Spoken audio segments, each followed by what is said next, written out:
Looking to throw again on second down. Lock. Quick hitter here. It's complete. That one a first down pickup of 8. So from the 36 now, 1st and 10. 3 points separating these two sides with 2 minutes left to go in the 4th. On first down, Lock. Catch made right side by Wilson. And he's dropped right at the 40. Gain of 3. 3 yards the gain there, second down. And, a crusher there as it's intercepted. Picked off by Tramon Williams. And that one, it's going to hurt big time. You're in the 2-minute drill trying to get your guys down the field, and it's looking like they're going to come up just short, as this is definitely not his best throw. And it'll wind up being intercepted. Out comes the Houston offense as they get set to take over here. And this game not quite over yet. And we'll likely see them take all 3 timeouts defensively, so they can't just kneel this one out. They're going to have to try to run a few plays. You're exactly right. They've got to get a first down and make them use up all their timeouts in order to feel like they have this one in hand. The Chiefs will use the first of their timeouts as they'll talk things over prior to this upcoming second down play.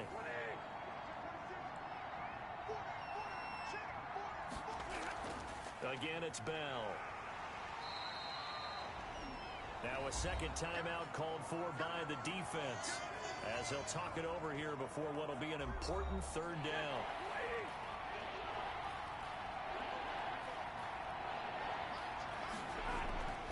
Now Stafford.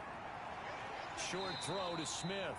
And he will be very close to a first down, but I see the closed fist of the referee, and that means 4th down. And here's a big one now. Trying to hold this lead. They're going to go for it here on 4th down. They'll go for it with Bell. He'll get the first down and more inside the 20. And he's all the way down to the 6-yard line. That one a backbreaker as they wind up converting there on 4th. But they picked up a little bit of yardage there, and now, in this situation, should be in no hurry to run a play really fast. Let the clock wind down. It's 1st and goal, and a late touchdown at this stage could officially salt this one away. They go down to a knee, and the new campaign off to a good start. It's a win here in Week 1.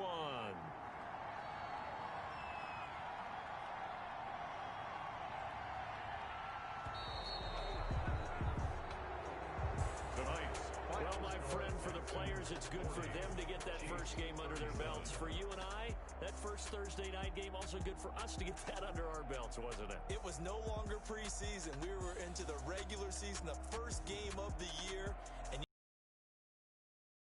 everyone was excited. So good to have the pigskin fall weather before we know it. Let's keep going. So for the Texans, they start the season with a great win on the road here in the Thursday opener. And now they'll get the weekend off as they get a little extra time to prepare to face the Baltimore Ravens. Meanwhile, for the Chiefs, they go down to defeat here in the opener. And they will try to get back in the swing of things next week on the road. So for our entire crew, alongside Charles Davis, I'm Brandon Gaudin. Thanks for watching, everybody. We'll see you next time.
We did a lot for the wins. Came in and drop on a 10. Now we on top once again. Yeah. I had to tighten the plan. Yeah, I got it right in the end. Now we on top once again. I don't want it if it ain't love. If it ain't, get it away from me. Who you gon' jack if it ain't us? LABB to the bakery. Some mad that I came up. I know my granny gon' pray for me. It was just us in the vacancy. We had to get it from A to B. Wheels never felt like this. 2 seats in the hills, how I feel righteous. Blue sheets for the mills, but the deal priceless. New keys can't care what's built private. I might just double it up. Did it? Never enough, I'm with it. 5, 2, 3 on the business. Whole team got wins and the wheels still spinning. I told them what I told them. We did a lot for the wins. Came in and drop on a 10. Now we on top once again. Yeah. Hey, I had to tighten the plan. I got it right in the end. Now we on top. Got a spot and it's locked to the click all in. I got ops, if he drop, I just hit my dance. I was pop, they just watched, had to take my wins. They wouldn't let me in. I've been on 10 cents. Who really holding it down? I've been holding it down and I go it again and again. Who is the dummy that died? I'm the coldest around, but he folding again and again. I'm in the what? I'm in the day. I'm doing 30 on 30 and up. You in the what? You in the way. Either you rolling or rolling the dust. You with us or what? Now let's take a minute to see how you can improve your team. Now we on top once again. Yeah. I had to tighten the plan. I got it right in the end. Now we on top once again. We did a lot for the wins. Came in and drop on a 10. Now we on top once again. Yeah. Hey. Start your week by installing your game plan. Now we on 10.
Party going up.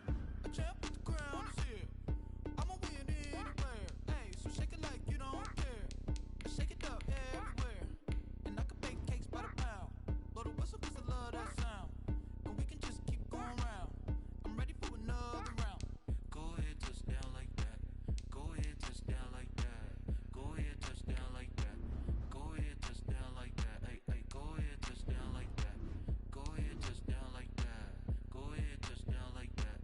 Go ahead, touch down like that. Like work the middle, work the middle, work the middle, work the middle, work the middle, work the middle, work the middle, work the middle, work the middle, work the middle, work the middle, work the middle, work the. Pan a camera to the middle of the dance floor. I think there's something going down. Shorty packing goods like a transport, and I ain't never seen something so round. How round? Round like a planet in orbit. Round like a b-ball. 23 Jordan, dunking on default. Automatic forces attract me to females. I look this gorgeous. How did you even come in existence? Hey, or did you just appear out in an instance? You got me all driven, revving my pistons. I wonder if she like the stick shift. Hey, count a 4 and make a wish. I wish that shorty keep it lit. Cause if I shoot my shot, I won't miss. No backboard, gotta sound a light switch. Go ahead, touch down like that. Go ahead, touch down like that. Go ahead, touch down like that. Go ahead, touch down like that. Hey, go ahead, touch down like that. Go ahead, touch down like that. Go ahead, touch down like that. Go ahead, touch down like that. Like work the middle, work the middle, work the middle, work the middle, work the middle, work the middle, work the middle, work the middle, work the middle, work the middle, work the middle, work the middle, work the middle, work the. She right got me.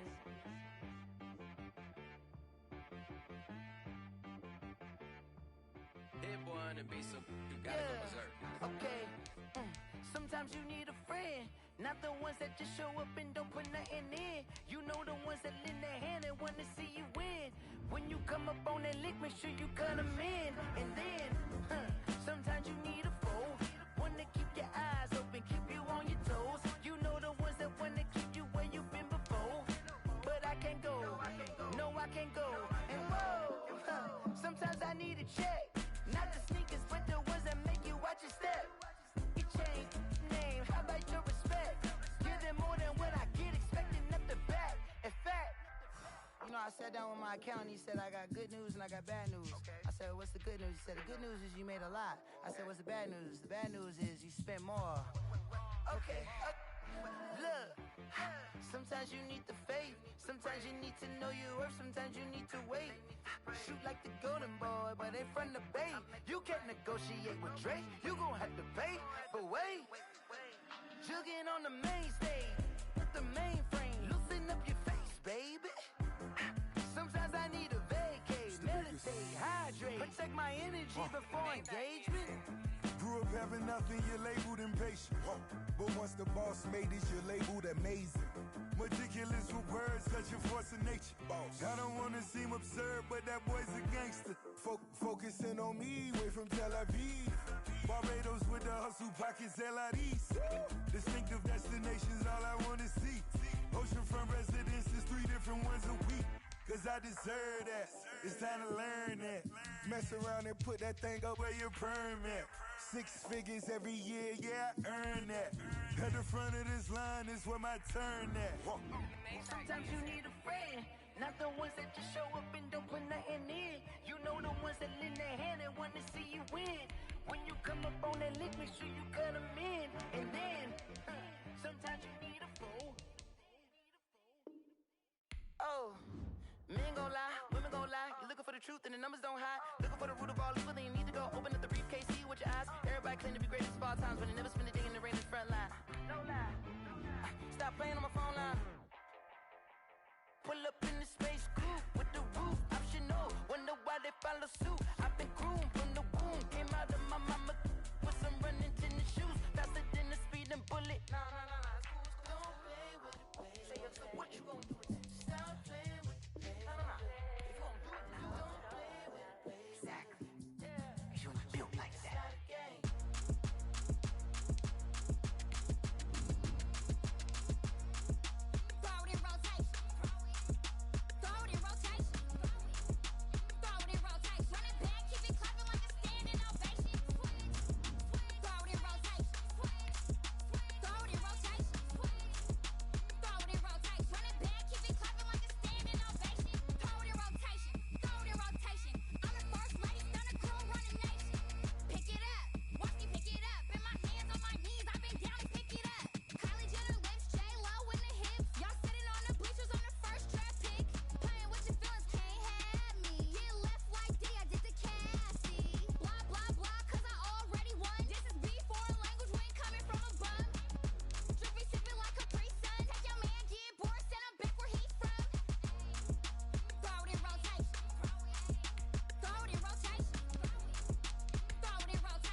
Today, from NRG Stadium in Houston, Texas, it's Week 2 of the NFL on EA Sports.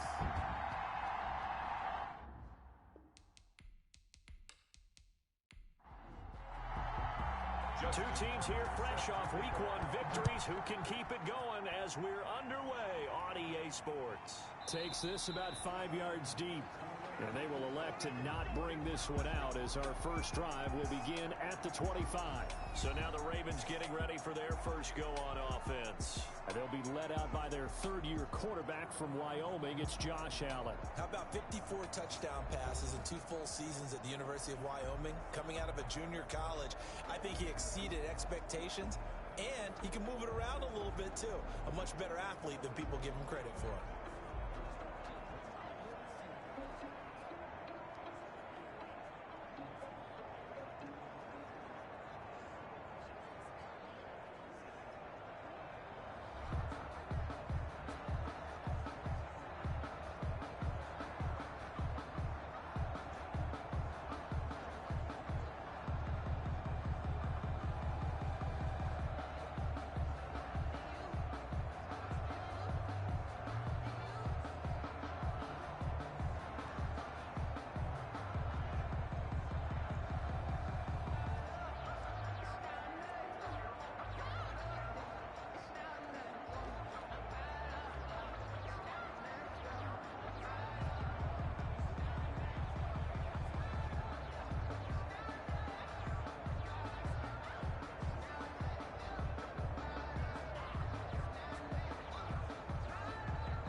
Now a play fake here on first down.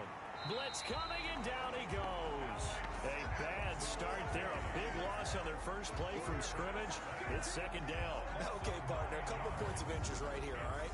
Offensively, we see that they came out throwing the football, but maybe more importantly, the blitz that came defensively, they got right after it. And you were telling me pregame before we came on air, you think this is something we could see a lot. Yeah, there's no doubt about it because this is a unit that wants to play the game on their terms.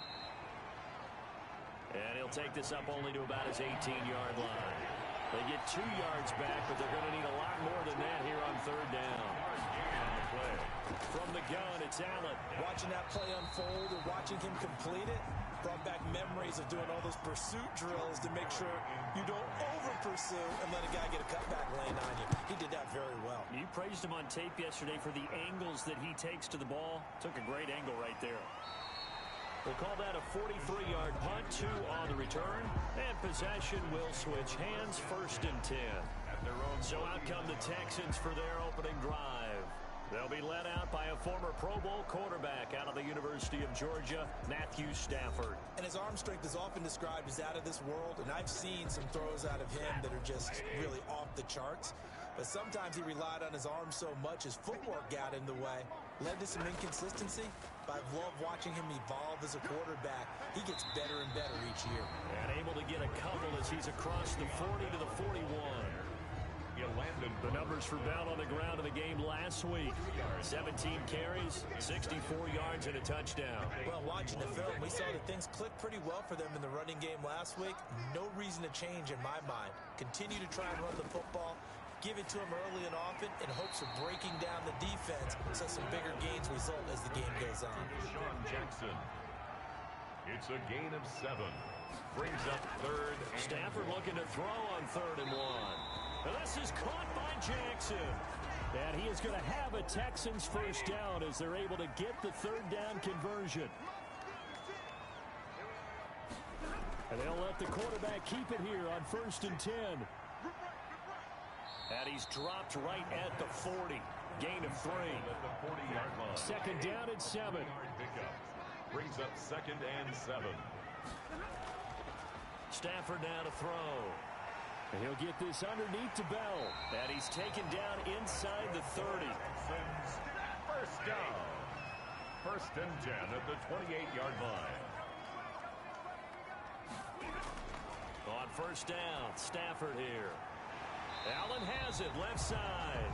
And he gets it inside the 10 to the 9. A good gain again. That's now 31 yards combined on those last 2 plays. I don't think it's a surprise they're throwing the football early. We expected that. They told us they were going to come out firing, but 4 for 4 on the opening drive. They like that. They don't just like it, they love it, because now everyone gets locked in. Your confidence jumps up. Everyone's easy about what they're doing out there. And by the way, they're looking at the sideline thinking to themselves and expressing, just keep throwing it. We're doing pretty well. Throwing on 1st down, but this one winds up to be incomplete. Another shot from the 9 on 2nd and goal. Incomplete. Leads to 2nd and goal. Again, it's Stafford. And it's caught. And he's in. Touchdown, Houston. Mike Gesicki, his first touchdown here of the new campaign. And the Texans have taken the early lead. Both sides of the football in sync early. You force the 3 and out, and then you take it down, score points. So their game plan really well. Head coach said, listen, we're just going to stop them on 3 and out. So told them how it was going to happen. They're going to run this, we're going to stop it. Then we're going to take the ball, they won't be able to keep up with us. And they got it done. And the Texans take a 7-0 lead. So that drive takes them down the field in 8 plays. And the result, a Houston touchdown.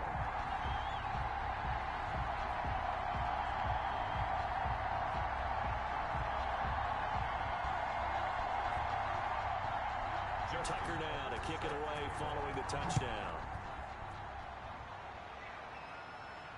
Fields it in the middle of the end zone. And this will not be brought out. It's a touchback. At their own 25-yard line. Baltimore set to take over here for their 2nd possession of the game. And the first drive, 3 and out. 2nd possession, see if they can get a little momentum. And oftentimes that first drive is just a feeling out process. You have some plays that you've got called and you want to see how defense reacts. It may not go terrific on the first one. Now they're ready to go. They've kind of got a look at them, got a sense. Let's see if they open things up a little bit. See if they open things up. Let's see what the defense does here, too, after a good stop. They went 3 and out on their first drive. Things already looking better here. 1st and 10. Just the first quarter, but tackling going to be so important going forward. They've got to limit plays like that.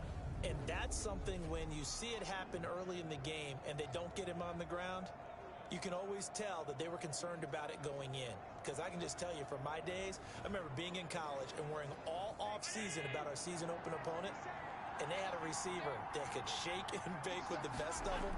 I tackled him on the first pass of the game, and the relief was incredible. Ended up having a pretty decent ball game. But if I'd missed him, it would have been a different story. long night. It's a pickup of 11 and a Baltimore first down. And you know he wants to make the most of every carry because he competes with his quarterback. Lamar Jackson, 4 carries and yardage. But Mark Ingram, over 1,000 yards last season. And then the Ravens went out and drafted J.K. Dobbins out of Ohio State in the 2nd round. So now the Ravens potentially have 2 guys to pair with Lamar Jackson in the run game. Wishbone formation, anyone?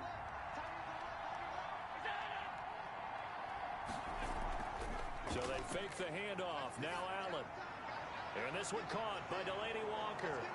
And past the 35, he'll be dropped a yard or 2 shy of the 30. 17 more yards on that one as they keep the drive rolling. 17 yards. Well, it certainly doesn't matter if it's been through the air like on this play or on the ground. I don't know what's going on with this defense. In a sense, they've been AWOL on this drive so far. 3 plays, 3 first downs given up. They've got to find answers, and they've got to find them quick. From the 32 now, here's 1st and 10.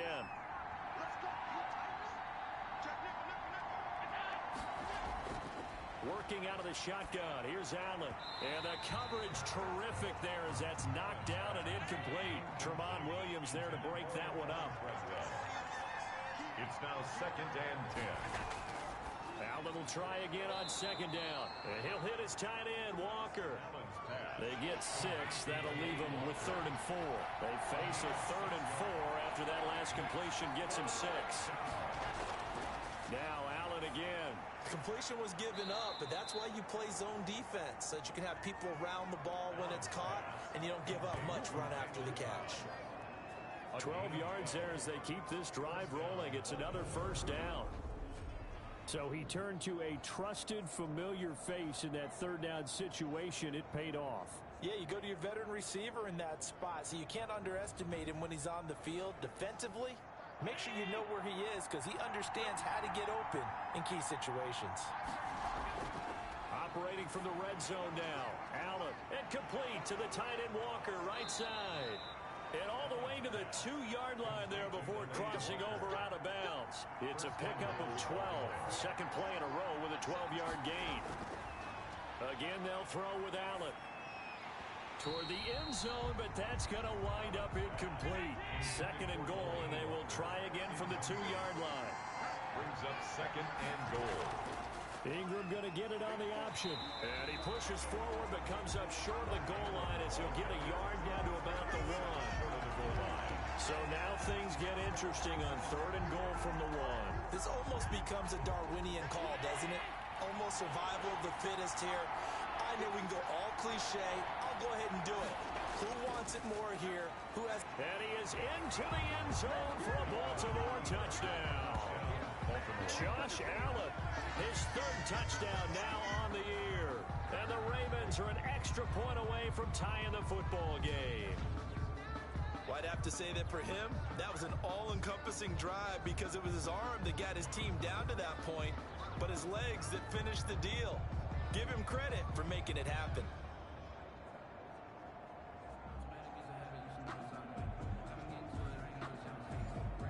Point after try forthcoming.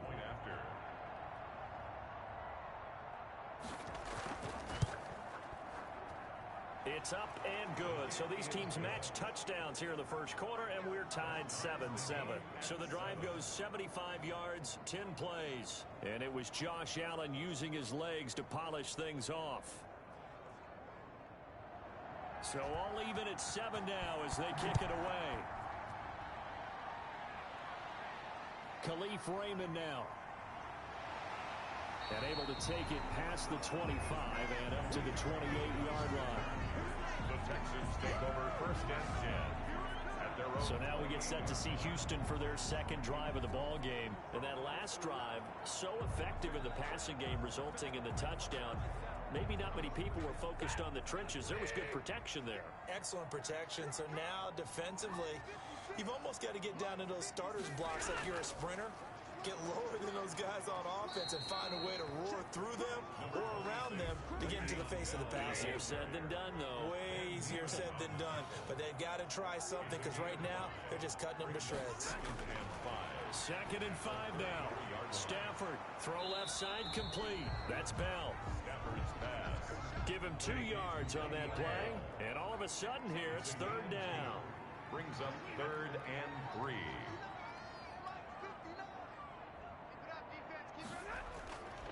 From the gun, here's Stafford. And he will not be able to hang on through the contact. It's incomplete. The coverage strong. And this is what you want to see from a defense. Give up an opening drive touchdown, that's fine. But how about them going back out there, recommitting themselves to the task at hand, and forcing a 3 and out, and giving the ball back to their offense.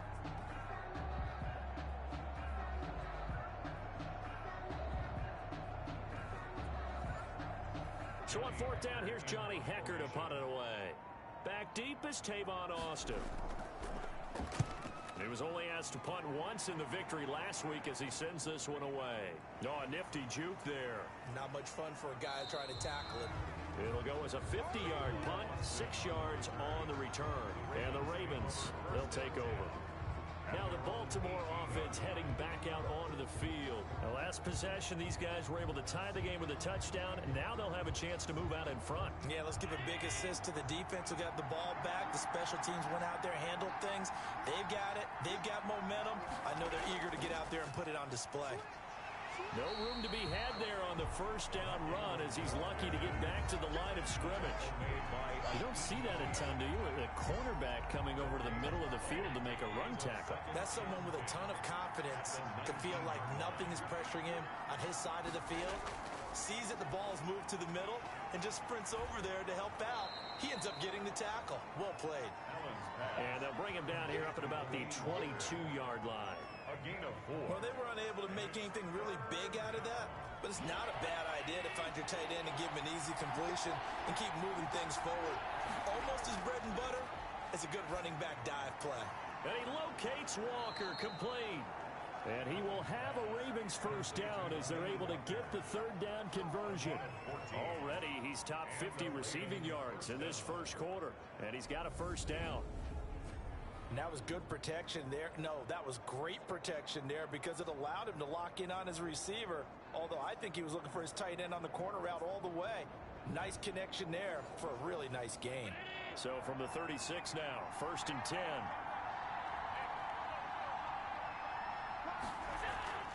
An option run with Ingram. And they will only muster a yard here to the 38.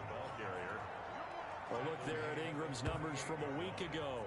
15 carries, 63 yards. And, partner, I thought it was a lot of fun for us to be able to sit in on their film session with the offensive line. We saw how they blocked it up last week to pretty good success, and we see what their game plan is for this week. They expect that defensive front to be someone they can move.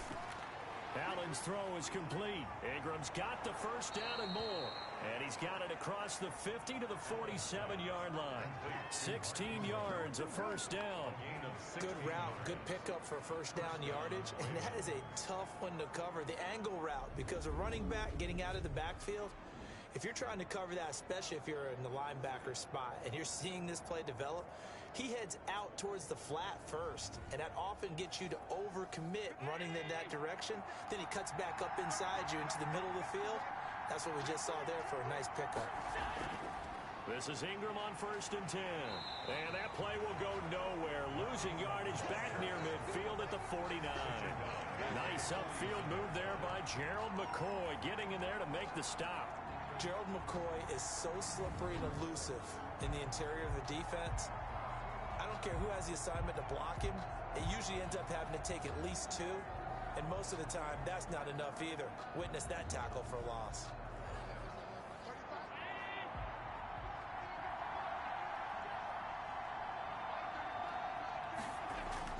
Now on 2nd and 13. Allen. The throw taken in by Sims. And he is into the end zone for a Baltimore touchdown. Steven Sims Jr., his 2nd touchdown on the season. And the Ravens have taken the lead. Good start to the season for him. He had the touchdown last week in the opener and a second one in week 2 now. How about the pace he's already established, right? Not sure he can keep it up for an entire season, but don't burst the bubble because he thinks that he can. Do guys go into a season with a goal for touchdown scored or yardage? What do you think? I think every single one of the guys who's going to touch the football, they all have those types of goals. They all have those types of thoughts. And then they just have to see how the season unfolds if they can stay with it. Unfolding so far so good for him. Point after, right down the middle. And that makes the score 14-7.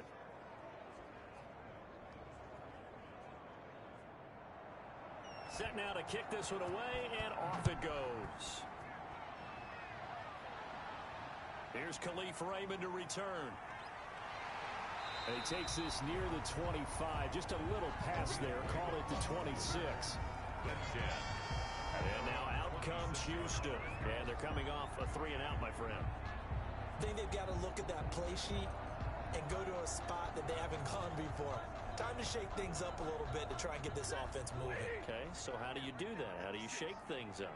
You look at what you've called before, realize it hasn't worked Go to so something well, else. and maybe try and find one of those special plays from one of your better players, and maybe try and hit something big and get things going in the excitement area.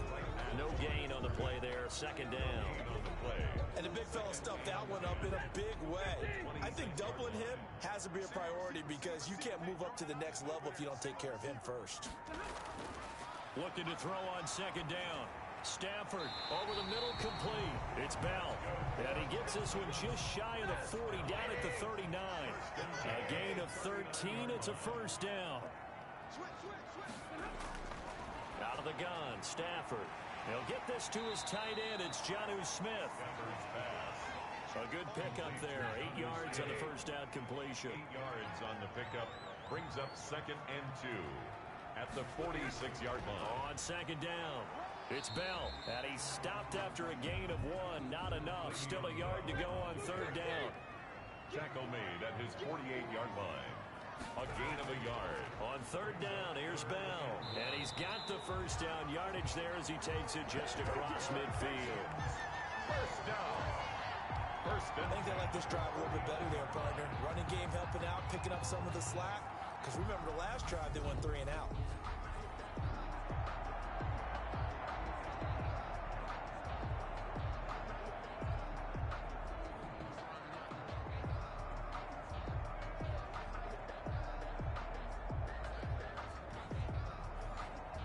So in Raven territory now. Here's a 1st and 10 at the 49-yard line. A shotgun snap for Stafford. Looking left side, and he's got a man. That's Bell. And they'll get him down as he's inside the 40. A pickup of 11 and a Texans first down. Through one quarter, 14-7 our score. At the 39-yard line. So from the 39 now, they'll come up on a 1st and 10. Here's a quick throw caught by Allen. And the play goes nowhere. Losing yardage back near the 40 at the 39. He was unable to shake free there. They'll cover him for a loss of a yard. And that was a heck of a play there on the outside. Partner, sometimes I think on a play like this as a corner, you've got to think to yourself, all I've got to do is slow him down so others can come over and support. But in this case, he said, forget that. I've got this. Sorry you had to make the run for nothing, fellas.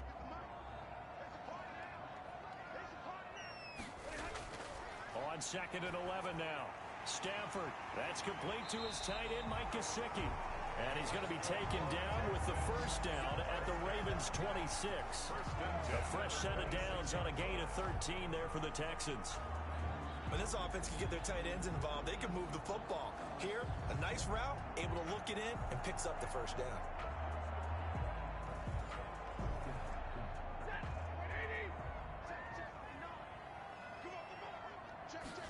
And they run the option here on 1st and 10. Le'Veon 5 yards is the tally on first down. That brings up 2nd and 5. Decided to hit it off that time on the run-pass option. Appeared to be an easy decision. Just gave it inside. Nice steady gain.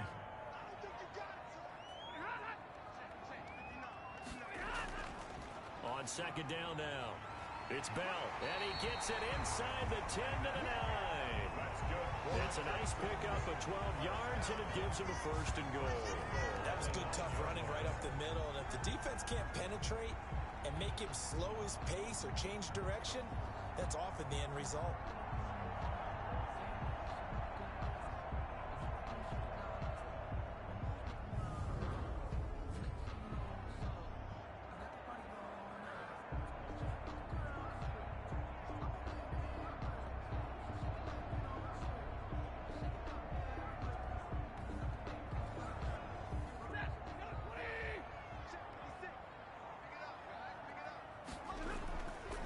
Now Bell.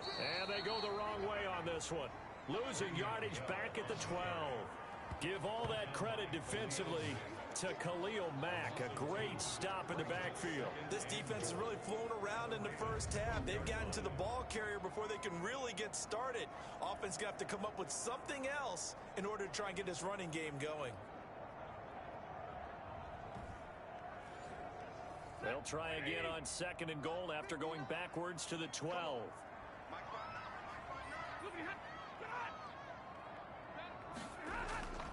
Out of the shotgun, it's Bell. And there just continues to be nowhere to run. He's bottled up again at the line of scrimmage. It'll go as no gain on the play, and now they're looking at a 3rd and goal. Tough assignment here. 3rd and goal from the 12. And that is incomplete. Oh, he had a defender right there with him to force that to the ground. And 4th down now coming up. Well, so a drive that spans all that time, and yet you may only come away with 3 points here. Well, your defense, all right, they actually like these long drives. They get to rest over on the sidelines for a while. But when you're not finishing with points in terms of touchdowns, that's frustrating. They've got to figure out how to close out these long drives and get 6s instead of 3s. Tucker's kick is good. His kick is... And they'll cut the lead back down to 4 now at 14-10. Ravens 14, Texans 10. So they get the field goal, but that was a 14-play drive to get 3. You sound like you're going negative on me, partner. I was. It sounds like you're thinking the 3's just not that good. And people say that we're negative sometimes. So. Well, here's the deal. Getting the 3 is good. Obviously, you would think on a 14-play drive you're going to get 6 out of it. But that type of a drive can pay dividends later on because you might wear the defense down. And we shift our attention to Mark Ingram. The passing game, they've had more success there than the running game. Maybe something they game plan for. How come they didn't tell us about it? Because they wanted to keep it a secret. We did ask, didn't we? But I think what happened in this one is they've realized that they've established the run pretty well, and teams are going to key on that. They thought they could open it up and have success through the air, and that's exactly what's going on. Yeah, they've had success, at least so far here in the 2nd quarter. Well, sometimes that option can get bogged down before the gears really even get into motion, and I think that's what we saw there. And I think what he saw defensive end right in his face because he looked up and he was right there. Didn't even have a chance to get going. A 3-yard loss to start the drive. They'll look to make that up and then some on 2nd and 13. So the shotgun snap to Allen. And Walker with it over the middle. That catch good for only a yard, and it will be 3rd down. It's a gain of a yard. And it's 3rd. Operating from the gun. Allen looking for Austin, intercepted. Greedy Williams picks it off. And they will score a pick 6 for the Texans TD. 3rd down, passing down. They throw the extra defensive back in there for a nickel package, and it worked out.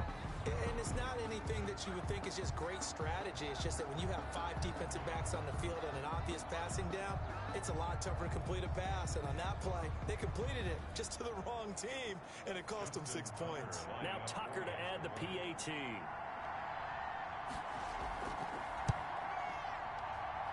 It's good, and they'll take a 17-14 lead.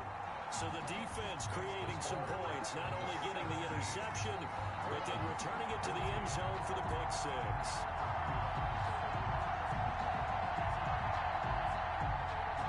So they throw the pick 6. They'll get another shot at it now as this one's in the air. From the 6. And out a little across the 25 to the 27. The Ravens take over 1st and 10. At their own 27-yard. Josh Allen leads the offense out for their next possession. He's had a solid start to this game, but bottom line is they're losing, so he doesn't care about his stats. He just wants to right the ship on the scoreboard. He wants to actually increase his stats because he feels like if he does, that means things will get better for his team, maybe get him back into the ball game or into the lead. In these situations, I remember playing with a quarterback once where he actually ran out onto the field first ahead of everyone else just to say, guys, let's go.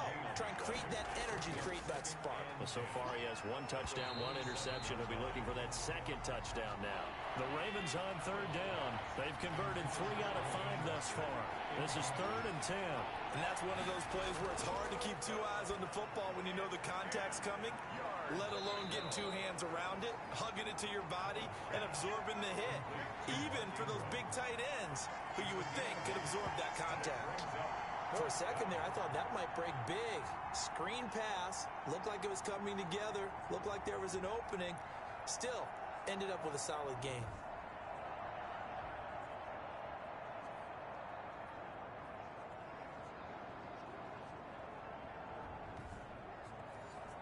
Here's Jordan Berry now as he'll punt it away for the second time. 46 on his first kick. This one in that neighborhood as well. Gets past one man.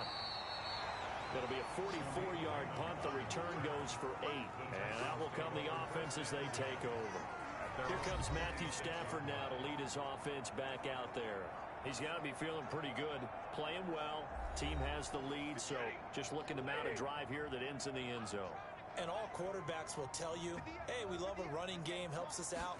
But at the end of the day, they want to rely on their arm.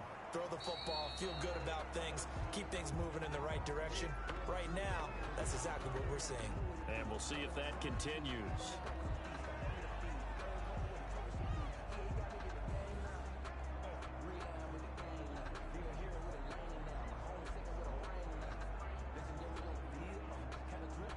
So after the run for no gain, here's 2nd and 10.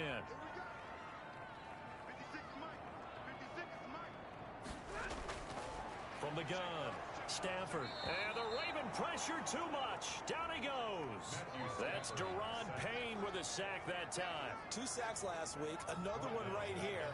He's been unblockable lately, and I think that goes all the way back to not just his offseason, but the film study he's been doing during the week, because I think he's found matchups that he likes, and he's capitalizing. And a few times he's even defeated double teams. He doesn't care at this point. The Texans on 3rd down. They've hit 2 for 4 thus far. This will be 3rd and 15. Operating from the gun. Stafford. He's got his man. It's Butler. And he is going to have a Texans first down as they're able to get the 3rd down conversion. Boy, a nice play there as they wind up converting on 3rd and 15.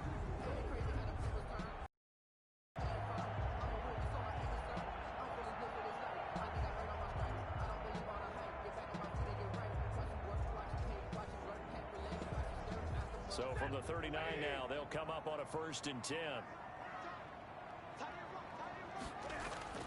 Bell.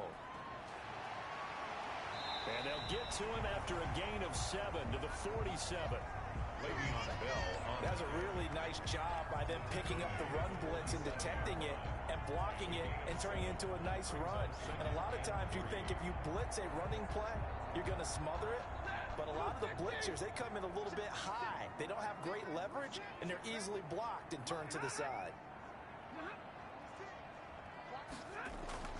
On 2nd down, it's Bell. And this carry not as productive. He's swallowed up at the line of scrimmage. Call it no gain that time as it's going to leave him with a 3rd and about 3 to go. It's 3rd down. Open man, it's Allen. And he is going to have a Texans first down as they're able to get the 3rd down conversion. 10 yards there, good enough for a Texan first down. An ex-teammate used to tell me all the time, I hate experienced quarterbacks because no matter what, you really can't hide what you're doing. And I think that right there, he knew right away where the blitz was coming from, where his primary guy was going to be, and he ended up going to a secondary target for a nice game. I was just going to ask you, that wasn't the primary target, and he's so good at that, isn't he? I think he knew right away that he wasn't going to get to his primary guy. I think he read that as soon as he got to the line of scrimmage, knew where the pressure was going to come from, and said, I know how to beat that, and that's what he did. There on the tackle. On 2nd down now. It's Bell. Give him 6 yards on the carry. It's going to be 3rd and 3 now. The tackle made at the 36-yard line. That's a gain of 6. Now it's Stafford. And he's got a man open. That's Allen. And he is going to have a Texans first down as they're able to get the 3rd down conversion. 12 yards there as they keep this drive rolling. It's another first down. Well, we use the term pitch and catch a lot to denote an easy completion. We just saw one right there on 3rd and 3 to pick up the first down. Why are those so tough to defend? Just because they hit so quickly? Yeah, it's all about timing and confidence. Quarterback sees it, rips it, there you go.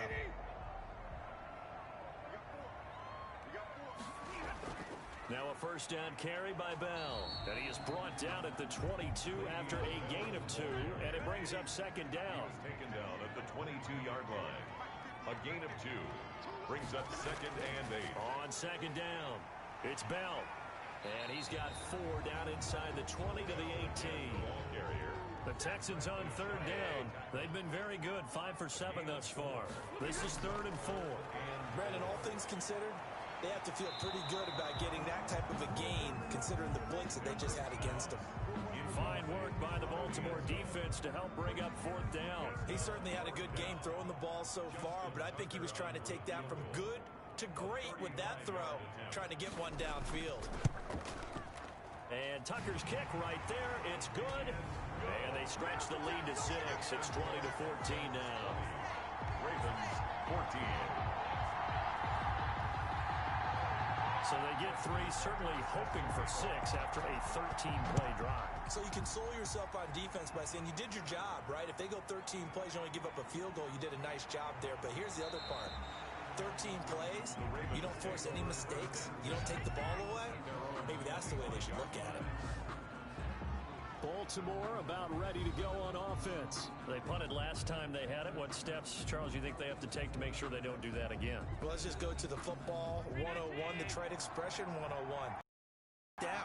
Make 5, 6, 7 yards on 1st down and make it a 2nd and 3, 2nd and manageable.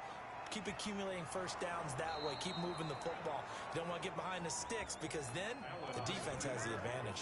Great way to start the drive. 20 big ones in a 1st down. Well, I tell you, there is no antidote for speed, even at the quarterback position, as he keeps it himself and turns it into good yardage. And it still takes time for a defender to react. Even as quarterbacks carry the ball more and more in today's NFL, they're still a little bit in disbelief and realize, oh my goodness, he's running with the ball. He may be 8, 10, 12 yards downfield at that point.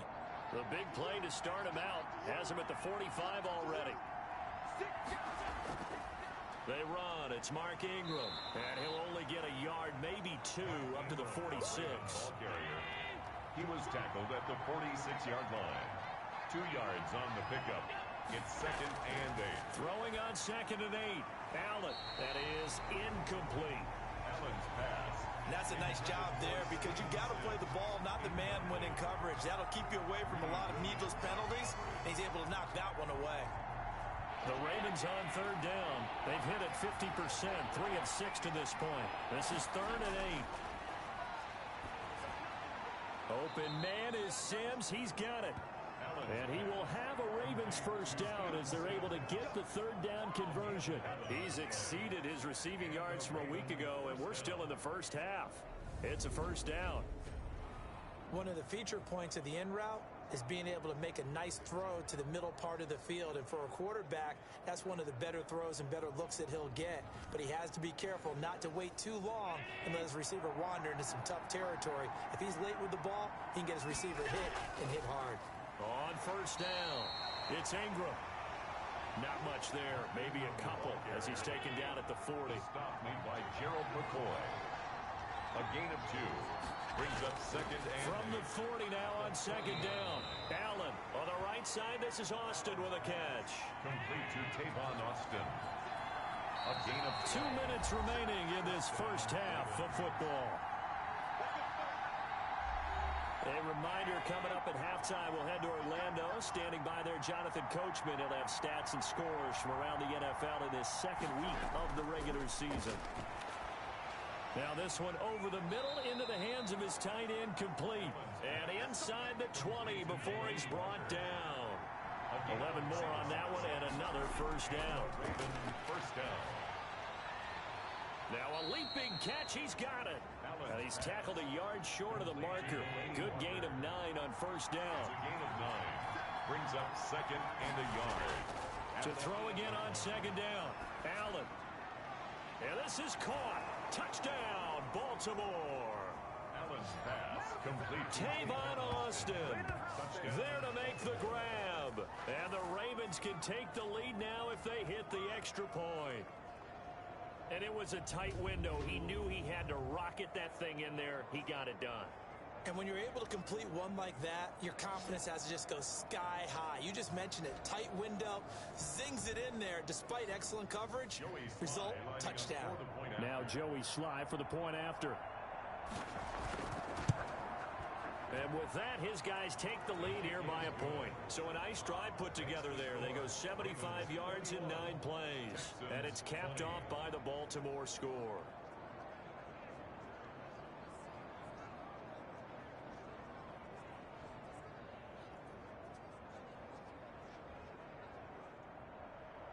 The kickoff team on the field now as they will send this one away. Now this will make it into the end zone. And it'll come out to the 25 as Raymond will elect not to bring it out. And Le'Veon Bell making his way back out onto the field now. He's been good. They've utilized him well, but they're losing here in the second quarter. What might they change offensively? I think that what you try and do is expand how you get the ball to him a little bit. Get him out in open space, maybe swing the ball to him. What's that they used to call in the West Coast offense, the long handoff? Yeah. Serve as your running play that way, as well as continue to feed him the football. Some of these runs now may pop bigger later in the game because of the effects of running it. Sometimes people, after a while, they don't want to tackle him anymore, or they get tired, or they get out of position, or he runs through tackles. Continue to feed him the ball. He's having that kind of game. Yeah, might they get him the ball in some space in some different ways here. Throwing again on second down. Stafford. Now the Texans will use one of their 2 remaining timeouts as the stoppage will come with a little under a minute to go in this first half. Now a first down throw. Stafford. Whipping one into Allen. That's complete. First down now, but that clock rolling. On first and 10, Stafford. Now a short one to Gesicki, and he goes out of bounds. It looks like right at the 50. They'll contain him to just 4. Second down. At midfield. 4 yards on the pickup. From the 50, it's Stafford. Over the middle, and it's caught. Keenan Allen. And he'll go down shy of the 40 at the 41. 9 yards to pick up there, and it's a first down. On the right side open is Gesicki. 3 yards to gain there, second down. It's a pickup of 3. Brings up second and 7 at the 38-yard line. Now whistles and a timeout with 3 seconds left in the first half. So 3 seconds here remain in the half. On is the field goal unit to see about getting 3 points. This officially a 55-yard attempt. And he missed it. It's no good. And this score will stay right where it is. So we've reached halftime in a wild first half. We'll take a minute to catch our breath as we'll get you over to Orlando, where standing by is Jonathan Coachman. He has our EA Sports halftime report. Okay, Brandon, we'll get you back to you and Charles in a bit. But first, it's time for a trip around the NFL following an eventful opening weekend. Let's see what's happening in Week 2. We'll begin our tour out at Nissan Stadium in Nashville, where it was the visiting Jaguars who were able to come away with the road victory. 21-13, your final score. Next, we head off to check out another game, and they have the lead in that one over the visiting Chiefs. Phillip Rivers, 4 touchdown passes. Finally, let's get to Indianapolis to check on the Colts at home at Lucas Oil Stadium. And they were winners in that one over the visiting Minnesota Vikings. A 2-touchdown victory, 31-17, the final. In the game you're watching, it was Josh Allen who was on target in that first half. He's thrown for 2 touchdowns, and he has run for another. As for the call of the second half, we turn things back over to Brandon Gaudin. All right, Coach, thank you, and we welcome everyone back for quarter number 3. It's been a shootout so far. We'll see which defense can make the adjustments as we get back underway in the second half. And he'll take it up past the 25 to the 26-yard line. The Texans take over first and 10 at their own 20. Houston set to take over. And I hate to point to that missed field goal from their last drive, but you look at the scoreboard, they would be in the lead if they had that 3. Well, no doubt those points or those missed points do loom large, but here they're getting a chance for a makeup, aren't they? Almost like my time in school, I was always begging my teachers for a makeup exam. Here's their opportunity now to put those points on the board. And every point becoming more vital here in the second half. That good for 21 yards on the catch and run. Oh, that was a nice job there. Quarterback and receiver reading the pressure that was brought. They both knew it was going to open up the middle of the field. Nice little shake and bake at the line of scrimmage, got right into his route. And the quarterback hit him in stride, and he was able to run free after the catch. A big hitter to start the drive has him up near midfield here for 1st and 10.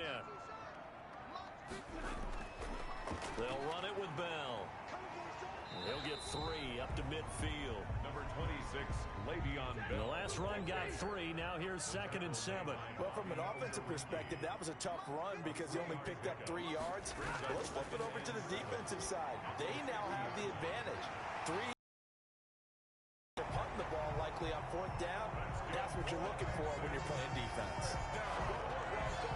But it appears that they read man defense and went to the out route, and what you have to do in that one is a receiver's got to make sure he works the defender towards the middle of the field to give himself space to cut to the outside and have that ball delivered with good timing, and they got it done.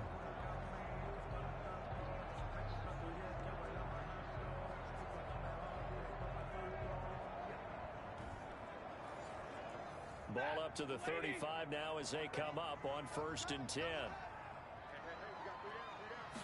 And they'll let the quarterback keep it here on 1st and 10. 2 yards on the carry there. It'll be 2nd down. Well, that call makes sense because they've been throwing it well on this drive, and once again they show passing formation, showing the shotgun. Then they ran out of it. That's a nice play by them defensively, though, to hold it to a short game. There's a throw over the middle. It's taken in by his tight end. And he's going to be taken down with the 1st down at the Ravens' 13-yard line. That one good for 20 on the catch and run. For many teams, the evaluation of tight ends has really changed. We used to wonder about how they would block first and foremost. Now we want to know how these guys can run because we envision them in offenses catch the ball. How much yardage can they gain after that? And that on display there for a good pickup. From the 13 now, they work on 1st and 10. From the red zone now, Stafford looking for his running back, and he's got him. And he's brought down just outside of the 10 at the 11. That catch good for only a couple. Well, offensively, that's the mismatch that you want. You want to force a linebacker to try and cover your back out of the backfield, out in some open space. But linebackers nowadays, they run like backs, and they take a lot of pride in covering. What a nice play he made there in the open field. Push him back. Push him back. 56 Mike. Looking to throw again on 2nd down. Stafford, and he'll get this underneath to Bell. And the stop will come inside the 5 at the 4. That was play number 7 on this drive, and it got him 7 yards. Brings up 3rd and 1. Stafford looking to throw on 3rd and 1. And got his man. It's caught. Touchdown, Houston. Kenny Stills there to make the grab. And the Texans in the lead. Well, it was 3rd and 1. I was expecting run so much for that. They pass it, they score it. That had the feel of the head coach telling the offensive coordinator, you've got 4 downs here. We're going to go for it on 4th down unless there's a disaster on 3rd. Go ahead and take a shot if you want to. And he gratefully accepted the opportunity and did exactly that. If they didn't get it there, that had the feel that they would come back and try it on 4th down. So they're able to throw it in for the 2-point conversion. Sometimes that can be a risky play, but they got it. Yeah, you always have to be careful here because if you do get it intercepted, it's returned by the defense. That's 2 points for them, but he identified an open target and put it right on him. Tucker now to kick it away following the touchdown. Fielded a couple yards into the end zone. And he'll be brought down at the 28-yard line, so the decision to bring it out of the end zone gets him 3 more. Take over 1st and 10 at their own 28-yard. The Ravens offense getting ready now for their first possession of the 2nd half. They trail offense, first time to touch the ball in quarter 3, and we'll see what they can do. And I can't wait to see what they have planned because some teams script to start a half Other teams just go, okay, these are the sequence of plays we want to run. These things worked well for us. And sometimes they throw in that big chunk play right away. Shocker. Try and get after them early and try and create a big play to give themselves some momentum. See what they have up their sleeve. The drive starting play, a good one. Give him 19. Well, he is certainly dangerous when he spots a lane, and he keeps it himself there. Worked out well. And how about the moving parts on a play like this? You know you have to practice it over and over because it's almost like a ballet that has to be choreographed. But how about once he made the decision to go, he committed to it and went. Let's face it, most teams are going to defend the running back much more than the quarterback on that type of a play.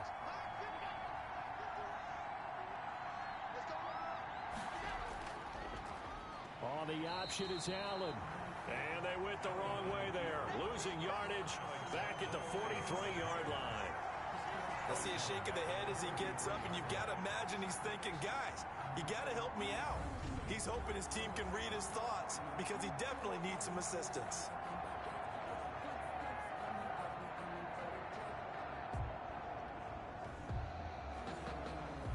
Second and 14.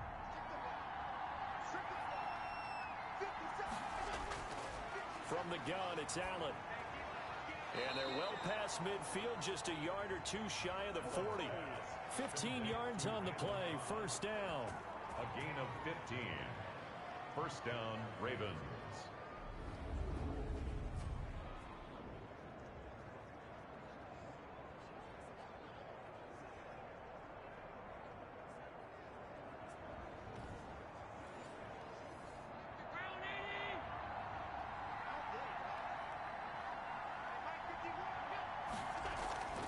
To throw, it's Allen. This is Cobb with a catch right side. And they'll wind up getting this one all the way down inside the 20. Back-to-back receptions for him, and it's another first down. The goal for any offense versus his own defense, find the holes where guys are available and put the ball on the receiver before any defender can step up and fill it. They did it well there. Perfectly executed crossing route. So from the 17 now, here's a first and 10. A 10th carry here for Mark Ingram. And he's going to get a solid gain of 9 before being brought down. Second and right at a yard. The last run got 9. That leaves him with second and a yard. Gain of 9. Brings up second and On the option, it goes to Ingram. And his rough afternoon continues. He's going nowhere again. Sometimes with the running game, you just got to stick with it. Look, it's the third quarter, no time to panic. But that also doesn't mean you just do it the same way you've been doing it the entire ball game. Maybe change up some blocking assignments or run a few different plays, but stay with the overall essence of the running game. That's going to be caught at the 10-yard line. And he's able to get this down to the 5-yard line before he's out of bounds. Give him a gain of 4, able to convert, and that sets up first and goal now. Well, they've had a great, impressive drive going here, and that pickup ensures the drive continues. And not only do you continue the drive, which is demoralizing for the guys on the defensive side of the ball right now, but you make your own defense happy. They're able to get a little more rest over on the sidelines while this one continues downfield. Allen going to try and keep it. And this is going to result in losing yardage. They're driven back to the 8-yard line. A loss of a full 3 yards, and now it's second down. I'll tell you what, this defense hasn't played its best, but they're still right in this football game. And if they keep making plays just like that, they're going to give their offense a chance.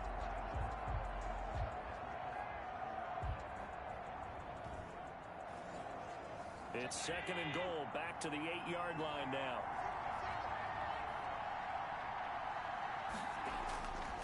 Working out of the shotgun. Here's Allen. And he'll be hit as he releases it. And that'll fall incomplete. The intended receiver, Tavon Austin. But now it's third and goal. Well, we always talk about how you've got to be quick when you go through your progressions. And here's another prime. Got a man. It's caught for a Ravens touchdown. Tavon Austin. His second touchdown of the afternoon. And the Ravens are an extra point away from tying the football game. I know Paul Revere talked about by land or by sea, right? You know, one by land, two by sea. He didn't mention air because right now we're seeing a big-time performance, aren't we? That's 2 touchdowns so far in this game. Where'd you pull that one from? And, you know, every now and then I actually listened in history class. And you're just a scholar all the way around. You're reading all the time. I like that you fit that in the broadcast. You know, I just grab a nugget when I can. He's got it. This thing's turning a bit wild here. We're tied at 28. So that one a pretty time-consuming 10-play drive. And it's capped off with a Ravens touchdown.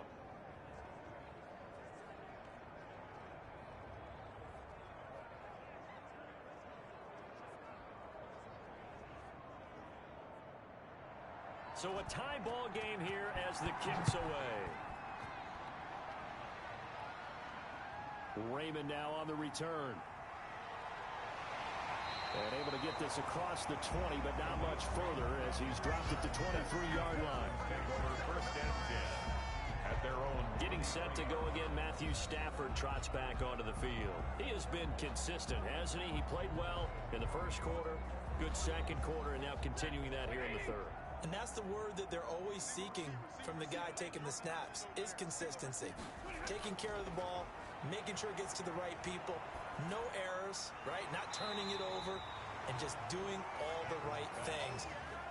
That's leadership, and it inspires confidence in a team. Yeah, been a good leadership and a good distributor. Now Bell. And he'll get it up to the 33-yard line.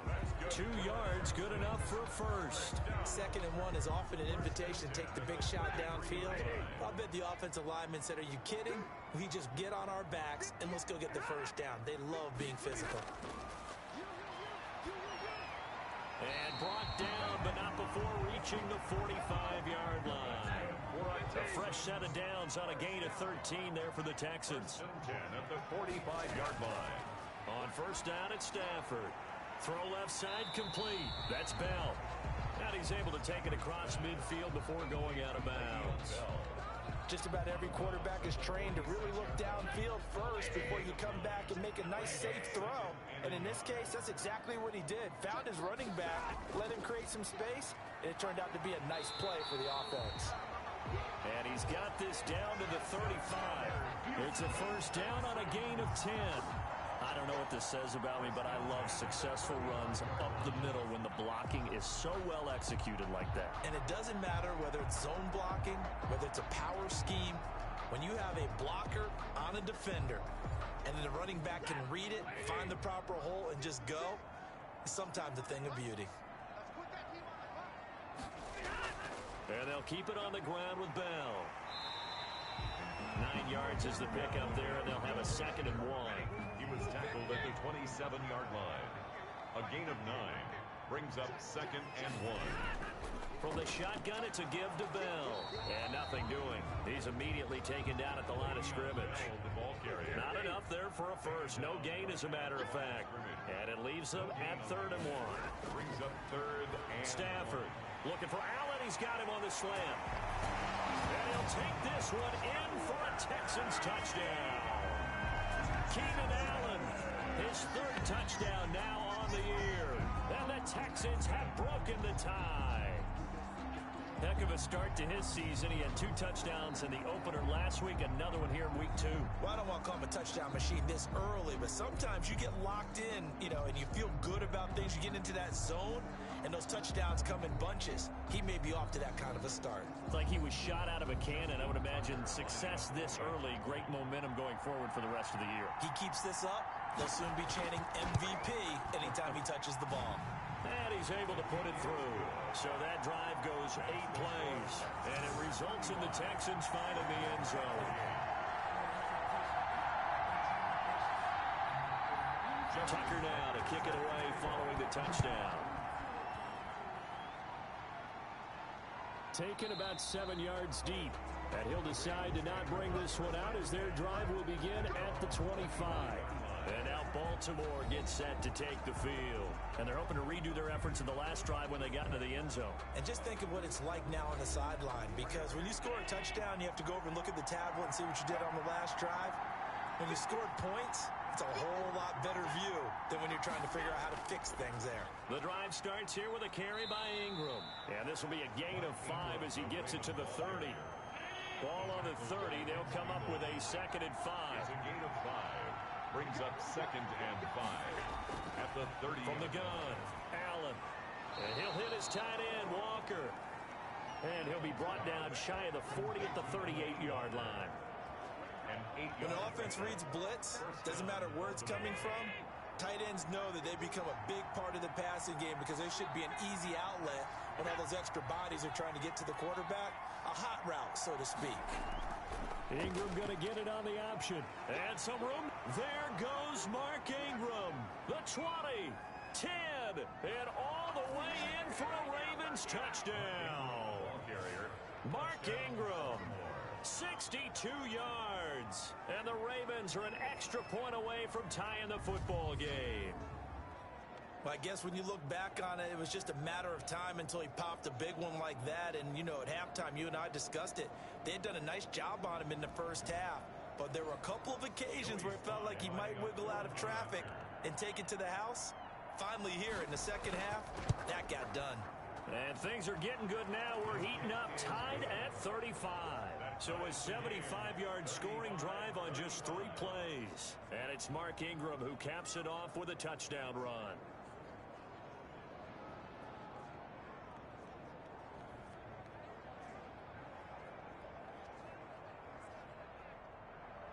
So we're right back where we started. All even as the kick's away.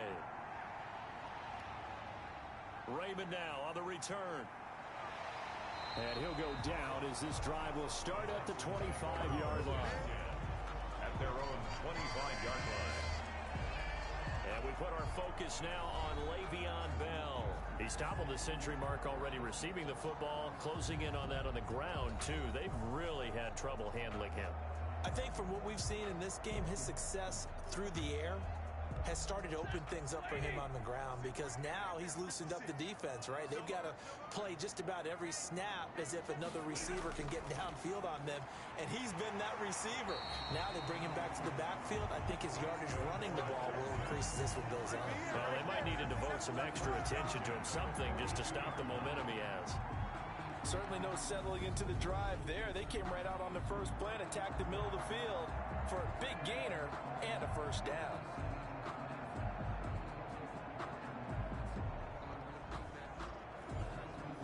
One play has him up past the 40 already, and another 1st and 10. Throwing is Stafford. And he's going to find that man yet again, Keenan Allen. 5 yards on the catch there, brings up 2nd down. A gain of 5 brings up 2nd and 5 at the 47-yard line.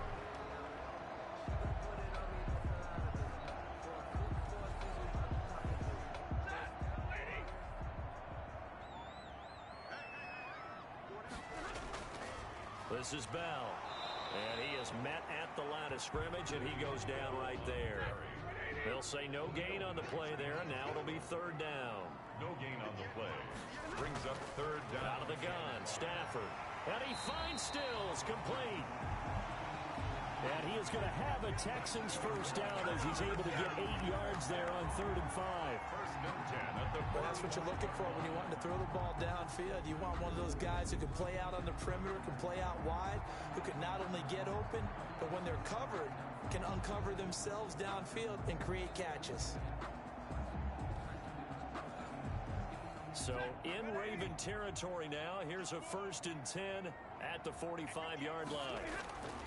Here's Stafford. Open man, completes it to Butler. And he gets this inside the 35-yard line. That's good for a Texan first down, a 12-yard pickup. 1st and 10 at the 32. And that is going to do it for this 3rd quarter of action. We'll return with more after this break. You're watching the NFL on EA Sports. We saw a number of good games earlier today. This one might top all of those. It's been a dandy as we come up on 1st and 10. They'll go back to the ground with Bell. And he struggles to get a yard here, maybe a yard, down to the 31. Here's 2nd and 9, just a yard on that last run. 1-yard gain. Brings up 2nd and 9. A shotgun snap for Stafford. 31-yard line. Got his man complete over the middle. It's Bell. And he's going to be taken down with the first down at the Ravens' 20-yard line. And partner, in a tie game in the fourth quarter, you and I both know in the NFL, that's when you lean on your stars. And he came through with a nice catch right there.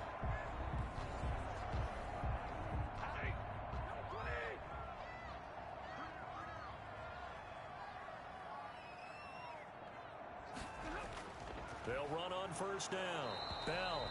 And he'll take this inside the 20 and down to the 18.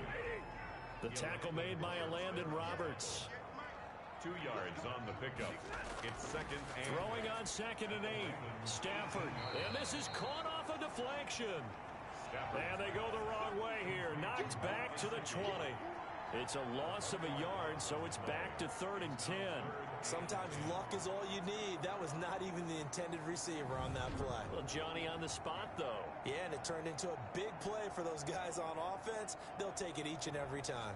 The Texans on 3rd down. They've had plenty of success. 8 conversions, looking for a 9th. This is 3rd and 10. From the gun, here's Stafford. Over the middle, complete. That's Bell. And he'll only get this to the 17, well shy of what he needed. 3 yards, all they could muster there, and it'll bring up 4th down. One hallmark of good defenses is understanding the game, understanding positioning, and tackling immediately in the secondary after catches. I think we just saw that on display right there. Got to him before he ever had a chance to think about turning it upfield.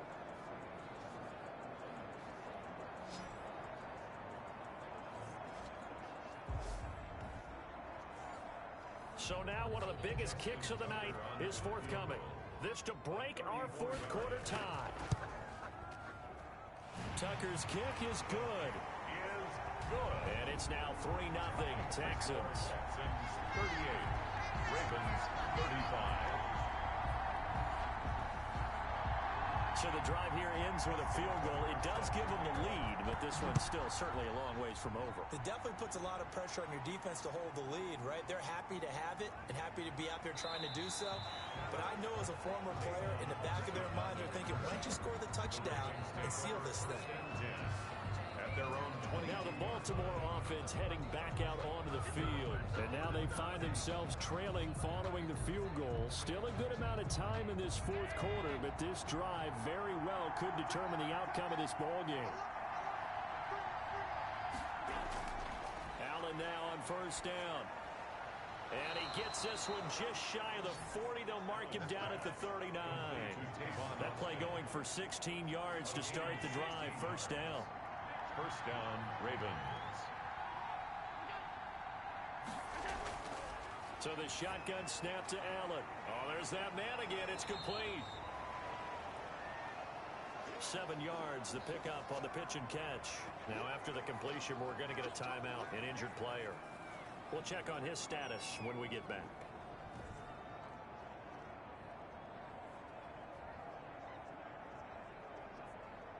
Able to get 7 on that first down pass play. 2nd and 3.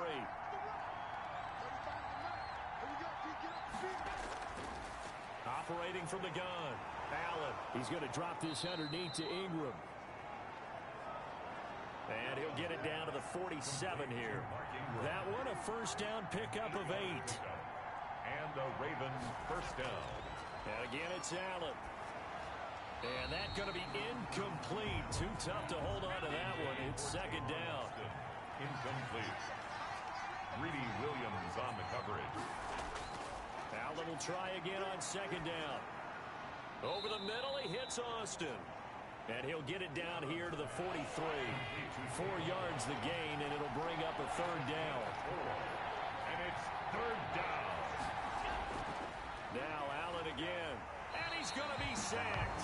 They sack him back right at the midfield stripe. Tech McKinley made his way into the backfield. You know, the beauty of screen passes is they take a little time to develop, and they can often hit big, but sometimes they take too long to develop, and sometimes you get sacked. Yeah, what's perfectly called for a defense to attack a screen? typically a blitz. And even though people think that the screen operates against the blitz, if you have the blitz called and you still cover the screen, now that allows your blitzers to get there. Getting set to go again here on offense, Keenan Allen marches back onto the field. And I know that they've double-teamed him a couple times, but not a ton. Whatever they're doing isn't working. He's up over 100 yards. We'll see how they adjust. And when they do that, they weaken their defense in other places as well. And how many times have we done games where we've seen a guy have a big game like this? But it's usually not by himself, is it? Usually it opens it up for other people to have big games as well. And carries like that, that's how they're going to continue to salt this thing away here, Charles, in the fourth quarter. Yeah, how about that? A new set of downs. Clock continues to move. No better way to close out a game than to tap those mastodons you have up front and say, guys, keep pounding them. Let's keep the ball, keep their offense on the sidelines, and let's close this one out. Here's Bell. Bell sheds him off. And across midfield he goes into Raven territory. A nice run there, 9 yards, and it'll be second down. It's a gain of 9. Brings up second and a yard. The give is to Bell, and he'll get it down here to the 43. They'll get 3 as the drive continues. It's a first down. At the 43-yard line. A give to Bell. And the stop here will come at the 38-yard line. A gain of 3 last play. This time they double it and pick up 6. Brings up second and 4. From the 38, Stafford is going to hit his man out of the backfield, complete. And he's going to be taken down with the first down at the Ravens' 23. A good gain of 14 there, and it moves the chains. Well, that should be a reminder defensively, and I think it's a reminder to myself because you just can't sell out to stop the run. There's still enough time that this offense can move the football through the air, even on first and second downs, and they obviously picked the right spot to throw the ball there. 5 yards on the catch there, brings up second down. It's a gain of 5. I know exactly what's going to be said about that play from the defensive perspective. What's that? That's why I tell all you guys we need more than one tackler to the ball. He broke the first tackle. Luckily enough, there were more people there to get him down. Second and 5 after the 5-yard completion on first down. From the gun, Stafford, and this is complete. It's Allen. And the Texans are looking at first and goal as he's tackled all the way down at the 2-yard line. Texans passing game in rhythm right now, picking up another first. These guys are running offense like you drive. The pedal is down, stomp down. How about that? Back-to-back completions. They are rolling. So much for being conservative and running that football. So first and goal, 6 points here would go a long way toward wrapping this one up. They'll try and run it in with Bell. And he gets into the end zone. Touchdown, Houston. Le'Veon Bell. His second touchdown on the season. And the Texans push further out in front. A solid blocking up front from the guys on the offensive line allowed him to get in for the touchdown. Yeah, some might say that the guys on the offensive line were in concert. I used to have a coach who called it marrying up, meaning when you get on a guy, you just stay right there, and each guy has his own assignment. That allowed the runner to make the big move towards the end zone.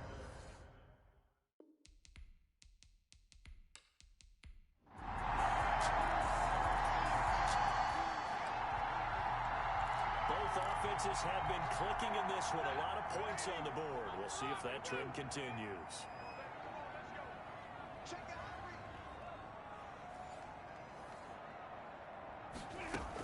They'll start out on the ground with Bell. They're going to snuff this play out behind the line. We have not seen that much today. It's Khalil Mack, the all-pro, in there to get him behind the line. Taken down back at the 15-yard line. Now on second and 13. Stafford. Now he'll dump it underneath to his running back. Complete. And he almost gets this to the 30, taken down about a yard shy. A gain of 13. It's a first down.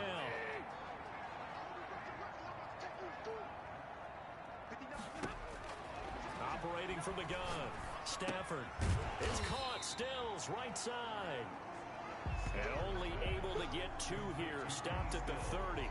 That catch, good for only a couple. Brings up second and So 2nd and 8 here after the pass play for 2 yards on first down. I always laugh when people say, what's the toughest route to defend? And I'm like, any of them, especially if it's a good receiver.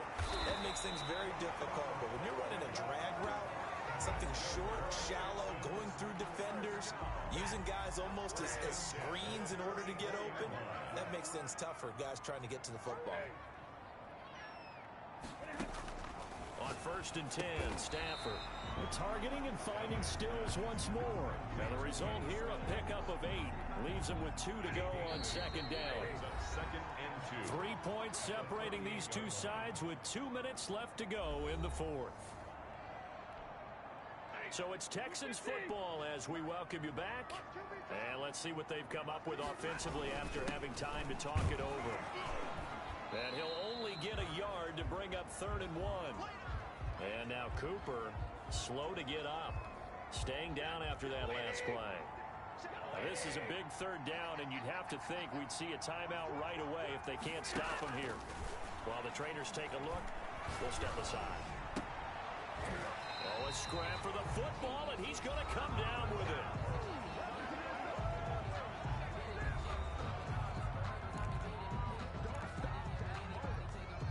Not totally home free yet, but it's looking good as they come up 1st and 10.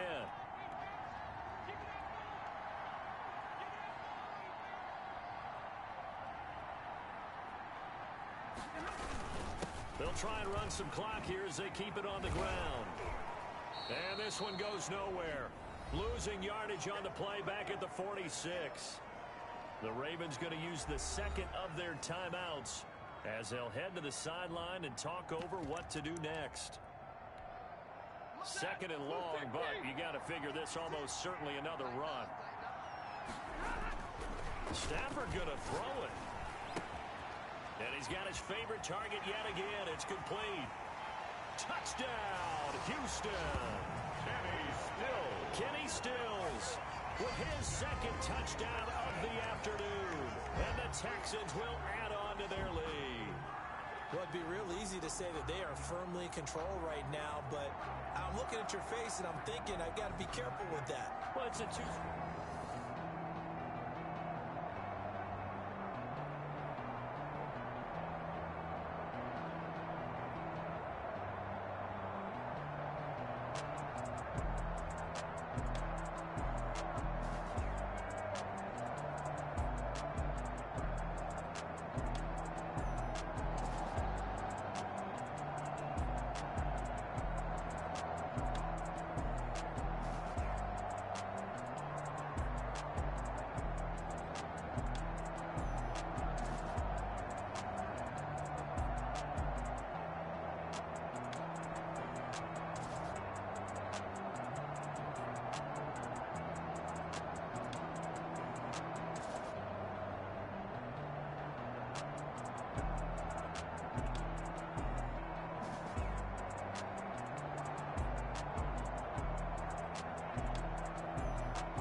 big offensive explosion help leading them to victory. And the defensive guys, they're just saying, hey, put those points up every week. We'll just keep winning.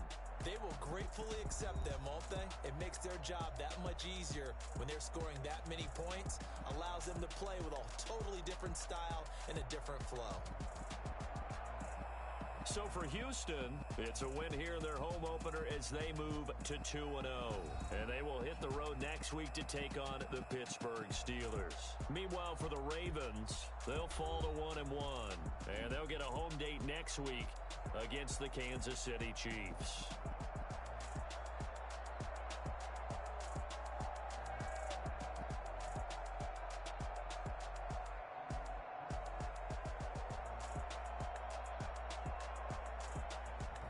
So that'll do it for my partner, Charles Davis, and the best darn crew in the industry. I'm Brandon Gaudin. This has been a presentation of the NFL on EA Sports. It's a win for the Texans as we say so long from Houston.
She-Rag got me.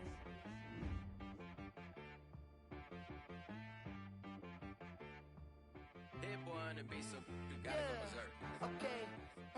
Sometimes you need a friend, not the ones that just show up and don't put nothing in. You know the ones that lend their hand and want to see you win. When you come up on that lick, make sure you cut them in. And then, sometimes you need a foe, one to keep your eyes open, keep you on your toes. You know the ones that want to keep you where you've been before. But I can't go, no I can't go. And whoa, sometimes I need a check. Not the sneakers, but the ones that make you watch your step. You change name, how about your respect? Give them more than what I get, expecting nothing back. In fact, you know, I sat down with my accountant, he said I got good news and I got bad news. I said, what's the good news? He said, the good news is you made a lot. I said, what's the bad news? The bad news is you spent more. Okay, look, sometimes you need the faith. Sometimes you need to know your worth. Sometimes you need to wait. Shoot like the golden boy, but ain't from the bay. You can't negotiate with Drake. You gon' have to pay. But wait, jugging on the main stage, put the mainframe, loosen up your face, baby. Sometimes I need a vacate, meditate, hydrate, protect my energy before engagement. Grew up having nothing, you're labeled impatient. But once the boss made it, you're labeled amazing. Meticulous with words, such a force of nature. I don't wanna seem absurd, but that boy's a gangster. Focusing on me, way from Tel Aviv. Barbados with the hustle pockets, LIDs. Distinctive destinations, all I wanna see. Oceanfront residences, 3 different ones a week. Cause I deserve that. It's time to learn that. Mess around and put that thing Now let's take a minute to see how you can improve your team. Yeah, I earned that. At the front of this line is where my turn at. Sometimes you need a friend, not the ones that just show up and don't put nothing in. You know the ones that lend their hand and want to see you win. When you come up on that lick, make sure you cut them in. And then, sometimes you need a fool. Oh. Men gon' lie, women gon' lie. You're looking for the truth and the numbers don't hide. Looking for the root of all evil, then you need to go open up the briefcase, see with your eyes. Everybody claim to be greatest of all times, but they never spend a day in the rain in the front line. No lie. Stop playing on my phone line. Pull up in the space coupe with the roof optional. Wonder why they follow suit. I've been groomed from the womb. Came out of my mama with some running in the shoes. Faster than the speeding bullet. No, it's cool. Don't play with it, baby. What you gonna do? Stop playing with it.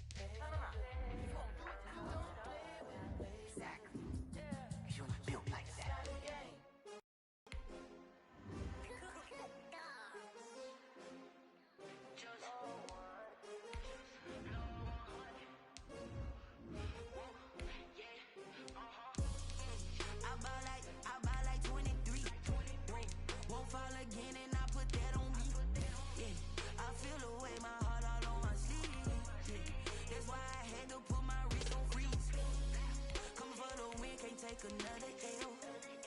Designer on me, this that new Chanel. Did that splash, did that drill. Hey, champion, yeah, we here. Yeah, this the winning team. 6 rings with a pinky ring. Everybody used to picking me, now I'm the one that they picking. Snakes out, they hissing, but I can't hear when the crowd screams. Still balling like an offspring. This for all the ones that doubted me. Gotta lose once to be a true winner. Only want the hunters with the blues in it. Eating blood across it where the blood thinner. Juice stay turned like. I've been through that water like Olympic swimmers. Only bread and butter, what we ate for dinner. So I had to dream it till the dream is bigger. Only want the gold, we don't need the silver. Gotta be number 1, number 2 never count. Used to have bubble guts competition, now point them out. Making my babies proud, wanna call my mama a house. Coming straight out the south, gotta know juice to end the drought. Yeah, I buy like 23. Won't fall again and I put that on me. Yeah, I feel the way my heart all on my sleeve. That's why I had to put my wrist on freeze. Come for the win, can't take another L. Designer on me, this that new Chanel. Did that splash, did that drill. Yeah, champion, yeah, we here. Reaching my goals, I do not feel ashamed. I'm a dog, I'm a beast, and I cannot be tamed. I don't do it for fame, it's the love for the game. I go in like I'm trained. I'm prepared for the rain, they amazed. I ain't break from the sticks and stones they threw. Anything that you can do, I can do it better than you. No matter what I do, achieve, still got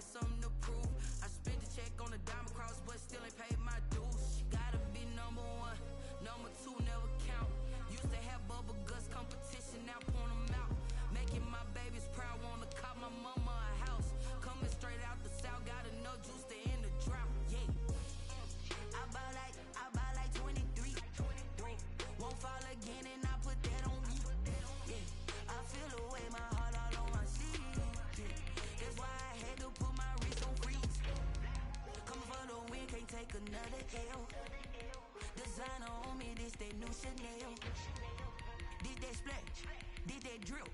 Yeah, yeah, champion, huh? Yeah, we here.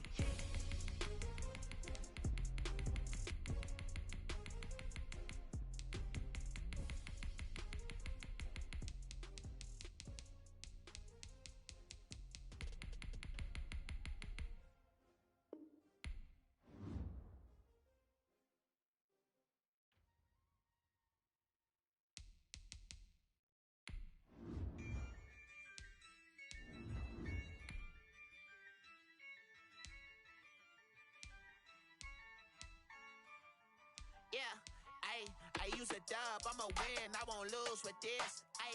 Yeah, I'ma act a fool with this. Yeah, I'ma act a fool with this.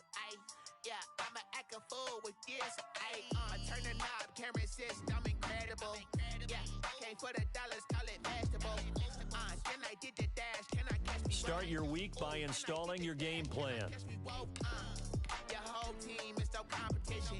Boy, I did it by myself, it's a solo mission. Running up the charts, I'm a fool, dog. Turn the whole field to a schoolyard. Bunch of students ain't eating round here. I'm the GOAT, little man, and I made it loud and clear. Put the gas on them like I whipped the Cavalier. Show no love, got the confidence, no fear. I use a dub, I'ma win, I won't lose with this. Yeah, I'ma act a fool with this. Yeah, I'ma act a fool with this. Yeah, I'ma act a fool with this. Okay, can I hit that?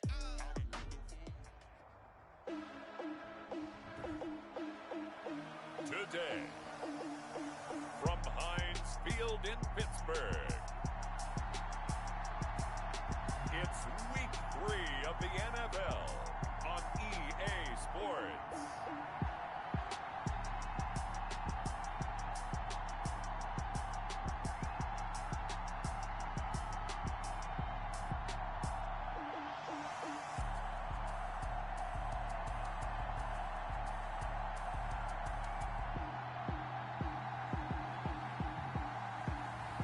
As we'll see Drew Brees and the Pittsburgh Steelers versus Matthew Stafford and the Houston Texans.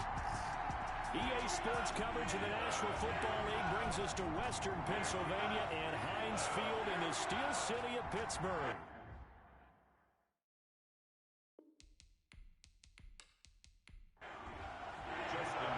The final weekend of the summer. Hope you're enjoying it wherever you are as we are off and running on EA Sports. Fielded near the back of the end zone. And this will go as a touchback, and they will begin things at the 25. So the Steelers offense getting set for their first drive. And they'll be led out by the all-time leader in terms of passing yards in NFL history, their 41-year-old quarterback, Drew Brees. Total relentlessness of consistency. Almost like a machine. If you watch him in practice after every throw, he resets his feet, visualizes all the other options on a play. So if he has to do it in a game, it's already there, has the muscle memory. I start calling him AI for artificial intelligence. Whatever a defense does during a game, he absorbs it and then uses it against them as the game moves on. The numbers for Brown from a week ago, 15 carries, 59 yards. I was so glad you asked for a couple of offensive linemen to talk to before the game because they told us that in last week's contest, everything was clicking. Didn't matter whether they were doing gap scheme, zone scheme, power, whatever it was working, and they expect more of the same in this game, although they're prepared for some adjustments by the defense they expect to see. And he's got his target. That's more. And he will have a Steelers first down as they're able to get the third down conversion. That one good for 14 yards and a Steeler first. The 40-yard line. So opening drive third down, they complete the slant to move the sticks. And ordinarily, it's a high percentage pass when you throw it. And receivers like to run that route because it gets the ball in their hands pretty quickly. Just a couple of quick steps upfield, break towards the middle, the ball should be there, and then they can do some work afterwards. On first down, Brees. And yes, complete to the tight end, McDonald. They'll contain him to just 4. Second down. McDonald. A gain of 4. It's now 2nd and 6. Now Brees again. Quick slant, caught by Moore. And he'll get it down to the 47 here. That one a first down pickup of 8. 1st and 10 at the 47-yard line. Again, it's Breeze. Man open left side is Brown.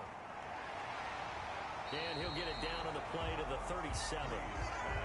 Give him 10 yards on the pickup, and it'll be second and very short.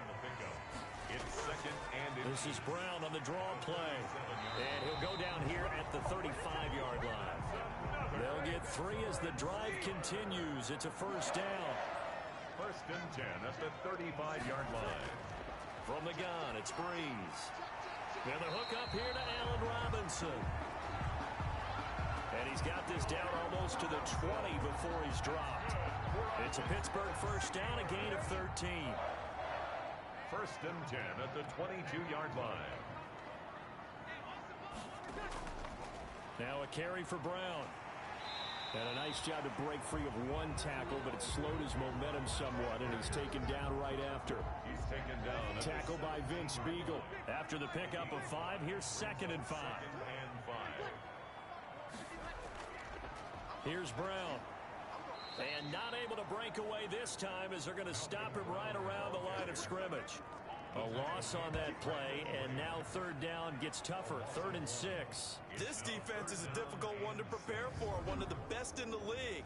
They'll come at you from all angles, and they did a nice job there stopping him for a loss. It's been a pretty long opening drive. This will be play number 11 coming up on 3rd down. Trying to get it to Robinson, and it's intercepted. Picked off by Tramon Williams. And he'll bring it all the way back just a yard or 2 shy of midfield. So out come the Texans for their opening drive. They'll be led out by a longtime starter in the NFL, a former #1 overall pick way back in 2009. It's Matthew Stafford. Before the game, when I said hello to him, I tried to give him a little dap, but he wouldn't give me any, and I thought he was snubbing me. Then I realized he's keeping all that flame to himself. How about the week he had last week? AFC Offensive Player of the Week. They'll run here with a former Steeler. This is Le'Veon Bell. The numbers for Bell on the ground in the game last week. He was, without a doubt, one of the catalysts in that victory. And he can really be the glue that makes this offense go, because when defenders have to commit to stopping him, that just opens up more opportunities in the passing game. A 4-receiver set here. 3 to the left, 1 to the right, 2nd and 6. Now an open man, that's the tight end Gesicki. It's complete, and they'll get him down as he's inside the 40. It's a first down on a gain of 10. It's a gain of 10. That was a route run not just with dexterity, but with intelligence. Found the hole in the zone, made sure the quarterback saw him, and was able to make the sure catch and flip the down marker back to 1. So here's a 1st and 10 at the 38. They run the option here on 1st and 10. And he's going to be taken down. Pressure gets there back at the 39-yard line. Hey, was it a breakdown in protection? Did the running back not pick him up? It doesn't really matter. Sometimes it's just a great play made by the defense. Big-time sack. After the sack on 1st down, Stafford. And he's going to go down again. Jordan Jenkins. He's the one that drops him this go-around, and that pass rush getting strong here. Back-to-back sacks. And it's 3rd down. 3rd and long. It's Stafford. That's complete to his tight end, Mike Gesicki. And he'll go down, but not before getting this inside the 30. A real letdown defensively. That was 3rd and a bundle, but they allow the conversion. And the Texans first down. Stafford on 1st down. Looking left side, and he's got a man. It's Bell. Stafford's pass. Give him 9 on the play, and that'll make it 2nd and short. This drive, it's been a good mix. 3 passing plays, 3 runs, hitting on all 3 of those passes, and the last one putting him in the red zone. So wouldn't you think play action right here? Because you've got the ability and had the ability to run it and throw it. Go play action and take your shot at the end zone. To throw again on 2nd down. Stafford. And a quick throw here, that's complete. A gain of 5, good enough for the first down. Really been an ideal start for them. They get the turnover on the opening possession. Now here they are moving the ball straight down the field on their first drive. And that feels good, but you know on their side of the field, all they're thinking is finish this drive off because they took it away, right? So now you got them back on their heels a little bit. Now go down, put a touchdown on them. Look out. You've won the mental battle early in the game, and that may carry over for you.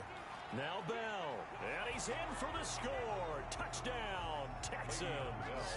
Le'Veon Bell, his third touchdown now on the year. And the Texans have taken the early lead. Well, Brandon, he just followed his nose, and his nose took him to the end zone. But how about the big guys up front? Give him at least a stalemate in order to find that space. Yeah, the O-line won the battle in the trenches there, didn't they?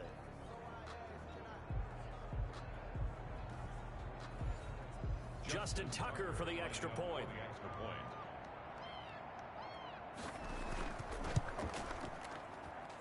And the Texans take a 7-0 lead. That time a 9-play drive.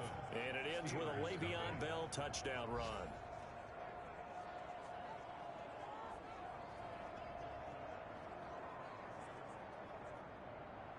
Tucker now to kick it away following the touchdown.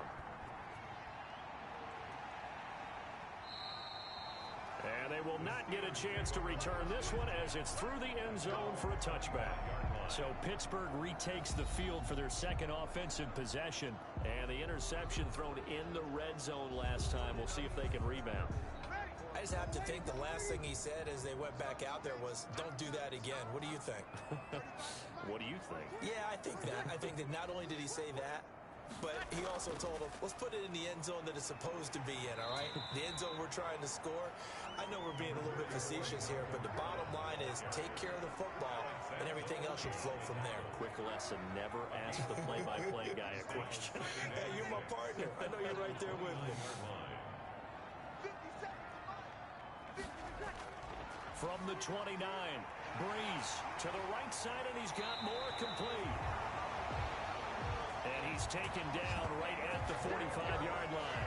The extra effort after the catch makes it good for a gain of 26 and also a first down. At the 45-yard line. Working from the gun, it's Breeze. And this will be incomplete. Physical play on the football there, and it's second down. Incomplete. Kareem Jackson on the coverage. Back to the air on second down. It's Breeze. And he's got his man, the tight end, McDonald. And he's going to be taken down with another first down as the stop's made at the Texans' 30. At the 30-yard line. Almost not fair. The big guy running the corner route, being able to lean and push and get to where he wants. So how do you stop it? A lot of times you want to have a linebacker on him, a bigger body guy who can handle him physically. But a lot of times that doesn't work as well because his quickness often wins the route. So 1st and 10 now from the 30.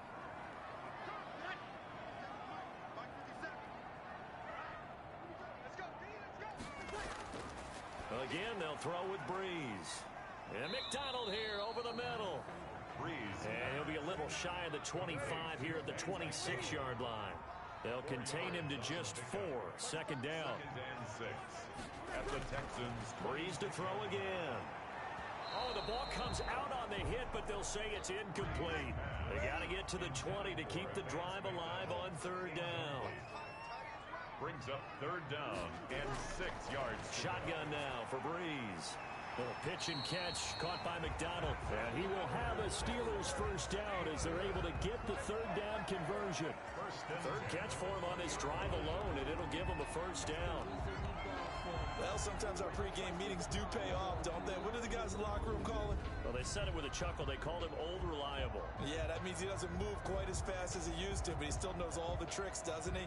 Even that little gentle push-off in order to get open, he finds a way to pick up a first down.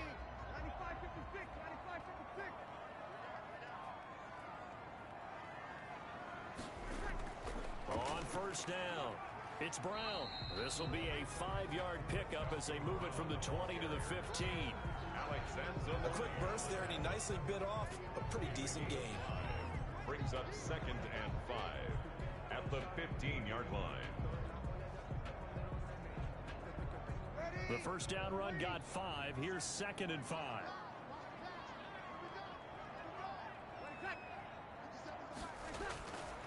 Here's Breeze. He'll get that complete to the tight end, Harris. And the Steelers are going to have a first and goal as he'll be taken down at the 7-yard line. His first catch, good for 8 and a first down. That's a staple of this offense. Drag route to the tight end. Yeah, he's unable to use his size to break off much more yardage after the catch, but still an effective gain nonetheless.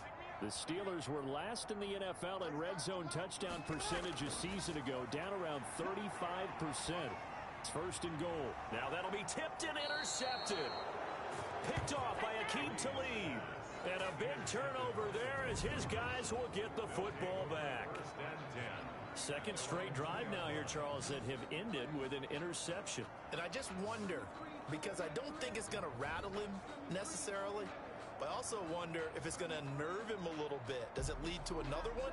Or does he find a way to pull it together and become sharp again?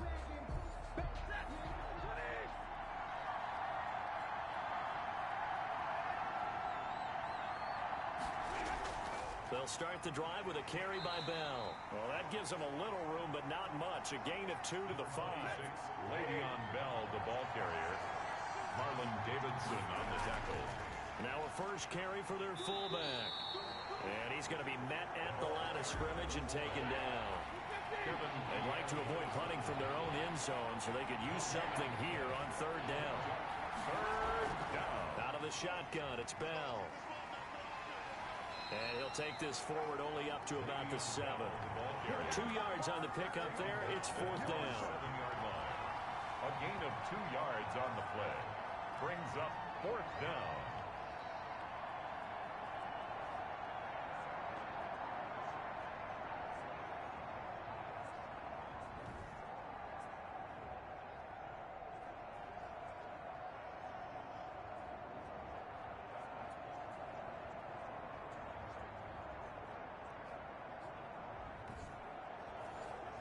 Here's Johnny Hacker now, as his first punt will come from inside his own end zone.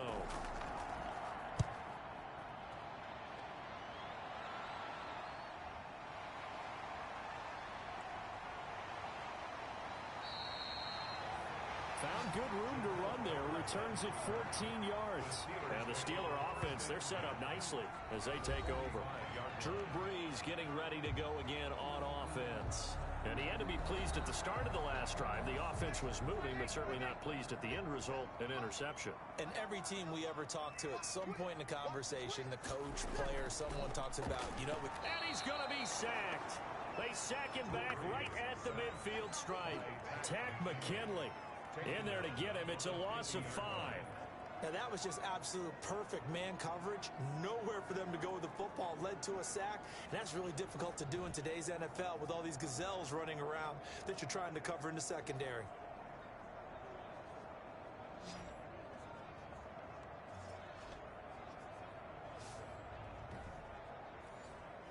Got to assume this defense will be charging again here. It's 2nd and 15. Stepping up, he's going to keep it. And good penetration here. He'll get this down only to about the 49-yard line. Only a yard there on the keeper, and that's going to leave him with a third down.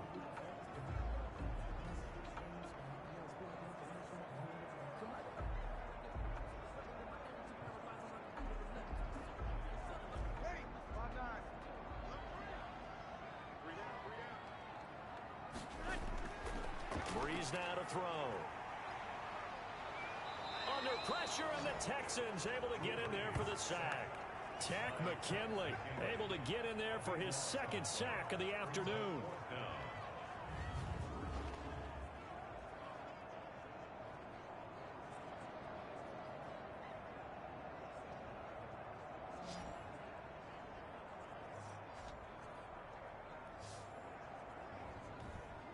After one, 7-0 on EA Sports. Score Texans 7, Steelers nothing. On fourth down, here's Andy Leon to kick it away. He only punted twice in the win last week as he gets this one away. Uses the stiff arm. Now a hit and a loose football. And it's picked up by the Steelers. And he takes it back to the house. A fumble recovery for a Steelers score.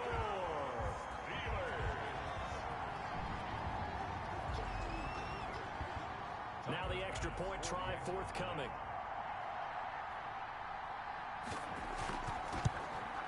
It's up and good, and we're tied at 7 here in quarter number 2. So not only the cough up, but then the pickup on the other side, the scoop, and the score the other way. The fumble return for a touchdown. So all even at 7 now as they kick it away. That'll be taken about a yard deep. And he'll wind up getting a couple extra yards here for his trouble and bringing it out of the end zone as he's down at the 27. First and 10. Out comes the Houston offense as they get set to take over here. The crowd may be losing just a little bit of the edge after back-to-back punts. They want some big plays. They want to see some offense. They want to see somebody break away, whether it's through the air or on the ground.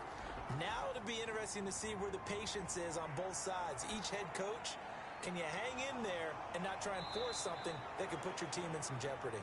And he's brought down after a very nice gain. 23 yards on the play. Okay, what can't Deshaun Jackson do? All right, we know about the catches. We just saw another one there. Also gets involved in the return game.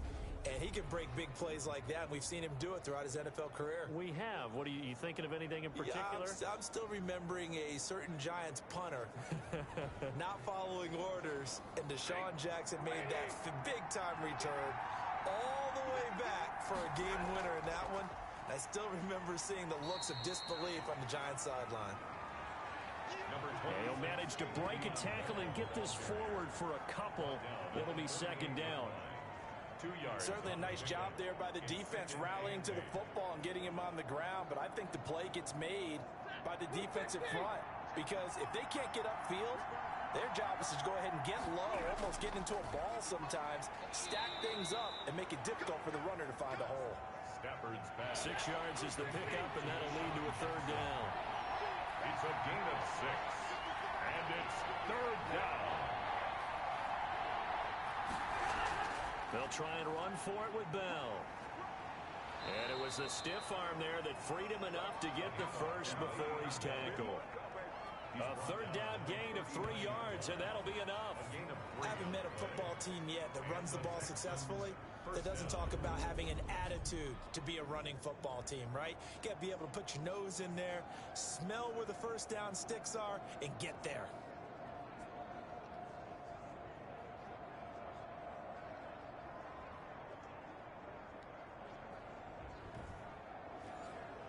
So from the 39 now, they'll come up on a 1st and 10. From the gun, here's Stafford. On the right side, open is Gesicki. And he's going to get this inside the 30. 10 yards there, good enough for a Texan first down. It's a gain of 10. First down, Houston. Out of the gun, Stafford. That's caught by Jackson. And they'll work it inside the 15-yard line before it's all said and done. 15 more there, and they're on a roll. It's another first down. Texan. Never make the mistake that the slot receivers, especially the little guys like we're watching here, are just quicker than fast. A lot of them combine quickness and speed, and they catch a lot of footballs, as we just saw there.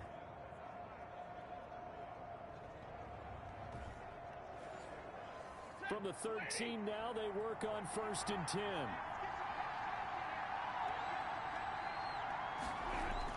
From the red zone now, Stafford. Oh, hit as he throws there, incomplete. They were trying to go back to Allen there, and that'll bring up second down. Brings up 2nd and 10. Now Bell. And he is met in his tracks behind the line of scrimmage. It'll go as a loss of a yard, so now they deal with 3rd and 11. They went with the run-pass option, and I don't know if the option really mattered there because the defense was ready. So many times you put the defense at a disadvantage because you have those multiple options, but when they read their keys and play it correctly, sometimes the result goes in their favor. 9th play of the drive coming up, and certainly not an easy one on 3rd and long. A shotgun snap for Stafford. To the goal line, but it's incomplete. And based on my math, they've only converted one time thus far in this game, so you can see the frustration starting to come out a little bit. Third downs, they've been a problem for them all game. They've got to start becoming solutions. And Tucker's kick right there. It's good. And it's now 3-0 Texans. Texans 10, Steelers 7. So in the end, they had the ball for 10 plays, but the drive gets them 3, not 6. Is it okay if I give credit to both sides on this one? Absolutely. All right, let's start defensively. They hung in there. 10-play drive. But they stiffened when they got close to the goal line, made them kick a field goal. For the offense, 10-play drive. They might be a little disappointed they got a field goal, but they moved the ball down the field with dispatch and came away with points. The Steelers offense now, they get ready to head back on the field and hoping to do better than they did their last possession when they punted the football. Appeal to the vanity of your offensive line. Tell them that they control your fate. Leverage guys. Win the line of scrimmage. If you do that, you start to win first down. You win second down. And guess what? You start accumulating first downs. And that's what they need in order to not punt the ball again. Able to get 7 on that first down pass play. 2nd and 3. Brings up 2nd and 3. They'll run. This is Brown. And he is going to be stopped cold behind the line of scrimmage. It'll be a loss of a yard, and that's going to lead to a 3rd and 4 coming up. Another example right there how this defense really is winning the entire game at the point of attack. Yeah, right there at the line of scrimmage because they are dominating it. It allows their interior guys to get upfield and spill into the backfield. So how are you going to combat that? You know, because they bring in your tight end, keep him in. Your running backs, they have to step forward. Bottom line, your offensive line has to block them first to give yourself a chance. Last play, they got stuffed at the line. Different story here, over 20 yards. Well, that was a pretty route right there because it's all about finding a window on a route like that. He lined up on his left, ran the deep in route over the middle, and the ball was right where it needed to be. Really good trust between quarterback and receiver. Really good completion. So a 1st and 10 now in Houston territory at the 46. To throw is Breeze. And quickly into the hands of Robinson. And he'll go down, but not before getting this inside the 30. Chewing up big yardage. Another nice gain there. This one goes for 20. Quarterbacks love slant routes because the receivers are breaking right into their line of vision. And receivers love them as well because they're getting the ball on the move and able to catch additional yardage. Breeze now on 1st down. Finding Harris over the middle. And taking it to the 15-yard line before he's brought down. A good gain again. That's now 31 yards combined on those last 2 plays. And yes, complete to the tight end McDonald. And he's brought down just outside of the 10 at the 11. Now after the completion, we're going to get a timeout, an injured player. While the training staff works on him, we'll step aside and be right back. 4 yards on that last completion, so that sets up 2nd and 6. Now Breeze again. Middle of the field, it's Robinson. The passing game in rhythm right now for Pittsburgh. There's another 1st down. They'll try and run it in with Brown. And he's going to take it in for a Steeler touchdown. Malcolm Brown, his first touchdown of the new season. And the Steelers are going to retake the lead. A strong, determined run there, Charles, to get in for 6 points. This is why it's such a team game, isn't it? And I know it sounds really generic and it sounds almost trite, but the blocks were made up front, offensive line, collective victory at the line of scrimmage and downfield. And how about the finish to the run all the way into the end zone? And that makes it 14-10. His kick is good. So that drive in total 8 plays.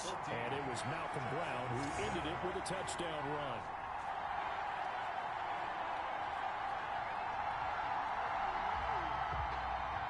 The kickoff unit is out on the field, and they will send this one away. Takes this about 5 yards deep. And it'll come out to the 25 as Raymond will elect not to bring it out. And Le'Veon Bell making his way back out onto the field now. They've given him some touches. They haven't had a lot of success on the ground. Do you maybe keep going to that well, or do you mix it up more? I think you mix it up more, try and loosen things up. Get the defense to react to other people, other plays, but don't forget about it. That's your horse. You know, he's by himself. Keenan Allen. Touchdown, Houston. Stafford's pass. Keenan Allen, his 4th touchdown on the year. And the Texans have once again taken the lead. I don't think you can get any more efficient or tidy, whatever word you want to use in that. Man, one play, 75 yards, end zone. Yeah, efficient, tidy, excellent words. How about explosive? 75 yards, one play. That means everyone handled their assignment, doesn't it? It doesn't just mean that the defense broke down. Executed the way that was drawn up on the big-time play, big-time result. And it's now 17-14.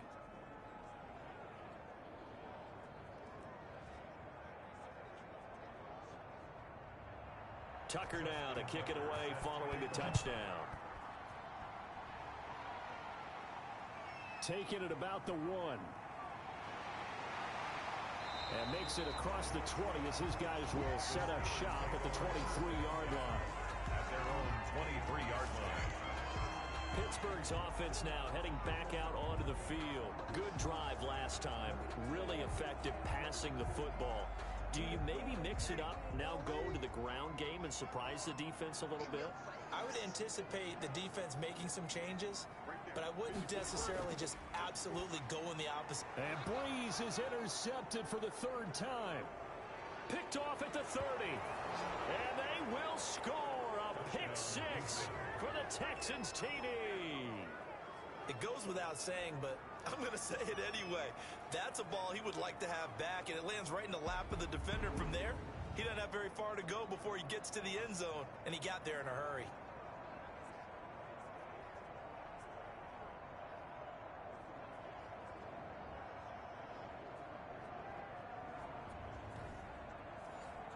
Tucker now to add the point after. The extra point.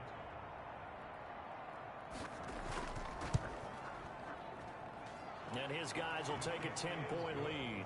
A heck of a play there defensively, getting the interception, navigating his way into the end zone for the touchdown.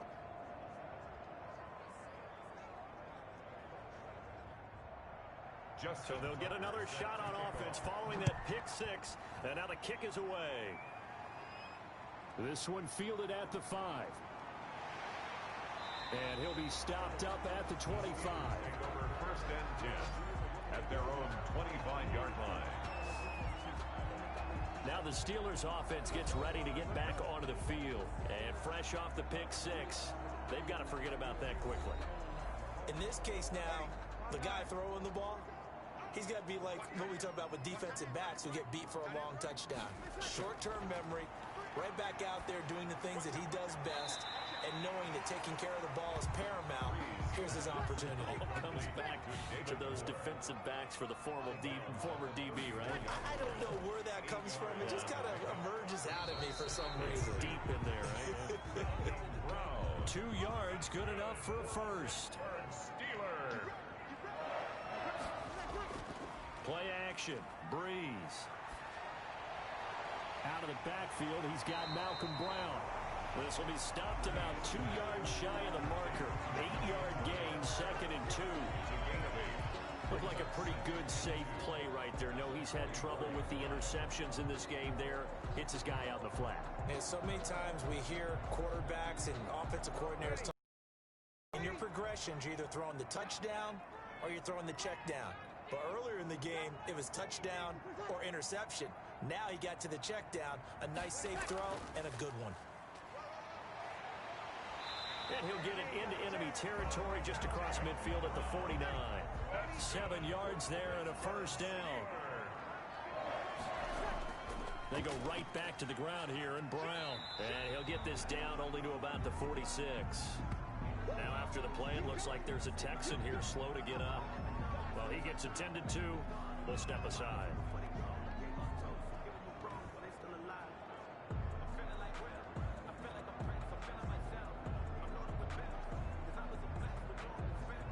Three yards on that last carry. Here's 2nd and 7.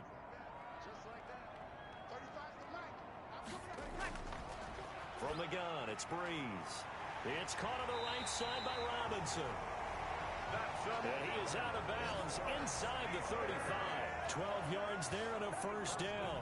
And now with that completion, he's north of 200 yards here in the first half. And he's going to break our statistician Marvin, isn't he? Because Marvin right now is just tallying it up.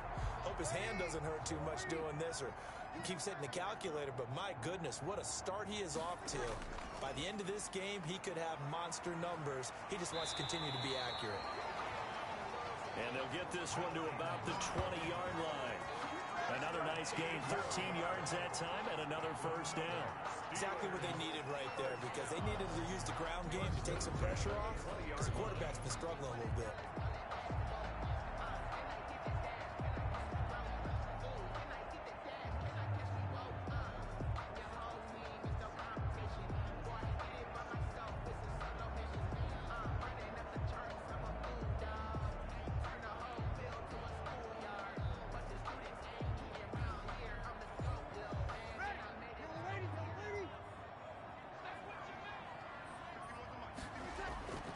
Into the red zone, it's Breeze.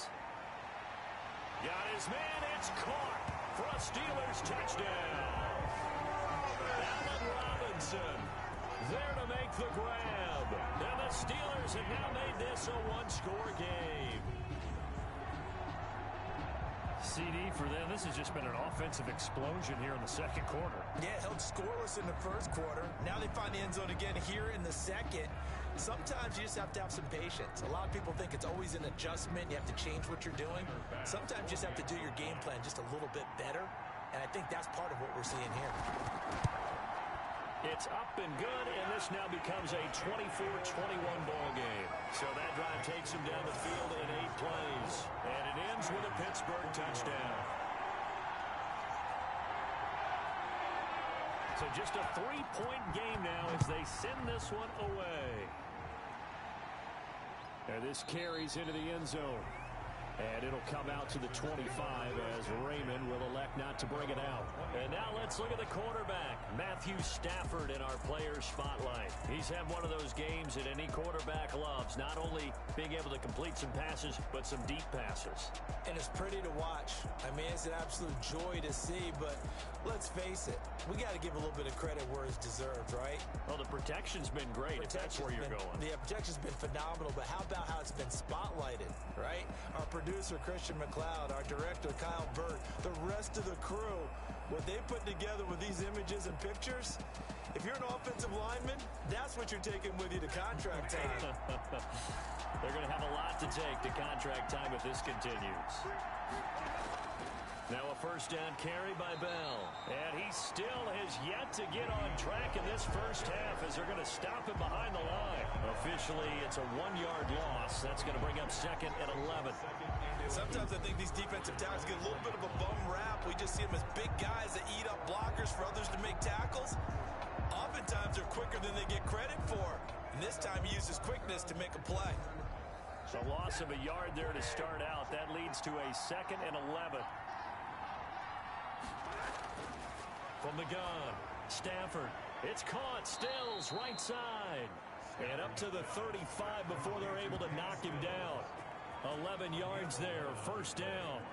And the Texans. When you're playing a quarterback with some experience and some moxie, you enter the danger zone when you decide to blitz him, because if he's able to diagnose as he did on that play, he can hurt you downfield. He reads defenses so well, doesn't he? He really does, and the best part about that play for him, I don't think that was his primary target. I don't think so either. I think he had the read, figured out where the blitz was coming from, and went to a secondary target for a really nice game.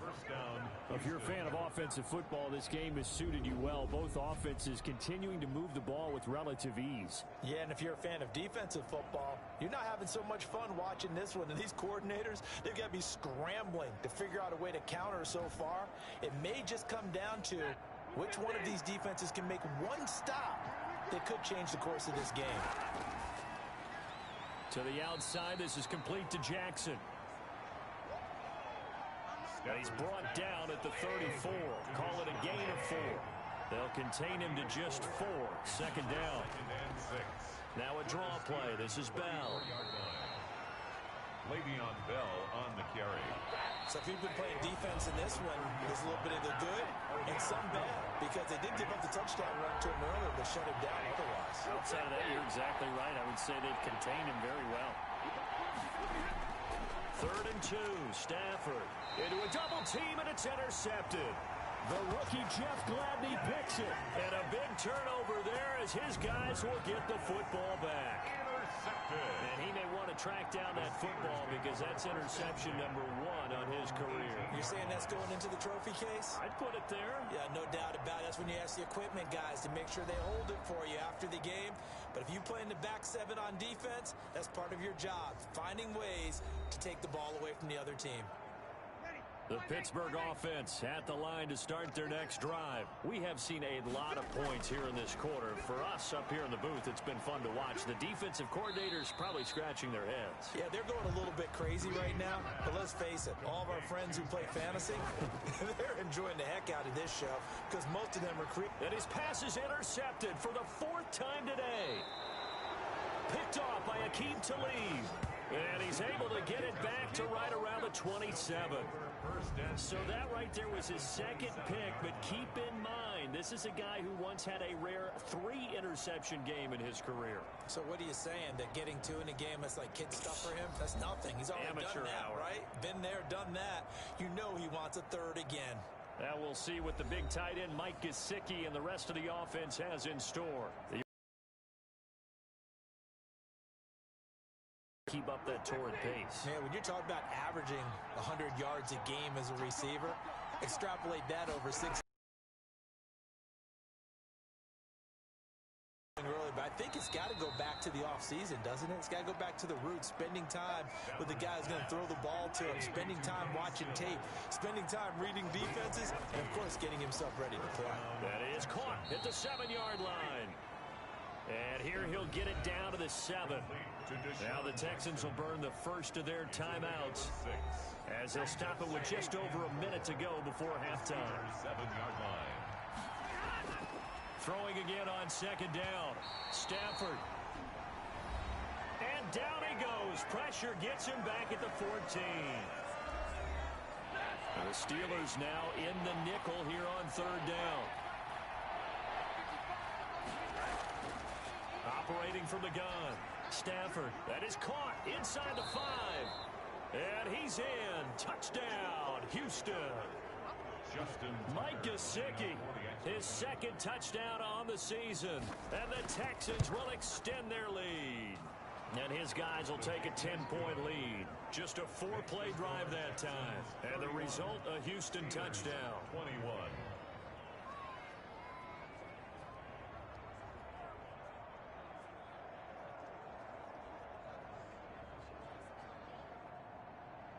Tucker now to kick it away following the touchdown. This one fielded at the 5. And able to get this out to the 25. First and 10 at their own 25-yard line. And Pittsburgh getting set to take the field. And what do you think goes on here in this situation? If you got the football, you're trailing, you're back in your own territory with just a little time. Do you try something? You're thinking about jump-starting your team, right? You just mentioned it. They're down. They're trying to get back into the game. But you've got to figure, if something goes wrong, you may have put yourself in a spot where you may not be able to come back in the second half. Managing risk, this is a big decision here. They'll contain him to just 4. Second down. People worry about throwing the out route because often it can get jumped, and that can turn into either an incompletion or an interception. But not on that one. Everything came together, and he catches it and goes over the sideline. Again, he finds more. That catch good for only a yard, and it'll be 3rd down. They like going to him in the slot. He catches another one. I think this comes under the heading of, until they stop him, why not go back to it? He has something going really well. Great working relationship with the guy throwing the ball, and they keep making the connection. From the gun on 3rd down, Breeze. It's caught. Jones. Now the Steelers use the first of their 3 timeouts, as it'll come with 36 ticks to go in half number 1. Over the middle and into the hands of his receiver, Moore. The Steelers signal for the second of their timeouts as they get it right at the 32nd mark of this first half. A 1st and 10 here, and you know, if they could just get 3 out of this, something about whittling it to a 1-score game at half that might provide a psychological... Under pressure, and he will go down. Sacked back at the 46.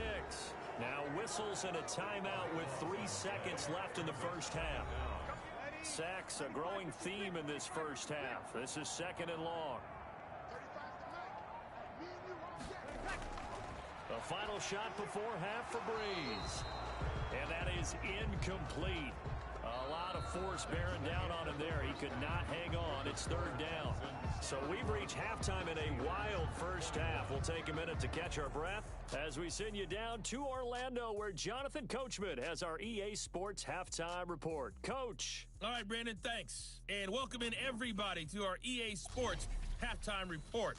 Time for a look around the NFL here in Week 3 of the new year.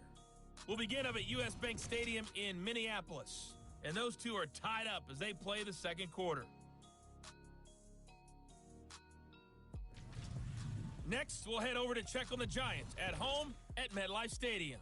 And they trail in that one as it's the visiting 49ers who are out in front. Sammy Watkins, 2 touchdown catches on the afternoon. Lastly, let's get out to Jacksonville. See what's happening with the Jaguars at TIAA Bank Field. And they were winners in that one over the visiting Miami Dolphins. 31-28, the final score. In the game you're watching, it's Matthew Stafford who's had it working in the first half. He's thrown for over 200 yards already, and his guys have the lead as well. As we get you back to Brandon Gaudin. All right, Coach, thank you, and we welcome everyone back for quarter number 3. It's the Texans in front, and they're going to get the football first as we are back underway in the 3rd quarter. And they will wrangle it down a couple yards shy of the 30. On the return, the Texans take over 1st and 10 at their own. So here are the Texans to take over. They've won 2 straight, and they lead this one as well as they come up on 1st and 10.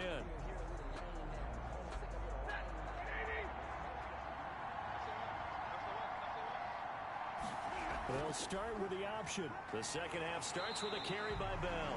And really a heck of an effort there to duck out of 1 tackle, but it winds up only going for a yard. 28-yard line. 1-yard gain. Brings up 2nd and... On 2nd and 9. Stafford, he finds an opening past the 40. And he's going to get this to the 40-yard line. To Deshaun Jackson. A gain of 12. And the Texans... Stafford on 1st down. Throw left side complete. That's Bell. And this will leave him a yard short. Nice pickup of 9 yards on 1st down. Brings up 2nd. That last catch short of the marker by just a yard leaves him with a very manageable 2nd and 1. This is Bell. And this has been a familiar sight all afternoon as they stop him behind the line. I think it's pretty evident. We can say what a difference a week makes. Last week, he ran pretty much wild, didn't he? Did pretty much what he wanted to do.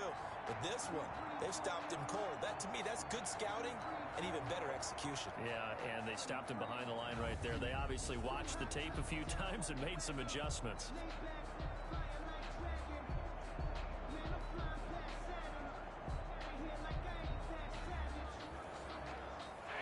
Looks like we've got a dime set here defensively. 6 DBs in the game.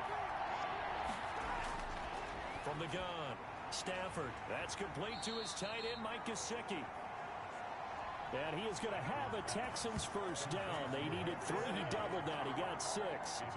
He's up to 88 yards receiving in the ball game now, and he's got a 1st down. And that one was a lot of fun right there because that was the game within the game. 3rd and short, blitz was on. What's the key for the quarterback? Get out of your hands in a hurry. And that was a quick little completion. Got the job done for a 1st down. operating out of Steeler territory now. Here's 1st and 10 at the 48-yard line. Back to throw. Stafford. And Stills over the middle. And brought down, but able to get it to their 30-yard line. It's a 1st down, his 4th catch of the game after having 3 in the first half. Whatever the discussions were at halftime to try to slow down this offense, it has not worked to this point. Yeah, I have a vision right now of everything that was discussed at the half just being torn in shreds or being erased off of the Microsoft Surface tablets because none of it is working. They are really locked in on offense. So 1st and 10 now from the 30. Stafford now to throw. Allen has it left side. And inside the 20 before he's brought down. 2 catches in the first half. Now he's got a 3rd here, and it's good for a 1st.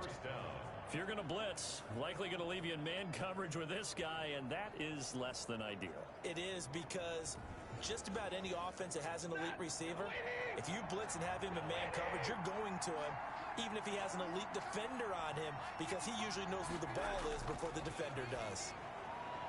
Now an open man. That's the tight end, Gesicki. It's complete.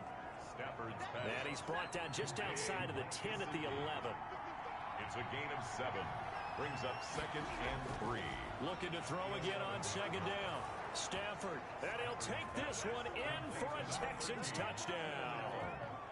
Keenan Allen.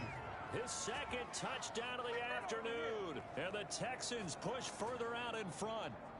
That drive that really increased their cushion felt very military to me. Very precise, methodical. That's one of the words you've taught me. And they just got it done. And slowly but surely now starting to pull away a little bit. Things looking good for them here in the 3rd quarter. Not only pulling away, but you mentioned that slowly but surely. You also drain clock, too, with a drive like that. So you really give yourself an advantage. And it's up and good. A good drive that time as they go 9 plays in all. And it results in the Texans finding the end zone.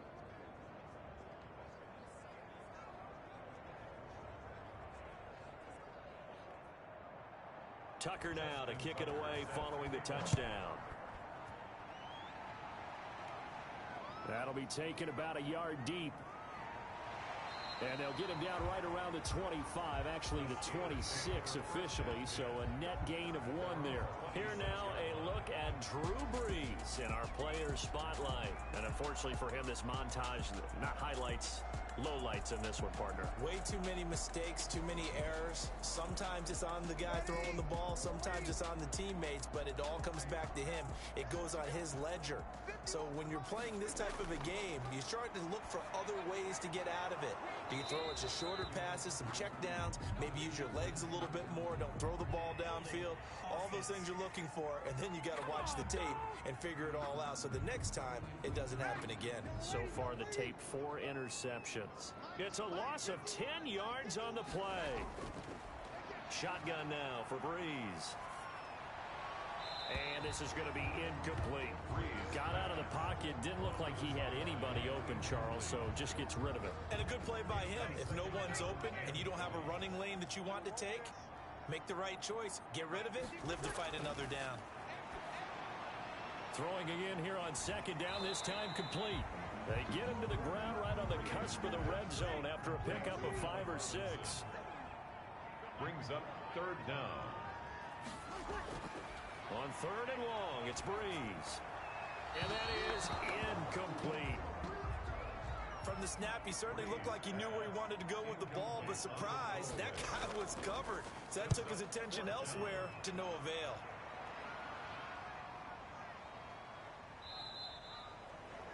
So possession goes over here on the punt. And the offense will take over with a new set of downs. And we spotlight Keenan Allen as he gets set to go back to work. He's having a day here in quarter number 3. Over 100 yards, couple touchdowns. Every receiver's hope for when they head into that game in the National Football League. And his team is loving what he's giving them. Of course, the yardage is terrific, but I think it's what you mentioned, the 2 touchdowns. That's the big one because he's paying off his results downfield. And still more time here, 3rd quarter. We'll see what else he has in store for us. Across the formation, he's got a man. That's Allen. And he's brought down after a very nice gain. That one, a gain of 20 and a first down. Houston. And passing yardage-wise, now up over 350 in this game. Pretty nice performance. Definitely that, which usually means you're putting a lot of pressure on guys trying to cover. If you're a defensive back and they put over 350 yards on you, you've had a long day. The key to everything, if you're doing it without throwing interceptions or turning the ball over. From the 50, Stafford. And that is incomplete. He couldn't hold on through the contact. Brings up second down. Incomplete. It's second down and 10.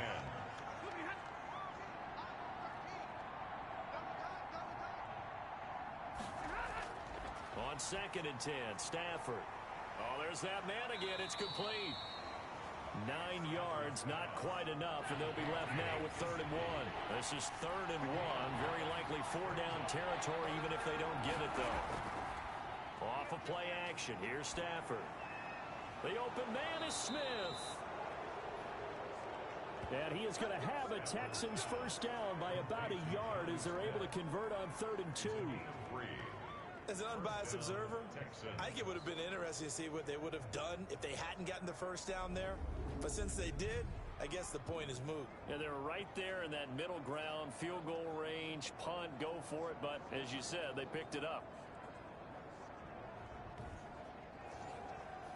So from the 39 now, they'll come up on a 1st and 10.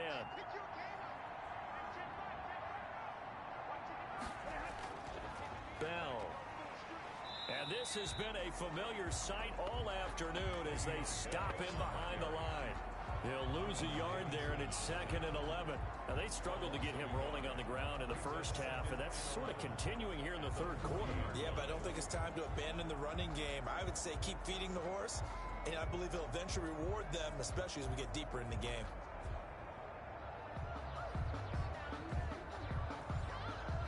Second and 11.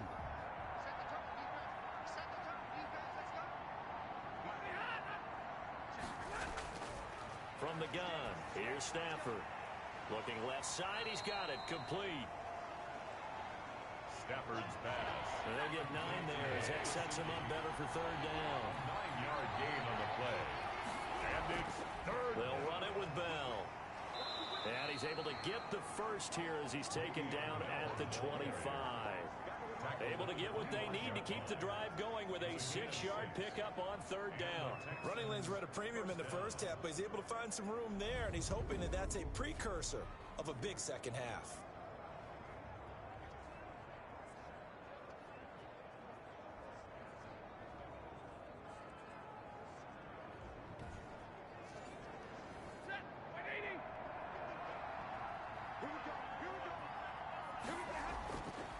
First down at Stafford.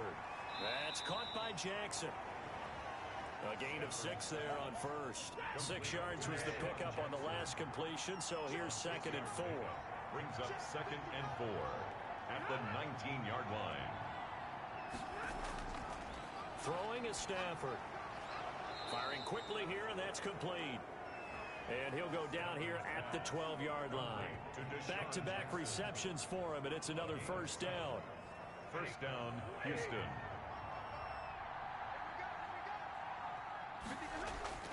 A shotgun snap for Stafford. And that is intercepted by the Pro Bowler, Jalen Ramsey. He's at the 50, 30, 20, 10, and he brings this one back. It's a pick 6 for a Steeler touchdown. I think this is where you have to have the term situational football in your head, because this game is pretty much in the palm of your hand, and the one thing you can't afford to do, turn the ball over.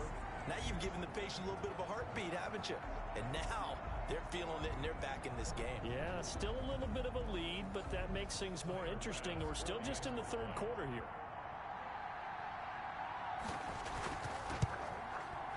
And the lead is trimmed down to 10.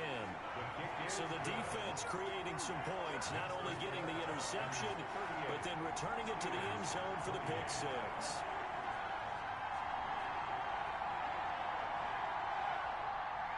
So they throw the pick six. They'll get another shot at it now as this one's in the air. Raymond now on the return. And he's up across the 25 and down at the 28. The Texans take over first and 10 at their own 28. And now out comes Houston. And following the pick six, and they had decent field position in throwing that pick six. We'll see how they attack this drive. And I think all you say to your guy is, listen, let's just take care of the football a little bit better. Make some better decisions on this drive, and they'll probably help him a little bit with maybe some really high percentage throws early to let him get settled back in. But they told us, they've got confidence. That's not a problem. Yeah, not a problem at all. They just want to make sure they get things settled down a little bit for their offense and give their defense a little bit of a chance to rest. At the 33-yard line. 2nd and 5 after the 5-yard completion on first down.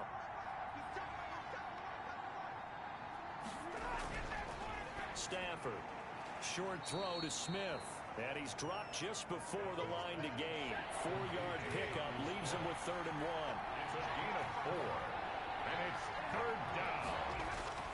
Stafford looking to throw on 3rd and 1. And that's going to be incomplete. The contact there enough to jar that ball free. And it brings up 4th down. That's an excellent job right there on 3rd down. Like any defense, you never want to let them get anything started. And that would have been a first down. Instead, you saw the contact on time, no penalty. And before this drive could get wings, it's 4th down. Pittsburgh set to take over again on offense. And on the last go-around, they really couldn't get anything going. They had to punt from deep inside their own territory, which means they're going to lose the field position battle as a general rule. What they're looking for now is a little more consistency, move the ball at least a few times on offense, get a couple of first downs, and hopefully flip the field. Yeah, just something to build off of. That's what they're looking for here. Operating from the 27 now. Here's 2nd and 3. Pickup brings up 2nd and 3. At the 20. Working from the gun, it's Breeze. Caught out left side by Robinson. And he gets this one just shy of the 40, down at the 39. 12 yards there and a first down.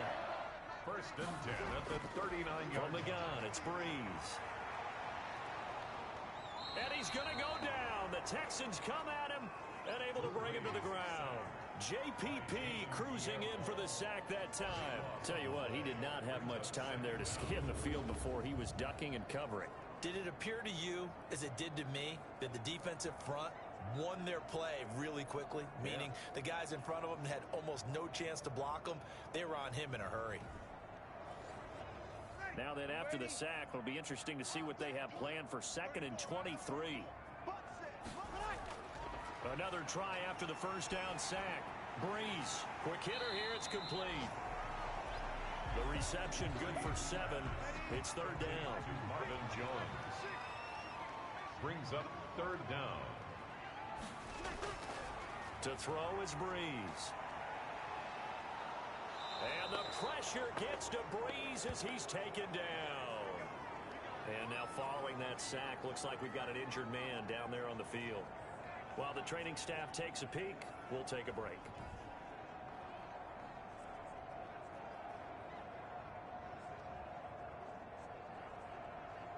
Here's Andy Lee now as he's on to punt for Pittsburgh. He's averaging just under 50 yards a punt as he gets this away. A 41-yard punt there with no return. And the Texans will take over with a 1st and 10. Houston set to take over. And our game's hit a little bit of a lull here, a little bit of a snag. Punts on back-to-back drives. And old school coaches don't necessarily mind that. Didn't turn it over, right? Didn't create a big play for the other team.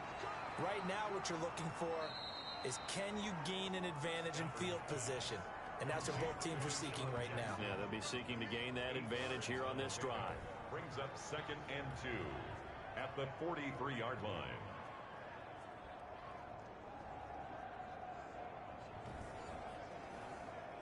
Facing a 2nd and 2 after that last catch, good for 8 yards. From the shotgun, it's a give to Bell. And he'll be taken down, but not before he gets into enemy territory. 11 yards there, first down. Well, they've certainly been successful throwing it around in this game, and that's allowed them to move the ball on offense. But I've got to tell you, to watch them run the football and successfully, I'm not taking sides. But to see the ball in a running back's hands, oh, that's football for me. Under a minute to go in this third quarter as they come up 1st and 10. Out of the gun, Stafford. And he's got his favorite target yet again. It's complete. And he is out of bounds, but not before he's inside the 30. Chewing up big yardage. Another nice gain there. This one goes for 20. And now we get into the psychology of the whole thing, because a lot of teams with a 2-score lead in the third quarter, they almost become defensive with their offense, just playing not to lose. I think with this team, you got to figure at this point, this is a great spot for them to go into attack mode, really try and put the hammer down and finish this one off. On 1st and 10, Stafford looking for Allen. He's got him on the slant. And down inside the 15 he goes. Another strong gain on the last 2 plays. They've moved it a combined 33 yards.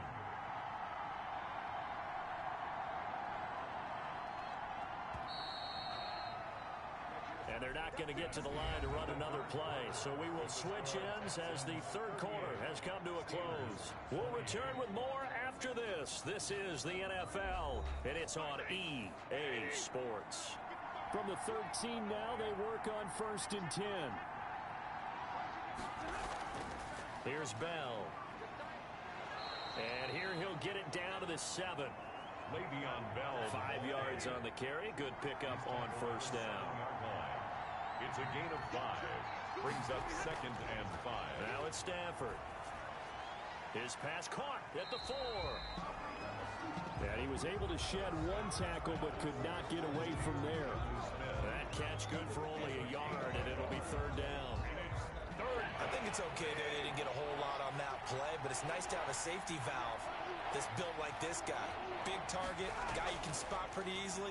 Put it on him when your other targets aren't open. And that's going to be incomplete. The coverage too good there. The contact popped the ball free, and it's 4th down. Well, normally being a big-bodied receiver plays to their advantage downfield. Go up and make the catch, take the hit, and pick up yardage. But in this case, the hit was timed really well and popped it free from his grasp. So they settle for just the 3, but clearly right now anything helps trying to salt this one away in the 4th. Without a doubt, obviously a touchdown probably would have been the final nail to finish this thing off, but it's still 8 up time, got points, so while it's not mission accomplished, it's darn close. At their own 26-yard line. Pittsburgh's offense now heading back out onto the field, and down on the scoreboard, certainly needing to avoid what happened on the last drive, punting the football. Sense of urgency has to take over for them here. They know the score. They know the situation. And by the way, the punter no longer exists for their offense. That's how they have to treat this drive. They need points. Big time. Gets this into the hands of N'Keal Harry. And he's tackled a yard short of the marker. Good gain of 9 on 1st down. A gain of 9. Brings up 2nd. To throw again on 2nd down. Breeze. Sideline throw. That's caught by Moore. David Moore. That's good for a Pittsburgh Steeler. On 1st and 10, here's Breeze. Now they go screen. It's complete. And he goes out of bounds. It looks like right at the 50. Facing a 2nd and 2 after that last catch. Good for 8 yards. It's a gain of 8. Brings up 2nd and 2. From midfield, here's Breeze. And incomplete. Breeze. Tight end has become a bigger and bigger part of the passing game in the NFL, but if you drop the football, that position can get swapped out with a wide receiver in that spot, a running back in that spot. There are other ways they can go if you're not going to catch the ball. And that's not just his first drop, his 2nd drop of the game. And he will have a Steelers first down as they're able to get the 3rd down conversion. A gain of 10, good for a Steeler first down. And in a 2-score game, obviously, every play, every 3rd down, like we saw there, magnified. Big pickup. It was a huge pickup. What they really want, though, is to not even get to 3rd down. They've got to maximize time and conserve as much as possible.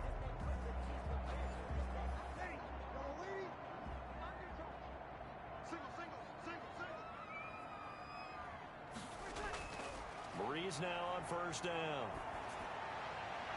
And that is caught on the right sideline, but out of bounds, says the line judge. The throw took him a little too far at second down. Hakeem Talib on the coverage. Breeze again here on 2nd and 10. Got a man open, that's Harry. And he gets this to the 35. Good for a gain of 5. 5 yards, now it's 3rd and 5. Brings up 3rd and 5. Breeze to throw again. It's caught. Jones. And he will have a Steelers first down as he'll be marked down a yard or 2 past the marker following a gain of 6. I don't care how many times we see it. I still get a kick out of watching quarterbacks and receivers do the pass tree in pregame warm-up. But I always remember that when we go to practices, we see that after practices as well. They really tune it up, don't they? They tune it up. They know why they do it for these situations. First down. And they build that trust, and that's why they're able to find him in this type of a situation.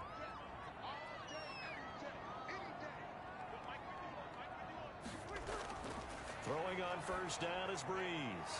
A slant to Jones. Breeze. It'll be a pickup of 10 yards. And that'll make it 2nd and a foot or so. That was a nicely run slant route, and what the receiver's trying to do is make the defender think he's going upfield for a deeper route, and then breaks it off, usually after about 3 to 4 steps, and cuts towards the middle of the field, and now what he's going to go down. Back at the 27-yard line, he's sacked. Tack McKinley getting him once again his 3rd sack of the afternoon. I remember throughout my career here in defensive coaches always say, guys, you got to earn the right to rush the passer. Well, they put themselves in a great spot with this big lead, and they know they've got to throw the ball. These pass rushers have to be salivating. It is pin your ears back time indeed. And the Steelers on 3rd down. They're hitting at 60%, 6 out of 10 thus far. This is 3rd and 8. Oh, the pressure too great, and he goes down once more. The man wreaking havoc there, Gerald McCoy, the D tackle. Off.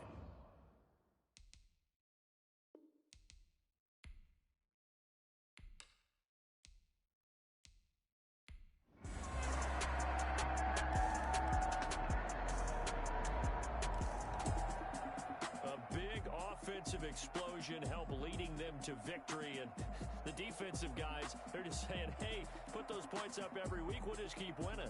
They will gratefully accept them, won't they? It makes their job that much easier when they're scoring that many points, allows them to play with a totally different style and a different flow.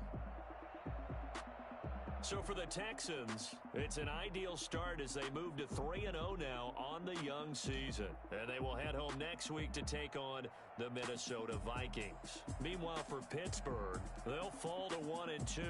And they'll try to rebound next week on the road in Nashville. Thanks for tuning in, everybody. Alongside Charles Davis, we thank our entire crew. I'm Brandon Gaudin. This is the NFL on EA Sports.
Nike check.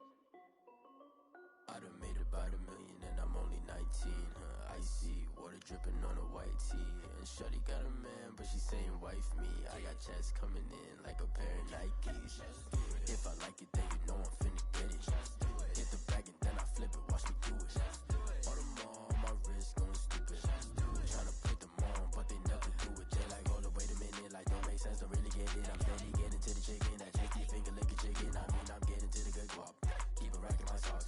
Diamonds cost me a lot, but Nike check up all of my stocks. Hey yo, Nike check. T-shirt. Now let's take a minute to see how you can improve your team. Check. Hoodie, check. Shorts, check. Nike, I done made about $1 million and I'm only 19. Icy water dripping on a white tee. And shorty got a man, but she saying wife me. I got checks coming in like a pair of Nikes.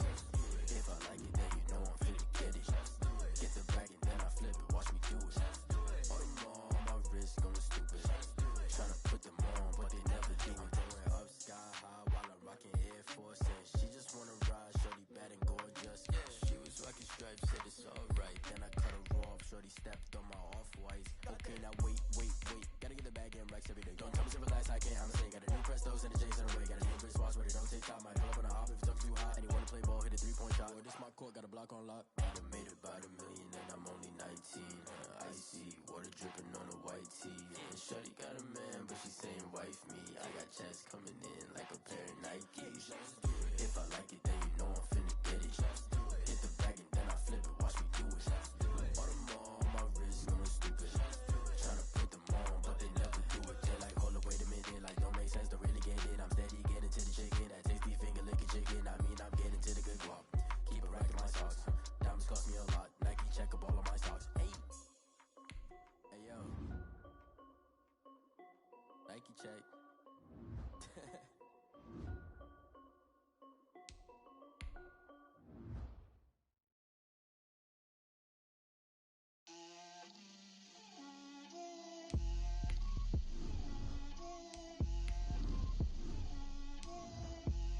Get out my way, Lil. Get out my way, Lil. She gon' put it on me, that's a lot of it. 4 coops, 4 seasons, drop the top of it.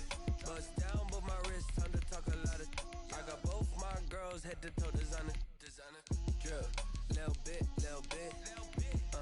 Let me feel myself a little bit.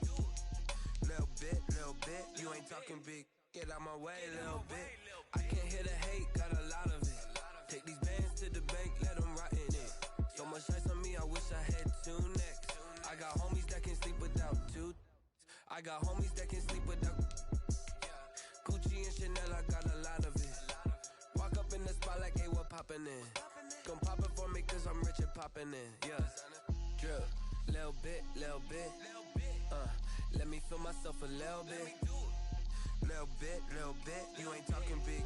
Get out my way, little bit. She gon' put it on me, that's a lot of it. 4 coops, 4 seasons, drop the top a bit. Bust down, but my wrist, time to talk a lot of. I got both my girls, head to toe, designer. Drip, little bit. Let me feel myself a little bit. Little bit. You ain't talking big. Get out my way, little bit. West LA, that where you find me though. Cha-cha macha with it, rockin' black clothes. Whip around that Batmobile, ducking 5-0. If you step to me, then be prepared for smoke, lil' bro. Let me feel myself a little bit. Let me blow this down a little bit. Drip, little bit. Let me feel myself a little bit. Little bit. You ain't talking big. Get out my way, little bit.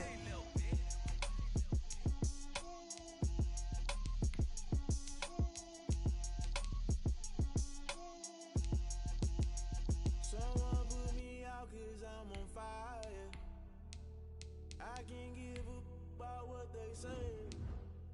They've been searching for that thing to get them higher. Start your week by installing your game plan. Your players, there is a high chance of re-injury if you play. Trying to keep the people stable the way I feel. I might it all up the way you feel. You might do it for the bug. All black. Born to be a rebel. After this, I might go and water down the devil. Listen to everything around me. I can't see. Picked a dozen roses and left them in Galilee rolling thunder. Don't hear my cry. Don't let alibis pass my shoes, I finally starting to realize never give up and go. I can't watch TV, it's all a lot, tired of trying, go ahead and fly. Everybody want a straight answer, but media keep us blind. A good heart is not hard to find, why the people try to define infrastructure right. I don't got time, infrastructure right, I don't got time. I could call to, we're talking about you, about to protecting the sons and daughters from political manslaughter. Someone put me out cause I'm on fire. I can't give a about what they say. They've been searching for that thing to get.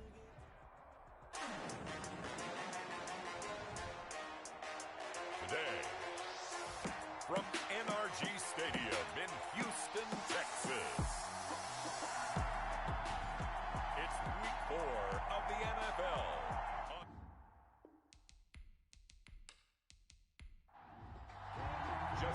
It's 3-0 versus 2-1. A good early season battle as we're underway in week 4. And not much happening on the return as he'll get this to about the 23. So here's the Viking offense making their way out. And they'll be led out by their quarterback in his 5th season now, the former number 2 overall pick, Carson Wentz. And I thought it was a really nice performance last week by him. 3 touchdown passes. I think that signifies exactly what he was getting done. He did have the 1 interception. But that's the ratio you say you're okay with, right? If you go 3-1, you're going to be pretty happy over the course of the season. And let's face it, he'll never blame the receiver publicly. But behind closed doors, he probably told his agent, hey, what's the deal? I should have had a perfect game. And he'll get this one up to the 26. Give him 3 there on the first play of the game, and it's 2nd down. These are his numbers from last week's contest. 19 carries, 78 yards. And to me, the goal is the exact same thing as last week. Get him the ball early and often. I think he's got another big game in him in this one. On 2nd down, Mostert. He'll have a first down past the 40. And he'll be out of bounds just shy of the 40. He's able to rip off 32 on that one. It's a first down. They went with the nickel look defensively, so they had 5 defensive backs in there. Didn't help them stop the run. Yeah, I love that, the nickel look. 5 cents, 5 DBs. But what also happens then? You take a big body off the field in order to insert that guy. So you're taking a big off for a little. And oftentimes you can run the football effectively against that defense. So the big play gets him across midfield now for 1st and 10. Throwing now is Wentz. This taken in by Jakeem Grant. And he works it past the 30, almost to the 25. Another nice gain, 16 yards there and a first down again. That's what we're used to seeing from him right there. Plays like that, why he's number 4 in the league in terms of receiving yardage. Able to make adjustments all along the way. Doesn't matter where he lines up, where he releases from. Working his way into the secondary. Figures out defenses and finds weak spots in order to get open.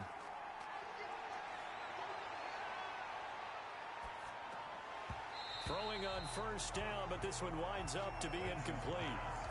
And, Charles, we get a look here at the key inactives, and I tell you what, a big list for being this early in the season. If there's any silver lining at all, you're hoping you can get these guys back, and now you'll play well down the stretch with them. But what you're also hoping is that the guys who have to play for them, the next man up mentality kicks in, and those guys take care of business. 5 yards, now it's 3rd and 5. Pick up on the play. And again, it's Wentz. Flush to his right. So no sack. He gets back to the line of scrimmage, but it'll still bring up a 4th down. Well, there was pressure all around him, so the only play was to try and get out of there. I think it was an excellent effort by him just to get back to the line of scrimmage.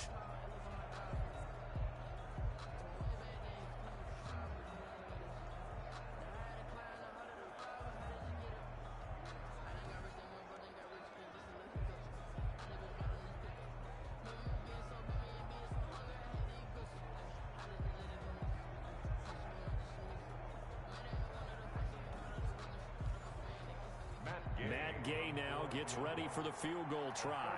From the right hash, it's a 38-yard attempt. And Gay knocks this one through. And the Vikings have a 3-0 lead. Vikings 3, Texans 0.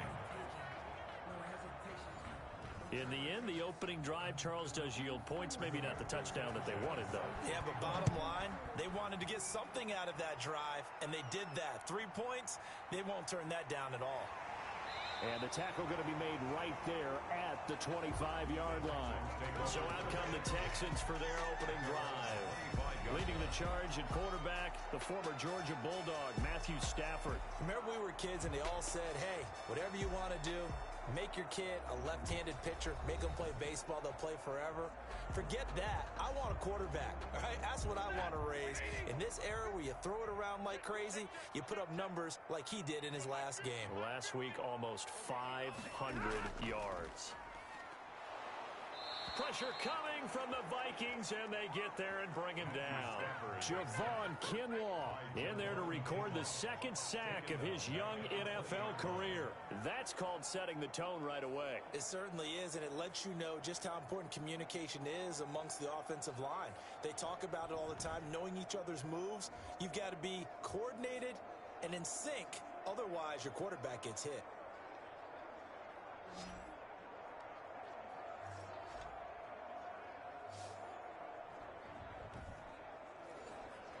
Coming up now on a 2nd and 15 following that sack.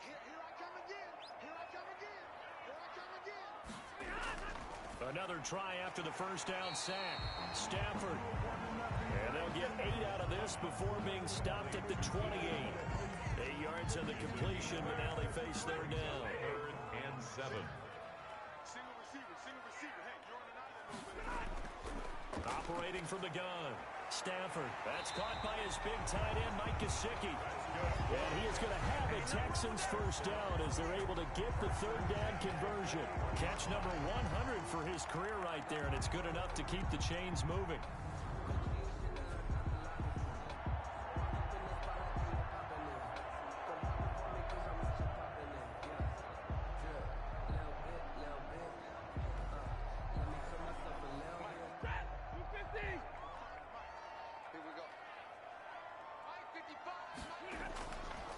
Now the first carry for Le'Veon Bell. Just a yard on the first down carry, so it's 2nd and 9. Defensively here, you're facing a top 5 team in terms of points scored in the NFL, so when they're that high, you've got to find a way to hold them under 20, because to me, that's the magic number. 20-point score, you give yourself your best chance to win. So if they're up around 24, 28, 30, they could be in some trouble. And I think so, because then you turn it into a shootout, and that means your offense has to keep pace. The numbers for him from a week ago. 10 catches, up over 130 yards, and a touchdown. Now this is Le'Veon Bell with a reception. And he is tackled inside the 40, not quite to the 35. 10 more there and another first down. 1st and 10 at the 37-yard line. They'll go back to the ground with Bell. And tough sledding. He'll get maybe a yard. Stop short of the 35. He was taken down by K.J. Wright. 1-yard gain. Brings up 2nd and 9. On 2nd and 9. Stafford. And oh my goodness, what a catch at the 6. That's good. And that was a high degree of difficulty on that one, but to me, it goes back to fundamentals and determination. High point the football and declare it yours.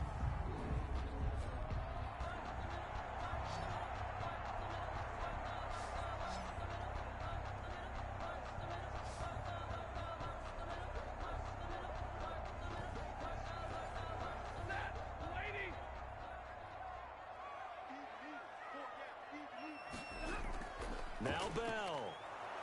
And the hole closes quickly here. He can fight only to about the 4. Only a yard on the pickup there. 2nd and goal. It's a gain of a yard. Brings up 2nd and goal. They'll try again with Bell. And he's in. Touchdown, Houston. Le'Veon Bell. His 5th touchdown now on the year. And the Texans have taken the lead.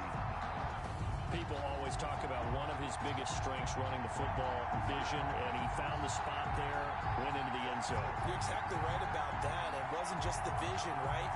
Once he saw the gap, decisiveness, made up his mind, and about the power to finish the play. Not only did he get good blocking, he created his own space as well. Justin Tucker for the extra point. He's got it. They'll see that opening drive field goal and raise it a touchdown, and that makes it 7-3. So that drive goes a full 80 yards in 10 plays. And it ends with a Le'Veon Bell touchdown run. Tucker now to kick it away following the touchdown.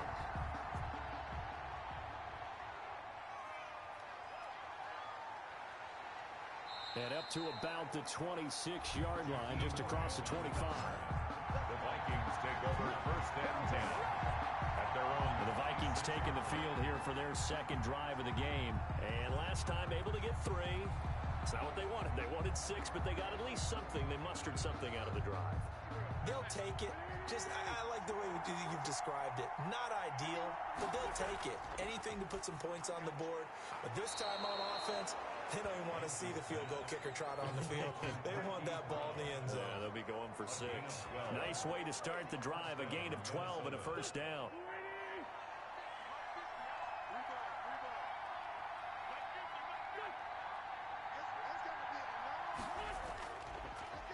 Mostert. And he stopped immediately there. The ball carrier. No gain on the play. It'll be second down. No gain on the play. Second and... Throwing on second down. Wentz. Now he's going to get this all the way down inside the 35. That one covers 29 yards. First down. 29 yards. I think when they look at their offense, they think to themselves, weapons everywhere, and they want to move the ball around. They want to spread it to different people. But you absolutely know they want to get this man involved as well, and that's what they just did on that play.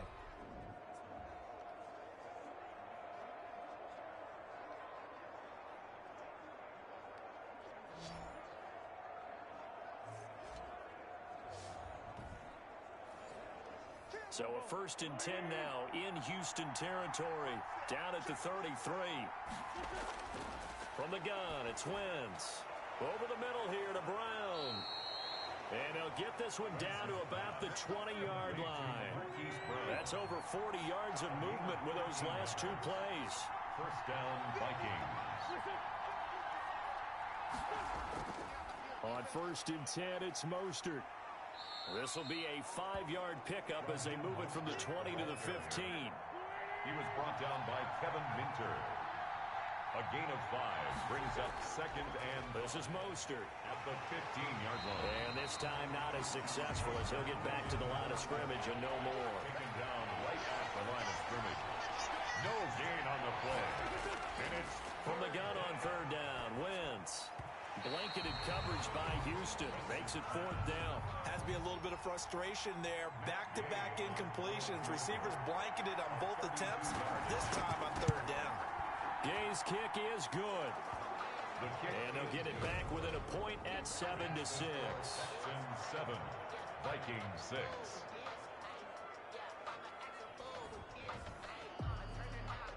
So 2 first-quarter field goal attempts for him, and he's converted on both. I like the positive right there. 2 for 2. Got the points on the board. The negative side is they didn't score touchdowns. And, of course, going forward in this game, that's going to be the aim. And hopefully they'll be kicking extra points instead. At their own 20. So now we get set to see Houston for their second drive of the ball game. And they'll be looking to build off of a nice drive last time, a drive that really relied on the quarterback. Making good decisions, distributing the ball well, distributing it accurately, keeping it away from danger. A really nicely run drive. But now the defense, what adjustments do they need to make in the passing game? Pass rush, pass rush, pass rush. Whether it's the guys up front or maybe you bring additional guys, but you've got to disrupt the timing of them throwing the football. We'll see if they can disrupt it here. Now the pass hauled in by Kenny Stills.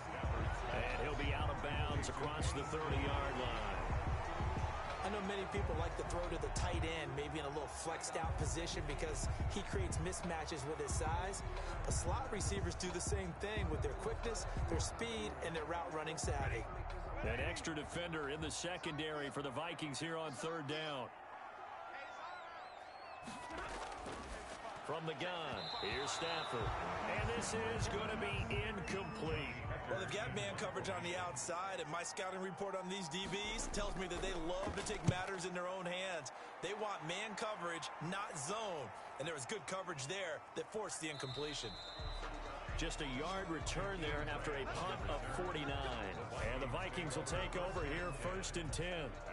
And now out comes Minnesota. And after the field goal last time, let's see what they can get here. And at least they got points out of the last drive, Charles.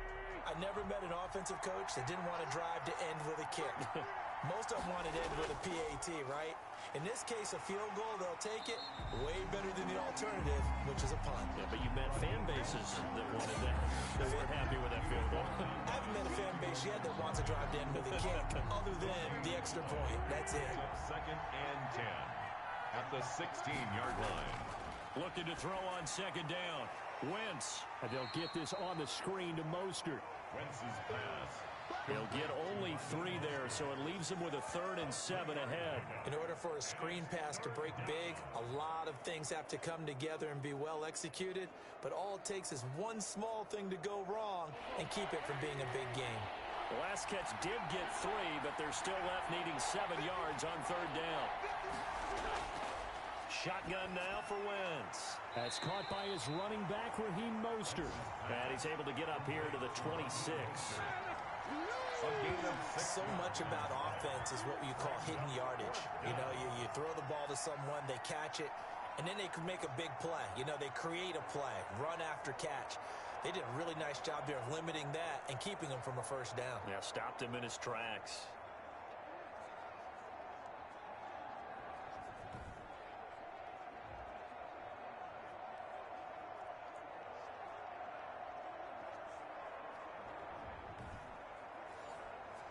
To punt on 4th down, here's Rigoberto Sanchez.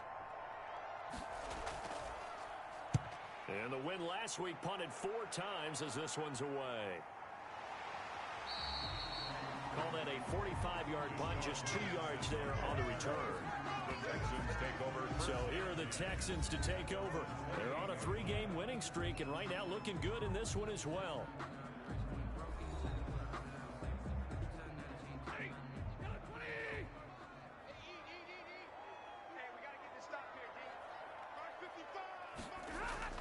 Stafford on 1st down.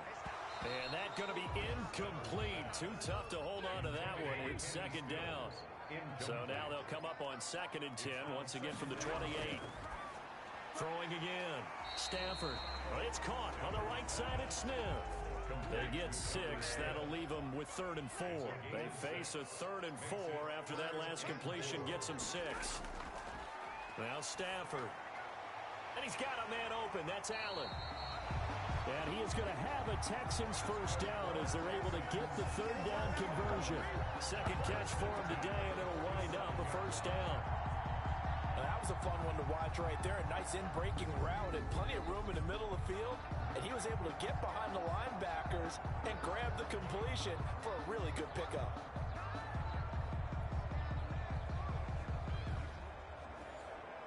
From Viking territory now, they'll come up 1st and 10 at the 47. Stafford looks to throw again. That's complete to his tight end, Mike Gesicki. And he's got this down a yard or 2 shy of the 40 before he's out of bounds. A gain of 6 there on 1st. Well, that's always a good place to throw it just because he's one of the biggest targets not only on this team but in the National Football League. And you and I both know the quarterbacks love these large-body tight ends, and why not? Nowadays, they're really wide receivers who are just taller and have a little bit more weight. These guys catch the football, make big plays downfield. In the old days, we wanted them to block. Now coaches want them to catch the football first. Now a man open down the middle of the field. And this is going to turn into another 1st down as the tackle is made at the Vikings' 29-yard line. After one, a 1-point game, 7-6. Vikings 6.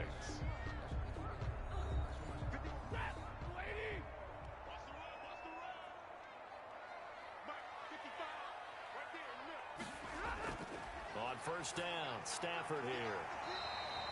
And a quick throw here, that's complete. That one good for 10 yards. And that'll bring up a 2nd and just about a few inches here.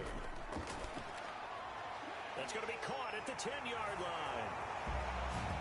And he's in. Touchdown, Houston.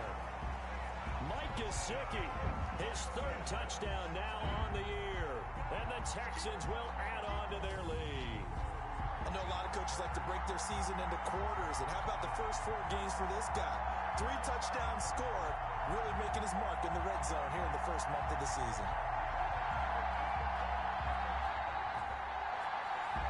Tucker now for the extra point.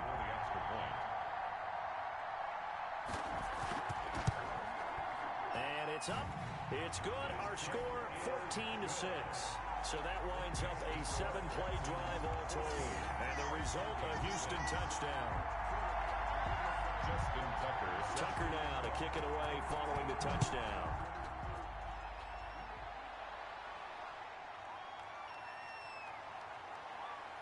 And he'll be tackled just shy of the 25. Jakeem Grant on the return. The Vikings take over 1st and 10 at their own 20. Now the Minnesota offense set to take over again. Now they're about to come up on drive number 4, but so far just 2 field goals on drives 1 through 3. Wondering if the head coach has talked with his offense coordinator and said, look, let's go ahead and press this a little bit. I'm giving you 4 downs on just about every occasion to try and get this offense kick-started and have it culminate in touchdowns. You know, maybe someday to press it a little bit. This might be the case. And they get him down, but not before he takes it across the 40-yard line. That's a good way to start the drive. 17 yards and a first down. Well, he's broken off some big-time runs here in this first half. Yeah, and let's just face it. When you go into a game, you think you've got the plays that are going to work, but when you actually get out there and they're starting to happen, your confidence rises, and he's running with terrific ability right now.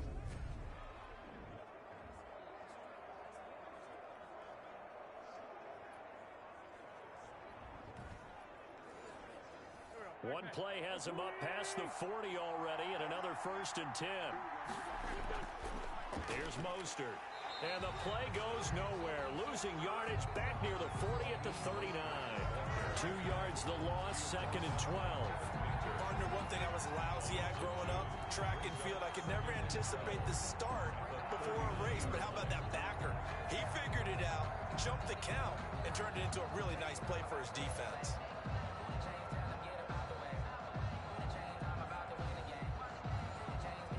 Second and 12, operating from the 39. Working from the gun, Wentz.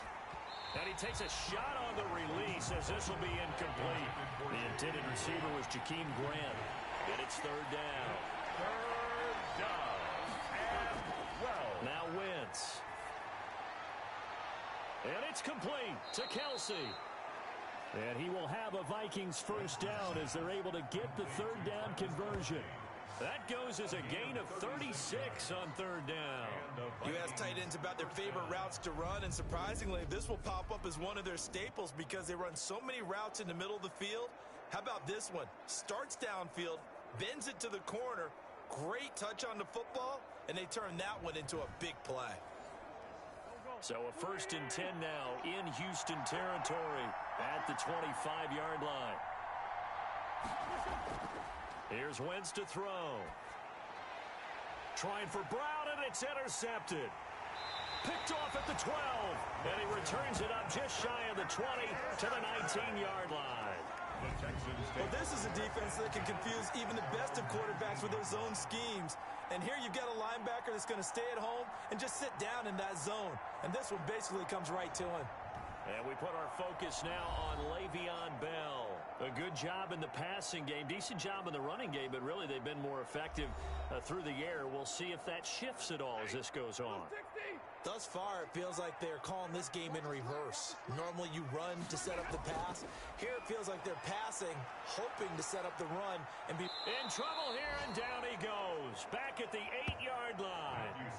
Caleb Chason in there to bury him for a loss of 11. Well, so much for setting the tone of the drive offensively. Giving up a big sack that loses that kind of yardage, not a great start.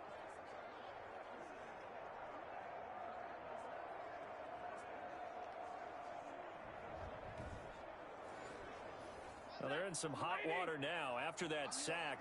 It's 2nd and 21. Another try after the first down sack. Stafford. And they'll bring him down right around the 13. That catch good for 5. It's 3rd down. Out of the gun, Stafford. It's caught. Stills, right side. And that's not going to get it done. He'll come up well short of the first at about the 21. It'll be a gain of 8, but it'll also lead to a 4th down. One of the money routes for any offense, the drag route. So tough to defend because the receiver can stop at any point and make himself available to the quarterback and get a completion. But I love the communication we saw there. All the defenders pointing out the receiver where he was going, and then they're able to rally to the ball after the catch and stop him short of a first down. On is the punter, Hecker, as he gets this one away. Returnable for Grant. That's a 49-yard punt, 8, though, on the return. And possession will switch hands, 1st and 10. Getting set to go again as we look at the back, heading onto the field again. And I'm wondering if maybe they don't go away from him on this drive a little bit. He's been great, but they haven't scored a lot of points. I think they still have to show him as a threat. Make sure he touches it a few times, but as you point and get the ball in the hands of some other people in order to put more points on the board. But he's done a really nice job of establishing them with his running. Yeah, he's established himself well. Now can they put more points up? And how about that, partner? That happened in a hurry. Sudden, explosive, gets into the backfield and spills the play. And he was AFC Defensive Player of the Week last week because of plays just like that. After the loss to start out, here's 2nd and 11.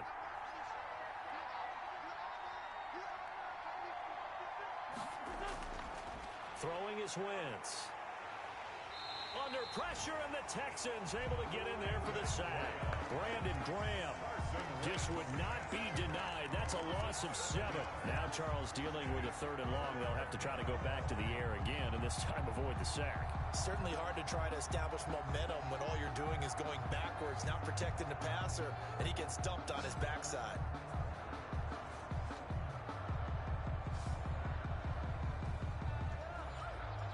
The Vikings on 3rd down. They've only converted once in 4 tries. This will be a tough 3rd and 18. Wentz. Throwing the out route incomplete. That's Grant.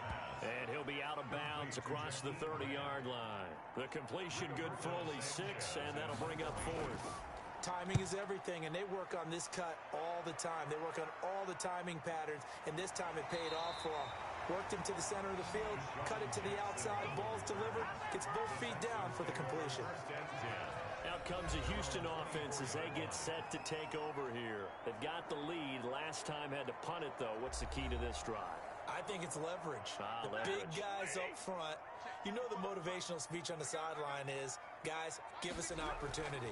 Protect the passer, create space for our runners, and let's go ahead and get these guys. Low man wins. Let's go do it on this drive. We'll watch that leverage on this drive. 8 yards on the pickup. Brings up 2nd and 2. At the throwing again on 2nd down. Stafford. That's caught by Jackson. And they bring him to the ground just shy of midfield. That one good for a 1st down pickup of 18 yards. Well, we can talk about it like it's just a basic route, but how about the timing on this one? Lined up on the right, runs a deep in route, and how about the throw? Right on the money. Bam, puts it right in there and on his hands. Nice completion, really good pickup.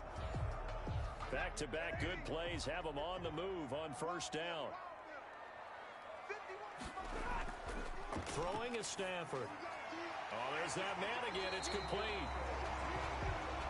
And they'll get him down as he's inside the 40. A good gain again. That's now 31 yards combined on those last 2 plays.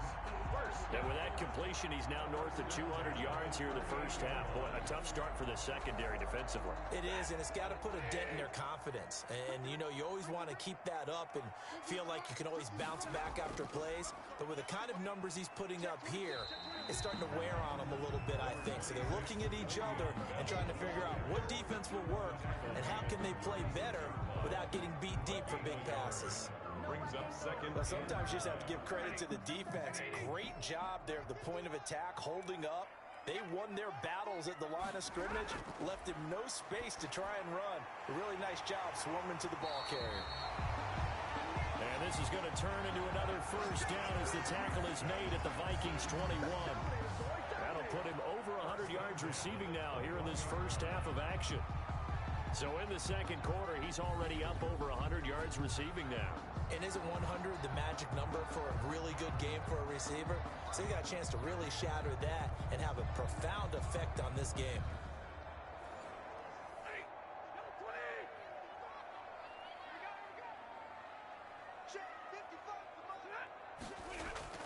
On 1st and 10, Stafford.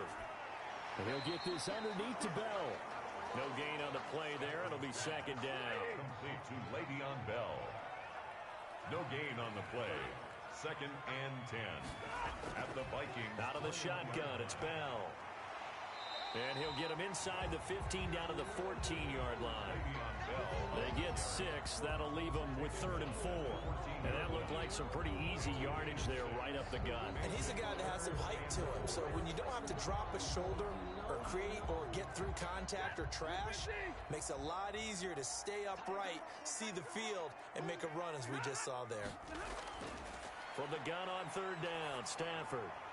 This Minnesota D up to the task on the 3rd down pass play.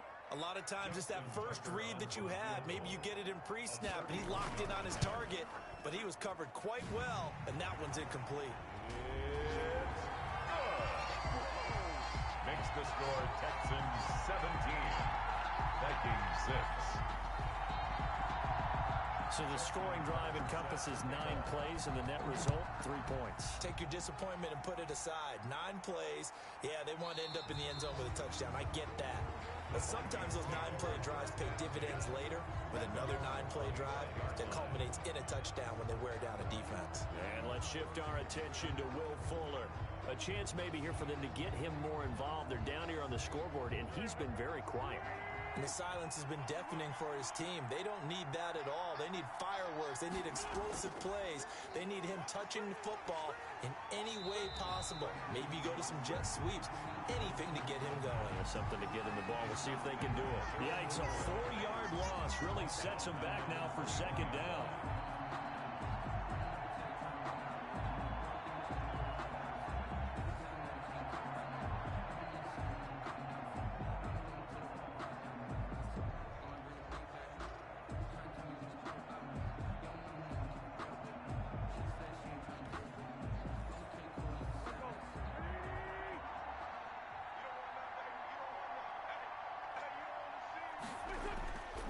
Throwing now is Wentz. Firing quickly here, and that's complete.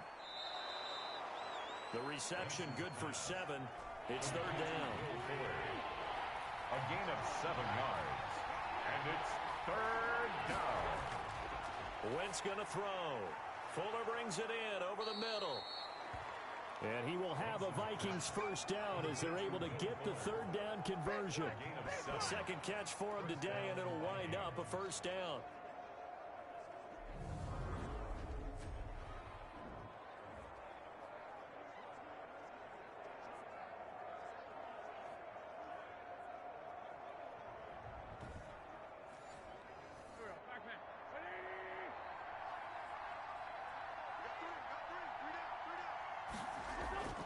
From the gun, a run with Mostert.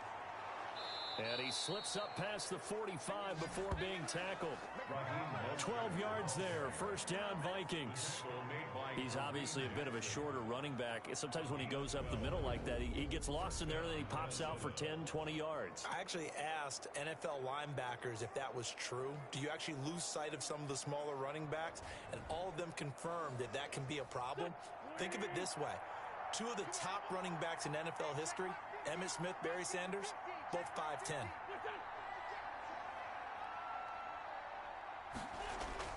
Throwing on first is Wentz. Over the middle here to Brown. And he'll get it into enemy territory just across midfield at the 49. They'll contain him to just 4. Second down. They run out of the shotgun with Mostert. Just a couple on the pickup there, and now it's 3rd down. The tackle made at the 47-yard line. It's a gain of 2 yards. And it's third down. From the gun, it's Wentz. It's complete to Grant. Wentz's pass. And they will touch him down, but not before he gets the first. A gain of 7. Give him 7 yards on the play as they do pick up the third down conversion.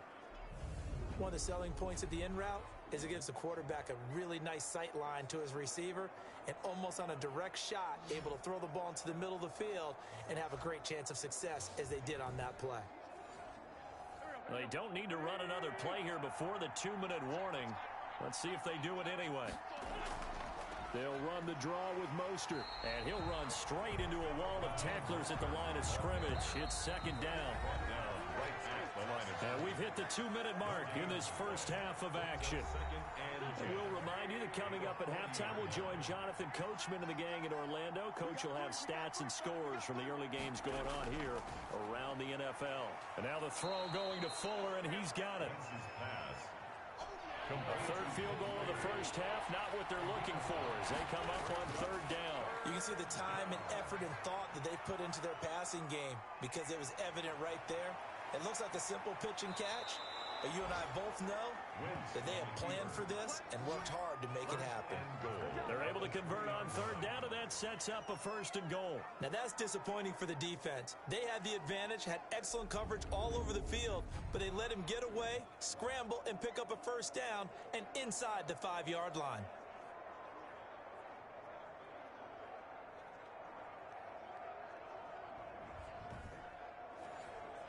First and goal, and they got to be thinking a chance to get right back into this football game.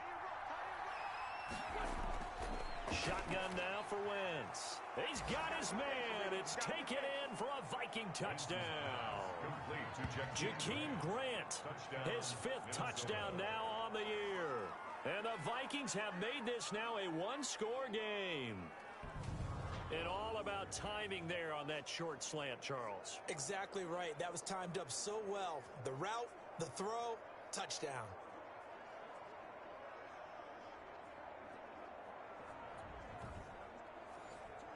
Matt Gay on for the extra point.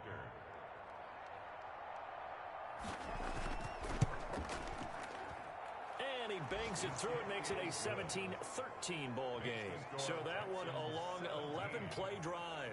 And it's polished off by a Viking score.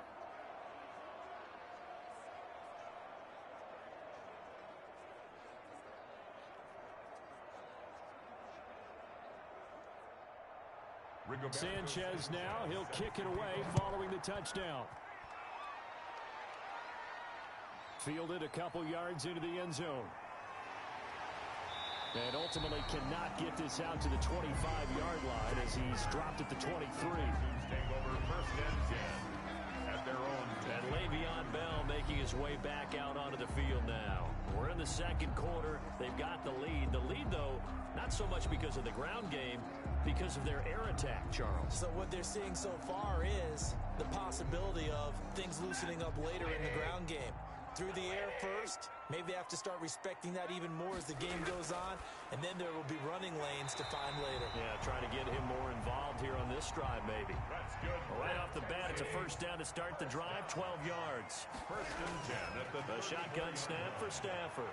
Trying to force it to Allen, and it's intercepted. Picked off by the rookie, Xavier McKinney. And the return comes to a halt right at the 44-yard line. Certainly feels like the classic second guess, but let's be honest about it. They had a chance going to halftime with the lead. Why did they take a chance with a throw there? I don't understand. Defense has to try to protect that lead going into the locker room.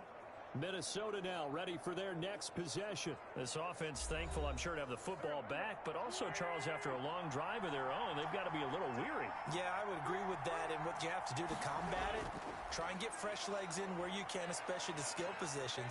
And they're going to get him. He's taken down for a sack back at the 47-yard line. The Vikings going to signal for the first of their timeouts as they get the stoppage with a little over 50 seconds to go in the first half. Now the Vikings will use the second of their timeouts as they get the stoppage with just under 50 seconds remaining in half number 1.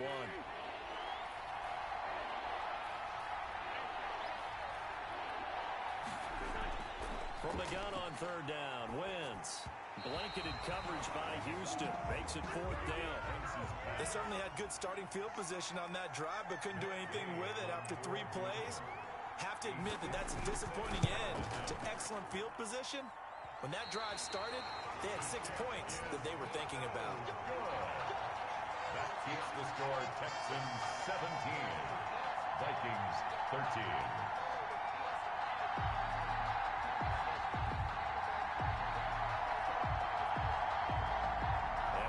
Focus now on Le'Veon Bell. It's the second quarter. His team has the lead, but I think he's hoping for a little bit more production out of himself. And we often talk about preaching patience to a runner when things are a little bumpy in the early going, but we have to do the same thing with the offensive line. They can't wait to halftime to make the adjustments. They have to do it from series to series for those surface tablets come into play. Check out what the defense is doing and see if they can find a better way to run it. So they search for that patience here now. Now the Texans will burn the first of their timeouts as the clock will stop with 37 seconds to play in this first half. Looking to throw again on second down. Stafford wide open. It's Allen, complete. And he'll go down, but not before getting this inside the 30. Now the Texans will use one of their 2 remaining timeouts as they stop it with 28 seconds to go in the first half of play. Stafford on first down. And that is caught. Touchdown, Texans. Mike Gesicki with his second touchdown of the game, 4th of the year. And the Texans will extend their lead.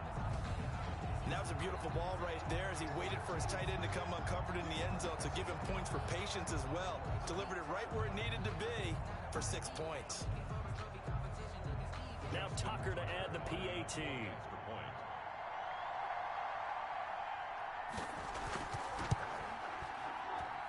And that one pushes the lead up to 11. Scoring summary, 3-play drive. And it results in the Texans finding the end zone.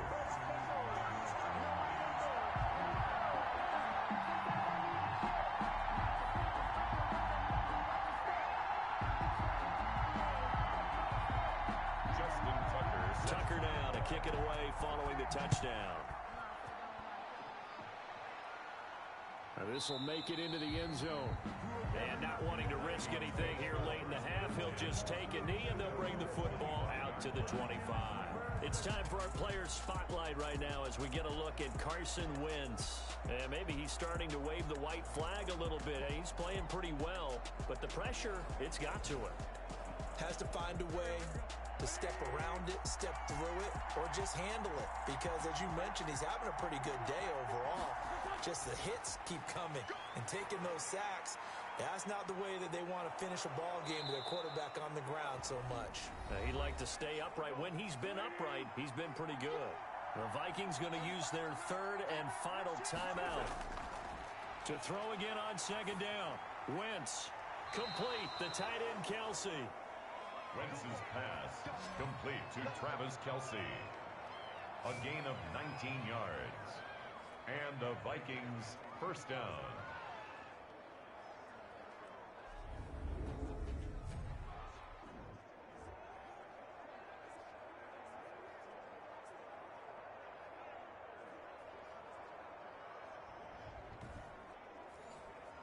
Back-to-back good plays have him on the move on first down.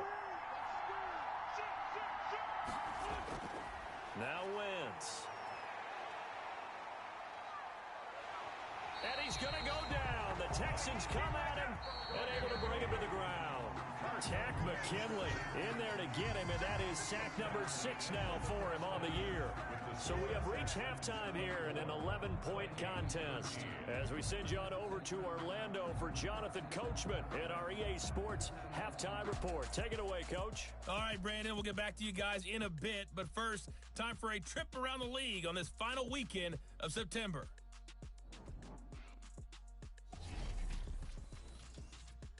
We'll begin our tour out at Nissan Stadium in Nashville. And it's the Titans on top as that one draws close to halftime. The Titans still in a dogfight, but this would be a good victory for them if they could get it. From there, it's off to North Carolina to check on the Panthers at home in Charlotte. And this one going the visitors' way as the Cardinals have the lead in that one. Cam Newton with a couple of touchdown passes there. Lastly, let's get to the Windy City.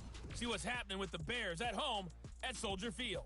And you can see there it's the visiting Colts who have the lead in that one. A.J. Brown, a touchdown reception.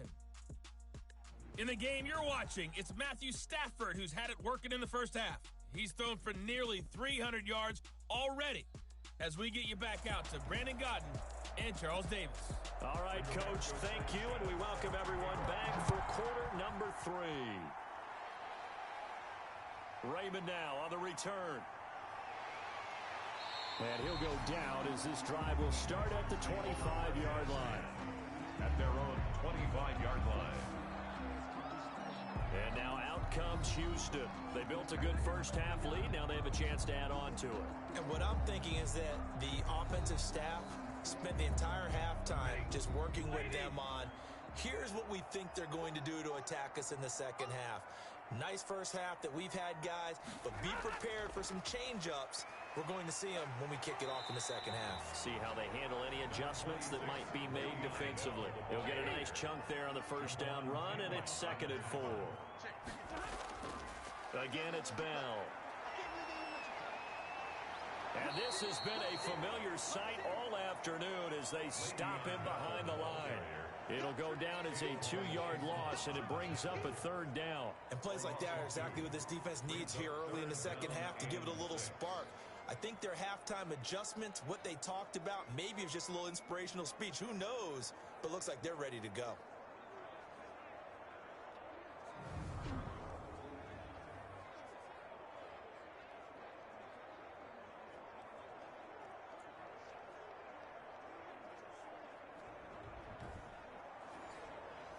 And on 3rd down, a nickel formation here defensively.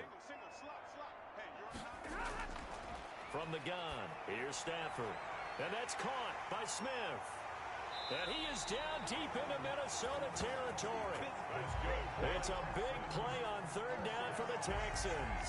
And even 50 yards. They came out with an aggressive mindset to start the 3rd quarter, and I wouldn't be surprised to see them take more of these type of deep shots as this game moves along. They connected there. They expect to connect on more before this one's over. So a big play as it gets them all the way down to the 20 now for 1st and 10. How about this? They'll try the option, left side. And a couple of yards as they move it from the 21 to the 19.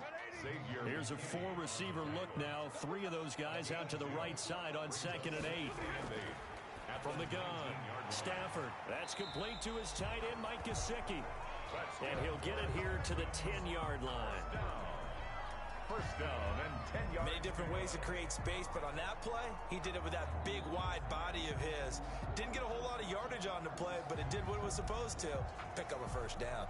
So not quite a 1st and goal. It's 1st and 10 from the 10. Now Bell. And there just continues to be nowhere to run. He's bottled up again at the line of scrimmage. On the stop. No gain on the play. 2nd and 10. At the Vikings. They'll go again with Bell. And once again, not much running room, if any at all. The ball carrier. Back-to-back stops make it 3rd and 10. Keep in mind, if you're thinking of staying on the ground, this is a top 5 rush defense. Yeah, but I don't think you shy away totally with the run. At least show them the hint of a run before you decide to. And got his man. It's caught. Touchdown, Houston. Mike Gesicki there to make the grab. And the Texans push further out in front.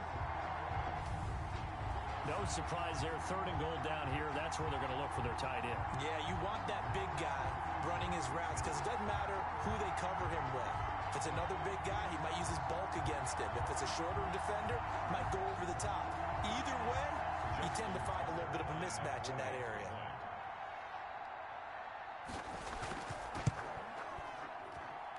And the lead is up to 18 now. So that one an 8-play drive. It spans 75 yards. And the result, a Houston touchdown.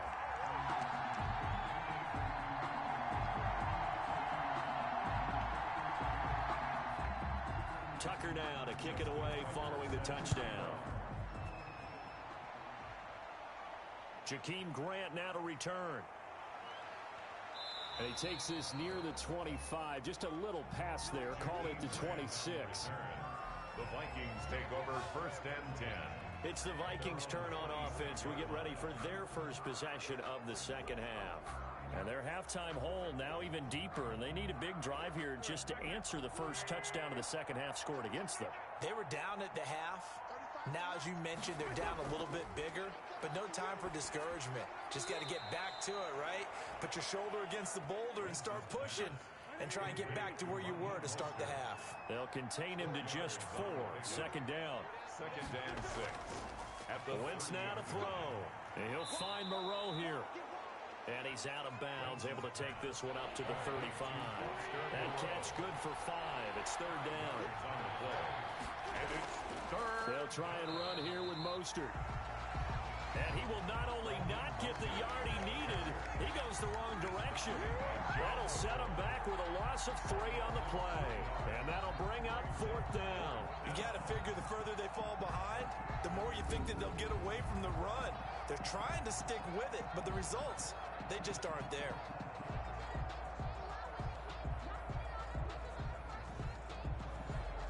Now here's Rigoberto Sanchez as he's on to punt for Minnesota. His first punt, 45 yards. This looks good as well. And here's a fair catch taken at about the 24-yard line. It'll be a 39-yard punt, no return.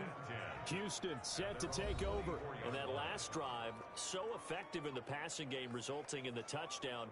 Maybe not many people were focused on the trenches. There was good protection there. Excellent protection. So now defensively, you've almost got to get down into those starters blocks like you're a sprinter. Get lower than those guys on offense and find a way to roar through them or around them to get into the face of the pass. Easier said than done, though. Way easier said than done. But they've got to try something because right now they're just cutting him to shreds. And that last reception puts him over 150 yards. So tough to cover a big tight end like that. It changes the chalk, as one of my coaches like to say, meaning the normal things don't apply. All right, used to say, okay, there's a tight end going out. We're either going to put a big linebacker on him or maybe a safety and call it a day.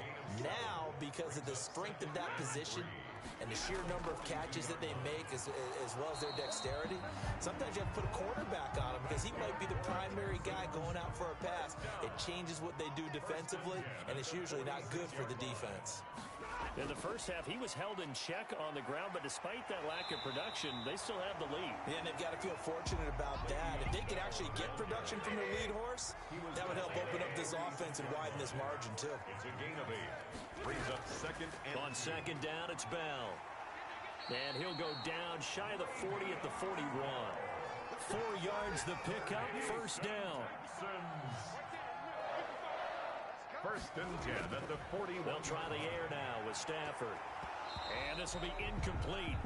Physical play on the football there, and it's 2nd down. Here now is 2nd and 10, again from the 41. By Byron Murphy. To throw again, Stafford. And he's got his favorite target yet again. It's complete. Touchdown, Houston. 4th touchdown pass of the game for Matthew Stafford. And the Texans will add on to their lead. For a big tight end, he can sure move like a slot receiver when he gets a head of steam going. And as a defensive back, you've got a big decision to make when he's moving like that. Tucker now to add the point after. The extra point.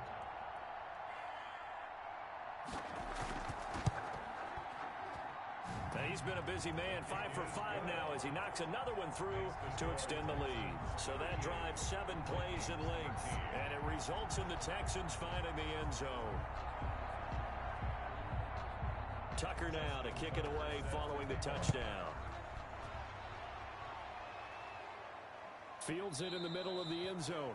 And this will be a touchback as Grant opts not to return it. A look at the running back, the man out of the backfield as he gears up to go again. So after that hot start, the numbers here show the decline. What has the defense done adjustment-wise? Sometimes when you have a running back who's gotten off to a hot start, you've got to catch him before he really gets going. So you change what you do across the defensive front. Instead of the linebackers being back a few yards, you bring them up closer. It's what we call mugging the line of scrimmage, taking away a lot of blocking angles and gaps and maybe stopping him before he can get going. Mugging the line of scrimmage, okay. Yeah, in this case, and now you have to wonder, partner, at what point in time do they forget the running game? It's been a struggle so far in this one. I would think they'd have to start throwing it a little bit more.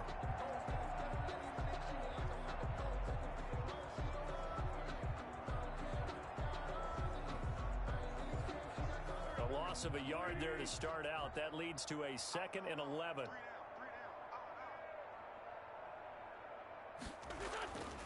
Again, they'll run it with Mostert. And, this Texans defense, they're all charged up now. They stop him behind the line for the 2nd straight play. That'll wind up as a loss on the play, so now they're staring at a 3rd down and 12. An interesting and intriguing decision there defensively because they kept extra DBs on the field despite seeing the multiple tight end look that came out for the offense. I thought they were going to switch out of it. I didn't know if they felt they didn't have time or what the case was. Well, in any event, the extra speed allowed for great penetration as they stuffed that one behind the line of scrimmage. But when this ball's tipped and intercepted, Greedy Williams picks it off. And they will score a pick 6 for the Texans TD. This D wanted to put it away before we even get to the 4th quarter, widening that margin a bit further. And while they won't just empty the bench just yet, if you're a backup, start loosening up. I think you'll get a chance to play before this one is over now with that type of a cushion.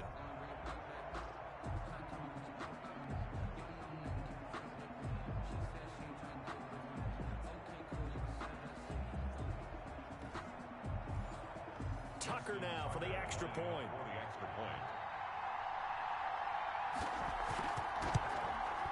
And the lead grows even larger here in the 3rd quarter. A heck of a play there defensively, getting the interception, navigating his way into the end zone for the touchdown.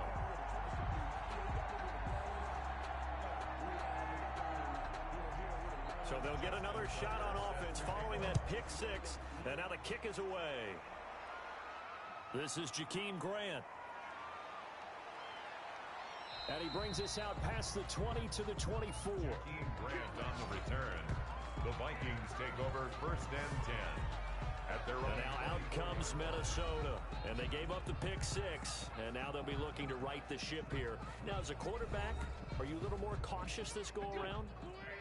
You should be, just because after what you gave up, but you can't be so cautious as to just really take things in, and now you're not going to play loose enough to give your team a chance to score. But you still have to be careful because those defensive guys, I know the reputation defense guys can't catch. All evidence to the contrary on that last possession, though. Able to get 7 on that 1st down pass play, 2nd and 3. Here's a toss play right to Mostert. And he'll have it past midfield almost to the 40 before being taken down. A gain of 28 yards there and give him a 1st down. That looked like a 2-deep coverage, which we call cover 2. And what that really means is you have corners, what we call rolled up in about a 5-yard area on the outside receivers. Then your safeties are back closer to the hash marks near the middle of the field, somewhere around 10 to 12 yards back. So if you can break through the 1st level, you've got a chance to run before you encounter any type of resistance from the safeties. We saw the example of it right there. So a 1st and 10 now in Houston territory at the 41.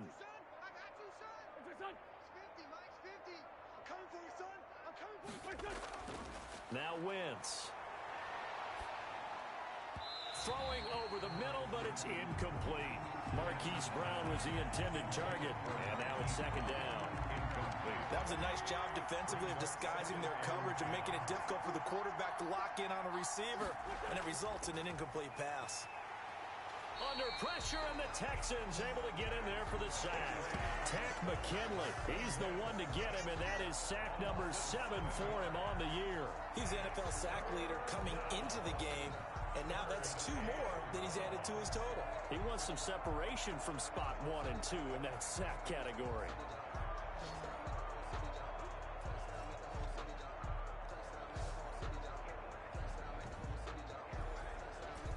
And some secondary help here for the defense in the nickel on 3rd and long.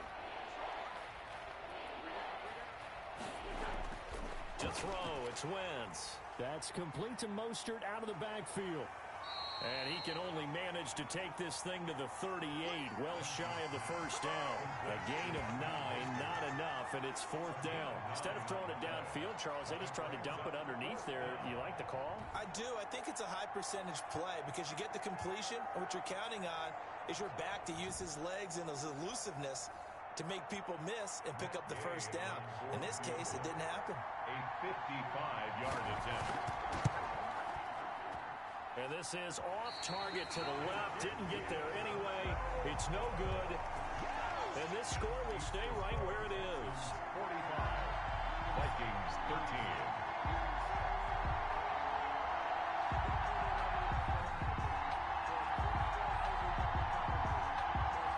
Comes a Houston offense as they get set to take over here. They're continuing to rock and roll, and at intermission, maybe sometimes you fear after such a good first half of a letdown, but that wasn't the case.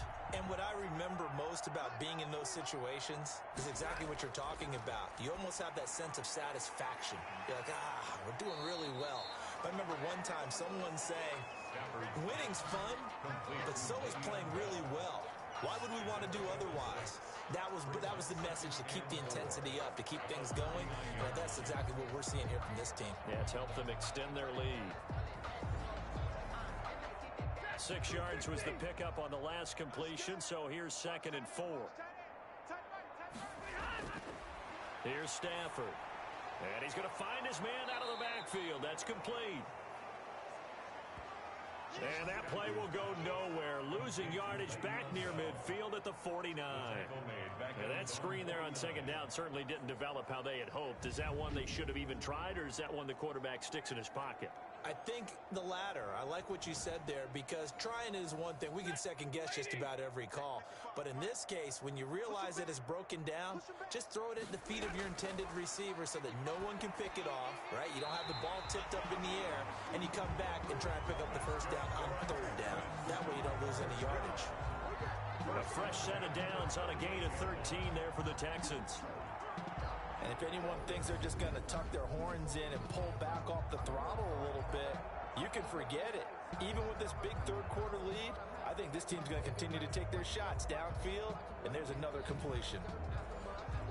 So 1st and 10, and if they score on this drive, might have to start digging in our second half blowout material. Stafford looks to throw again. Oh, he's got a man wide open, complete. And they're able to get this one past the 30 to the 25-yard line.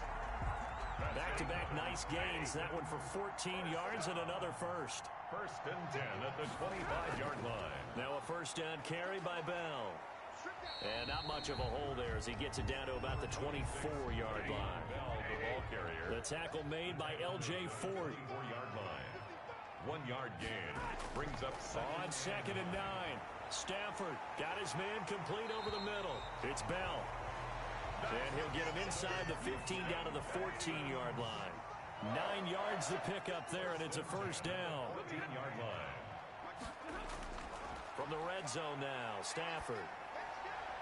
And he'll take this one in for a Texans touchdown. Matthew Stafford does it again. 5 touchdown passes. And this offense is running away with this one. Well, after another passing touchdown, I don't think it'd be an understatement to say that he's in the zone, and I believe he likes it.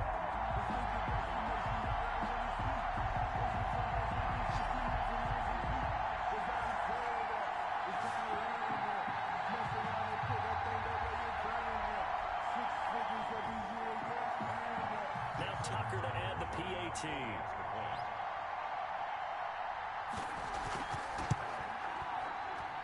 And the lead grows even larger here in the 3rd quarter. So this drive spans 7 plays. And the result, a Houston touchdown.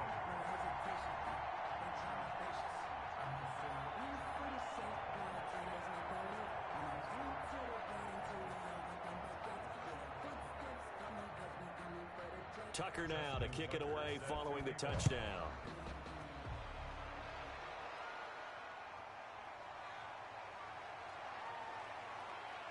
And he'll be stopped up at the 25. Take over 1st and 10 at their own 25-yard line. Now the Vikings offense works their way back onto the field. They've got to dig down deep. I mean, they need something right now, really anything to cling on to. This offense has struggled. Partner, join me in a walk to their locker room at the half, okay? Because I think what we would have seen is an offensive coordinator and his assistant coaches getting together with all their positions, then coming together as a group, going over adjustments, and then the head coach coming in and just screaming, wake up. Yeah. Let's get moving, guys. I'm kind of glad we weren't in there at halftime, actually. I mean, you think you might have turned it on us, too? Yeah, but right now, whatever was said hasn't been working.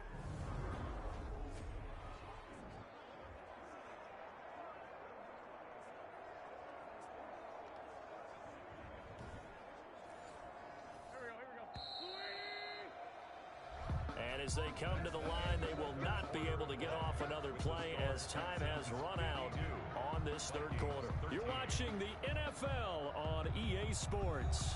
So from the 39 now, they'll come up on a 1st and 10.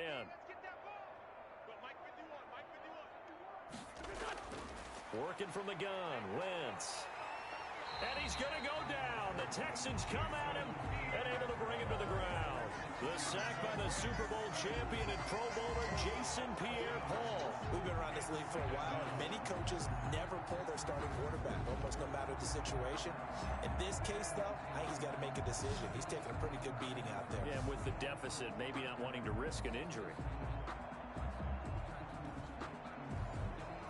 Well, they're in some hot water now. After that sack, it's 2nd and 21. Another try after the first down sack. Wentz. And they'll get this on the screen to Mostert. And he'll go out near midfield at the 49. A big gain there after going backwards, and that'll lead to a 3rd down. Wentz going to try and throw on 3rd. And he's got his man, Marquise Brown. And he will have a Vikings 1st down as they're able to get the 3rd down conversion. Another strong gain on the last 2 plays. They've moved it a combined 33 yards. So signs of life in what's been a dormant offense in this second half. Here's 1st and 10. And down he goes. They bring down Wentz on the sack.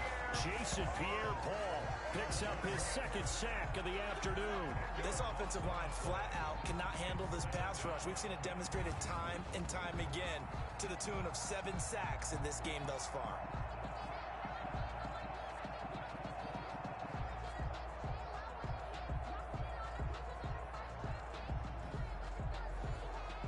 So now 20 yards to go on 2nd down after the sack. Work to be done.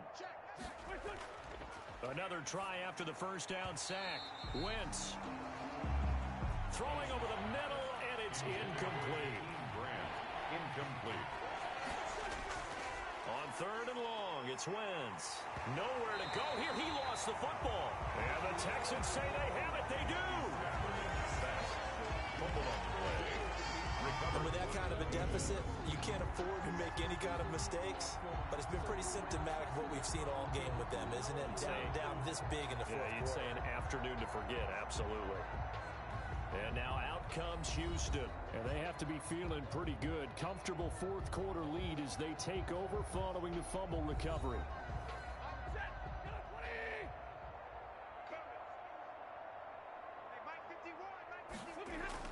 They'll run on 1st down. Bell able to push forward for about 4 down to the 37. Le'Veon Bell. The run got 4. Now they deal with a 2nd and 6. Charles, you said earlier this defense is probably going to need to hold these guys right around 20 or under that if they were going to have a chance. It was evident pretty early on that wasn't going to happen. Yeah, they left 20 behind a long time ago in this game, didn't they? It looks like they're headed towards a big, big number. But 20 was the threshold because that kept them in the ball game and kept the pressure off of their own offense. On 3rd down, here's Bell. And he's able to pick up the first down here before he goes down at the 26. Got what they needed there. The drive continues with a 9-yard pickup. Brandon, when a defense just simply can't get off the field on third down, and we all know how important that down is for both sides of the ball, you often feel like you're just a step behind whatever they're doing offensively. And one of the differences in this game, no doubt, third down conversion, and that is going to be a story they'll talk about after this one. Now, after the run by Bell, here's another 1st and 10. And he'll give it here to his running back. Javon Kinlaw, the big D tackle there to bring him down. Javon Kinlaw on the tackle. It's a gain of 5. Brings up on 2nd down now. It's Bell, and he's taken down after a gain of 3 as they move it from the 22 to the 19. The Texans on 3rd down. 6 conversions and 9 tries. They've done a great job of picking these up. This time it's 3rd and 3. And this is complete. It's Allen. And the Texans are going to have 1st and goal as they try to finish off this drive with 6 points. And he's over 100 yards now after that last catch. Already, of course, leading the NFL in receiving yardage. So he's done nothing at all to hurt his cause, to stay in that spot. But I've been so impressed with how he's gotten it done. Body control, route running. How about the way he competes for the football at the end of the play?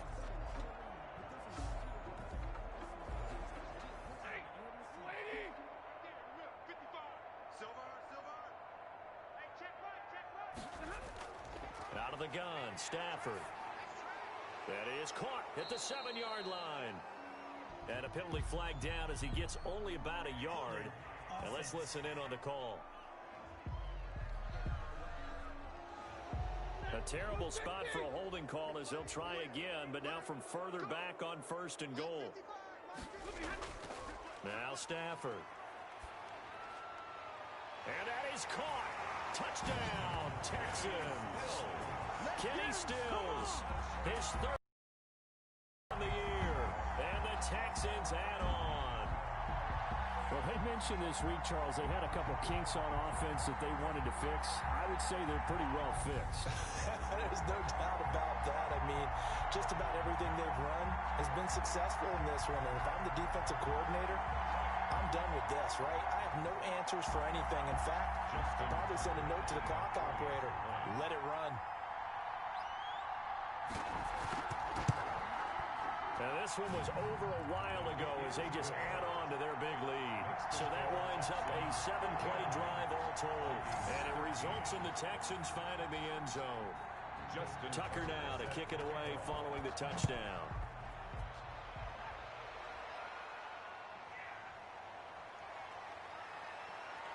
And he'll take it up past the 25 to the 26-yard line. On the return, the Vikings take over 1st and 10.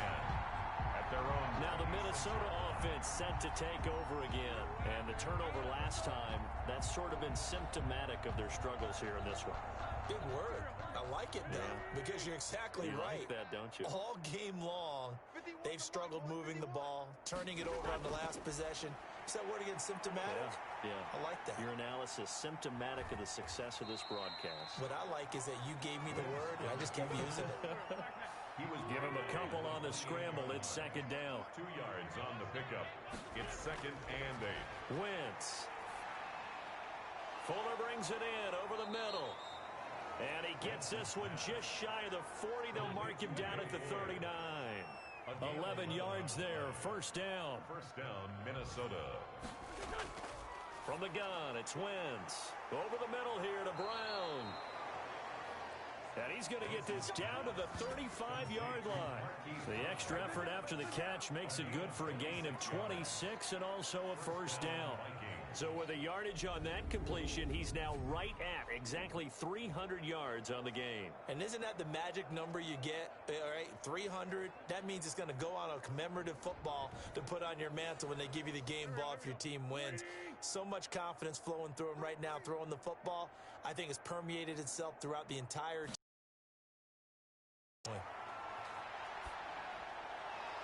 And now the throw going to Fuller, and he's got it. And he gets this one inside the 15, just a yard or two shy of the 10. That's back-to-back plays of over 20 yards. Well, this game was decided a while ago, and that completion there is going to artificially inflate his passing numbers. So right now, the only one really applauding probably his agent as he thinks about angling for a new contract.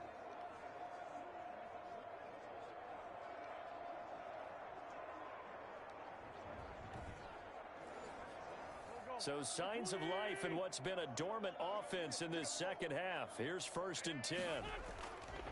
Now Mostert. He'll get this down inside the 10 for a pickup of about 3.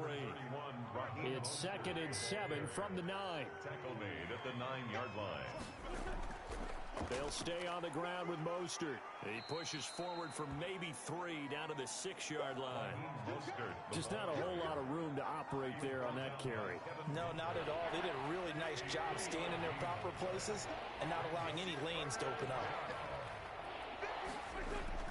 Shotgun now for Wentz. On Wentz is intercepted yet again. It's Eric Harris who picks it. He's at the 50, the 30, past the 20, and they will score a pick-6 for the Texans TD. Tucker now to add the point after.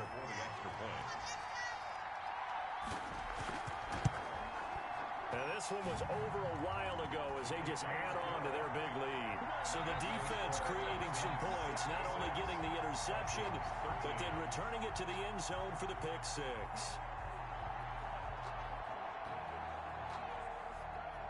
So they throw the pick-6. They'll get another shot at it now as this one's in the air. This taken in about 4 yards deep.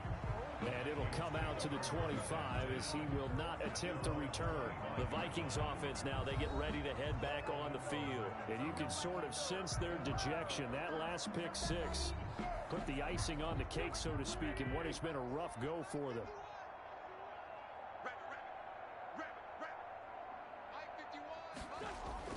Now Wentz to try again after the pick-6.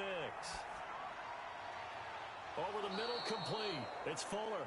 And they'll get it up just short of the 45 at the 44. First play of the drive, a success, 19 yards. First down. Well, this game is certainly pretty well over. They can go ahead and mark it in the win column. But as a defense, they don't want to get so soft now that everybody just throws the ball all over the place against them, gets big yardage, and puts points on the board. They have pride, too, on that side of the ball. Play action. Now Wentz. On the crossing route, complete. That's Fuller. Now he's going to get this all the way down inside the 35. Back-to-back receptions for him, and it's another first down. And the Vikings first down.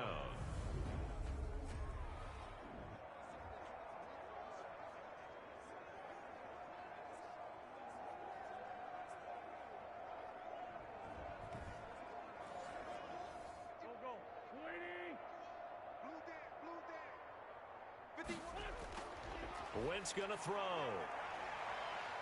And he's going to go down. They get to him back at the 40.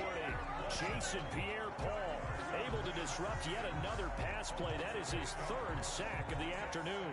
He was trying to keep his eyes downfield. Nobody came open. He's trying to do everything that he had been taught, right? Every bit of the technique. But if no one's open, there is no technique except make sure you hold on to the ball as you go to the ground when you're getting sacked.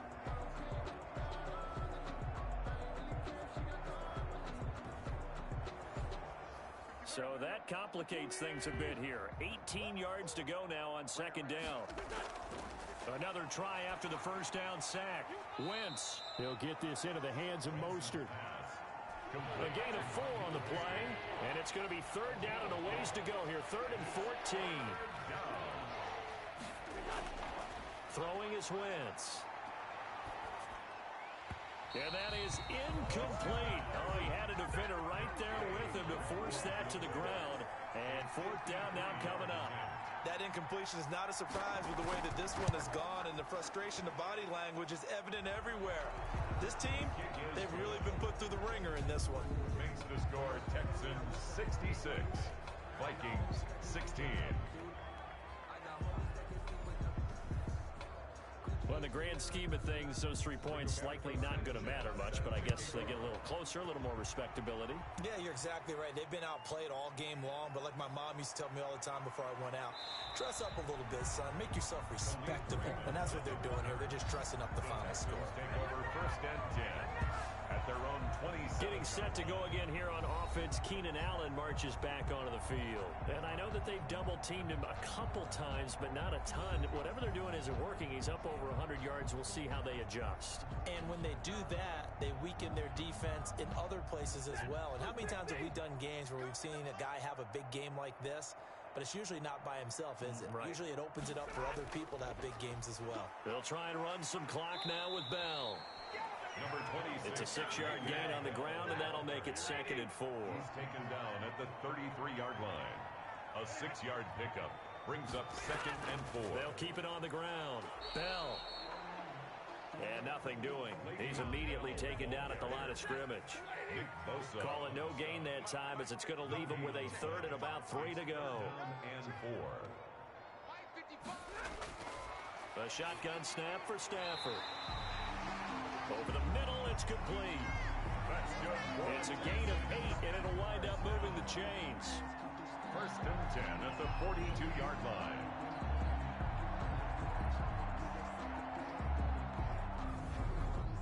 Just 2 minutes remaining here in the 4th quarter of what has been a one-sided affair.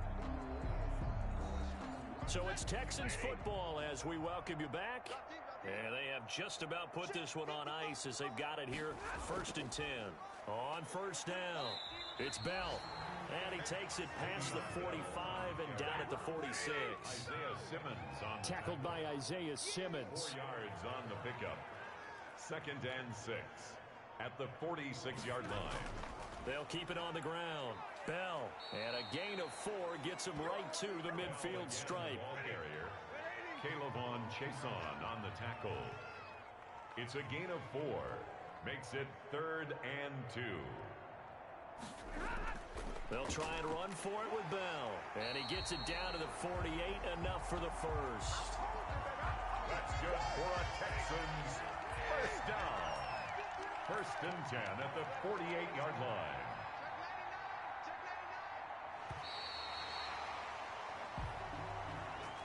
Charles, it's one thing to win. It's another thing to win and put up the amount of points that they did. Boy, were they clicking on offense. They can't help but feel great about themselves, can they? I mean, what a game to put up that number of points, continually feel like they're moving the ball and things are working and clicking. They think that they can bottle this and carry it with them. And as an offensive coordinator, you just don't think you can do anything wrong. Whatever you call, run, pass, it's all going to work. That's called being in the zone. So for Houston, hey, they finish a perfect month of September as they move to 4-0 on the new campaign. And they'll get another home date next week as the Jaguars will come to town. Meanwhile, for Minnesota, they'll fall back to 500 at 2-2. And they'll be on the road next week as they get a date with the Seahawks in Seattle. So that'll do it for us. For Charles Davis and all our crew, I'm Brandon Gaudin. You've been watching the NFL on EA Sports. It's a win for the Texans as we say so long from Houston.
lot of it. 4 coops, 4 seasons, drop the top of it. Now let's take a minute to see how you can improve your team. I got both my girls head to toe designer. Drip, little bit. Let me feel myself a little bit. Little bit. You ain't talking big. Get out my way, little bit. I can't hear the hate, got a lot of it. Take these bands to the bank, let them rot in it. Start your week by installing your game plan. I got homies that can sleep without two. I got homies that can sleep without Gucci and Chanel, I got a lot of it. Walk up in the spot like, hey, what poppin' in? Gon' pop it for me cause I'm rich and poppin' in. Yeah, drip, little bit. Let me feel myself a little bit. Little bit. You ain't talking big. Get out my way, little bit. She gon' put it on me, that's a lot of it. 4 coops, 4 seasons, drop the top a bit. Bust down, but my wrist, time to talk a lot of. I got both my girls head to toe designer.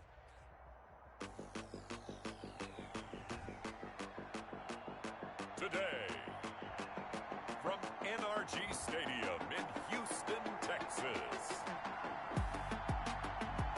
it's Week 5 of the NFL on EA Sports.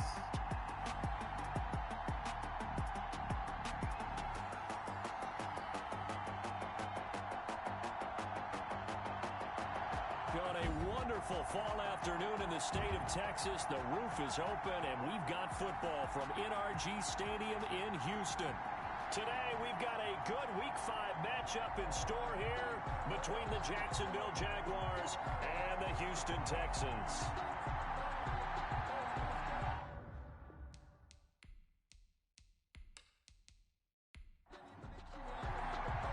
Seems like we were just starting training camp, but here we are in October, and off we go on EA Sports. And this carries into the end zone. And he opts to not bring this one out. The first drive will start at the 25. So here's the first drive now for the Jags. They are led out by their 27-year-old quarterback, a 2-time Pro Bowler. It's Dak Prescott. When he came out of college, I thought his best attribute was being able to break the pocket and make plays in the open field. But watching him develop over the years, you see a guy who can stand in the pocket and deliver excellent throws into tight windows. And they'll begin by running the option. And from the 25, they work this to the 29, a gain of 4. So a look here at the key inactives, and we got this list before the game down on the field. They tell us the same thing every time, don't they? Next man up. No excuses. Be ready to play. That's the mantra of every organization. The key is having guys on the roster who are capable of filling in and playing at a high level. That's when you know you've drafted well, scouted free agents well, and stocked your team just the way you're supposed to. A 5-yard pickup on the play. On 3rd and 1, here's Prescott. And that's caught by Beasley. And he is going to have a Jags first down as they're able to convert on 3rd and short yardage with a gain of 4. That throw's not going to get them a whole lot, but that really didn't matter, did it? They got what they needed on that throw. Picked up the first down, and I'm going cliche here. Game of inches, partner. Absolutely. And you talked to me a lot about opening drives, how key those are to set the tone. You kept the drive alive. 3rd down conversion here is big. The numbers a week ago for Cook. 17 carries, 92 yards, and a touchdown. And as we discovered in talking with the coaching staff prior to the game, going up against a team that struggled against the run has only emboldened them to run the football more. I expect 40 to 50 carries in this game. Now the 2nd down throw on target. And he'll be brought down just shy of midfield at the 49-yard line. 7 yards there and a first down. First down, Jacksonville.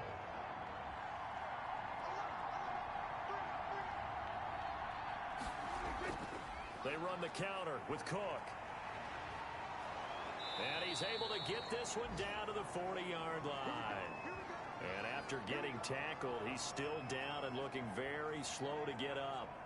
We'll check on his status when we get back.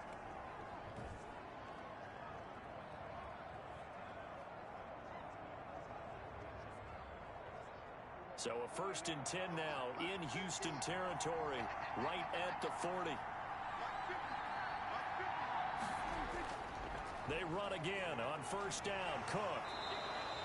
It's a 6-yard pickup, and it gets him to 2nd and 4. Brought down at the 35-yard line. It's a pickup of 6. Brings up 2nd and 4. Give to Cook out of the gun. And that play going absolutely nowhere as he's belted before he could get out of the backfield. It'll be a loss of a full 3 yards there, and it also brings up 3rd down. Sometimes you get all those big guys down there in one spot, and there's just nowhere to go. And in this case, the defensive tackle used his strength and swallowed him up.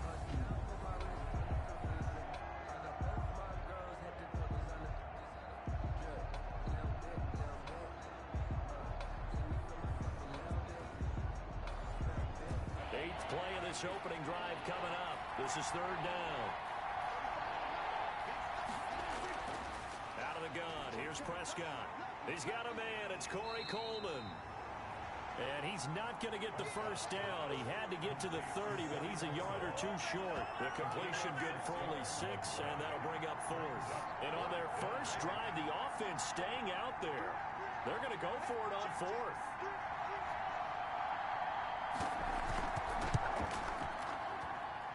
And that is not going to get there. Oh, he missed it short. It's no good. And this nothing.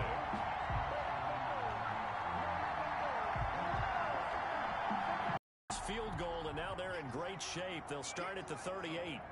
Well, that opening drive looked good for a moment there, but they'll wind up being turned away thanks to the missed field goal. And those especially hurt when you come into a game on the road. You're trying to get things to go your way early, and now you suffer a setback right out of the gate. He was looking to go back to Stills, and that'll bring up 2nd down. Throwing again. Jaguars sack. Here, not the start you're looking for offensively, right? Incomplete pass, followed by a sack. And when he went down, it looked like that right ankle got turned, but thankfully he popped up okay, and they breathed a sigh of relief on that sideline. And the Jags have 5 in the secondary here on 3rd down. Throwing is Stafford. Trying to get it to Jackson, and it's intercepted. Picked off by Brian Poole. And they'll start out with great field position at the 47-yard line in enemy territory. At the 47-yard line. First down, here's the run with Cook. And he's got this down to the 35. The Jags picking up the first down there, a gain of 12. Well, there's plenty of real estate for him to maneuver on that run, and let's face it, it shouldn't be a surprise. He's one of the better backs in the league. Had to come in. Ball up to the 35 now as they come up on 1st and 10. 6. 4 yards on the pickup. 2nd and 6. On the ground, this is Lamar Miller. And he is met quickly in the backfield. Down he goes, folded like a lawn chair. Now they're going to be dealing with a 3rd and 7. Is that one officially a loss of 1? It's not easy playing the corner, is it? A lot of times you got to defend against the pass, but sometimes you have to play against the run. How about a job he did there, crashing inside to make that tackle for a loss?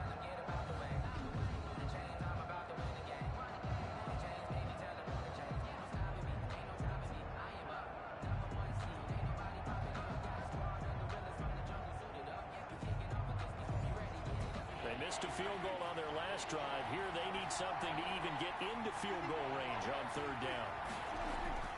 From the shotgun, it's Prescott.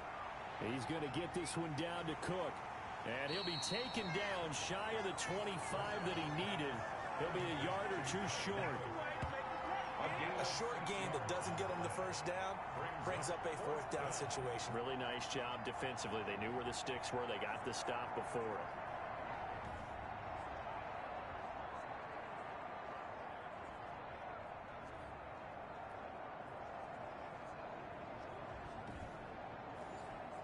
And no move to get the offense off the field. They'll stay put on 4th and 1. Prescott from the gun. And the pass to Henry is intercepted. Picked off by the linebacker, Kevin Minter. And the return stops at the 39-yard line. That was just one of those interceptions from our perspective here. We got a good view at the 50-yard line mid-level that quarterback and receiver were not on the same page. Just by his reaction, I'm talking about the quarterback. He expected something different from his receiver, whether he expected him to break in, out, deeper, shorter. They'll determine that on the sideline. But bottom line, you could see that he thought he'd be in a different spot, except the defender was not his intended target. They'll run here with a former Steeler. This is Le'Veon Bell. And he'll muscle his way up to the 43 for a pickup of right around 5.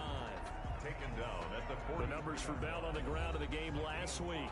24 carries, 74 yards, and a touchdown. They've got a nice scheme going right now, and they run the football pretty well. In fact, I was talking with him on the field before the game, and he said he's starting to hear from the guys. And now the ball's out. Fumble near midfield. And the Jags grab it. And the return across midfield into the 46-yard line. Fumble on the play. There are two words that we hear coaches say all of the time. One starts with a B, one starts with an S. Ball security. And they preach it. They have it up in meeting rooms, right? You see the signs. They talk about it all the time. But still, when you've got defenders out there who are preaching, hey, we're going to take the ball away from you, no matter what position you play, you've got to take care of the rock.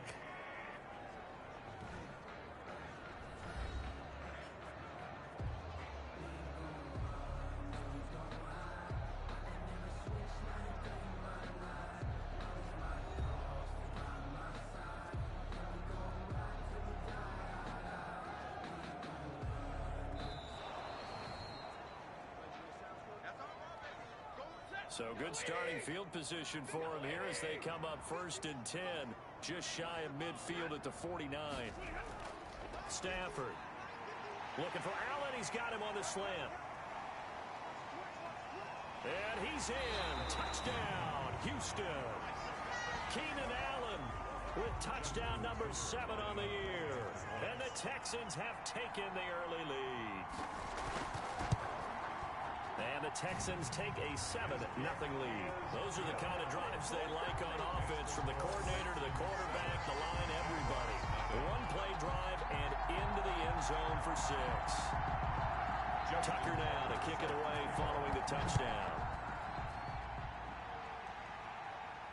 Now this will make it into the end zone. And Hardman going to go ahead and sit on this one as it'll come out to the 25.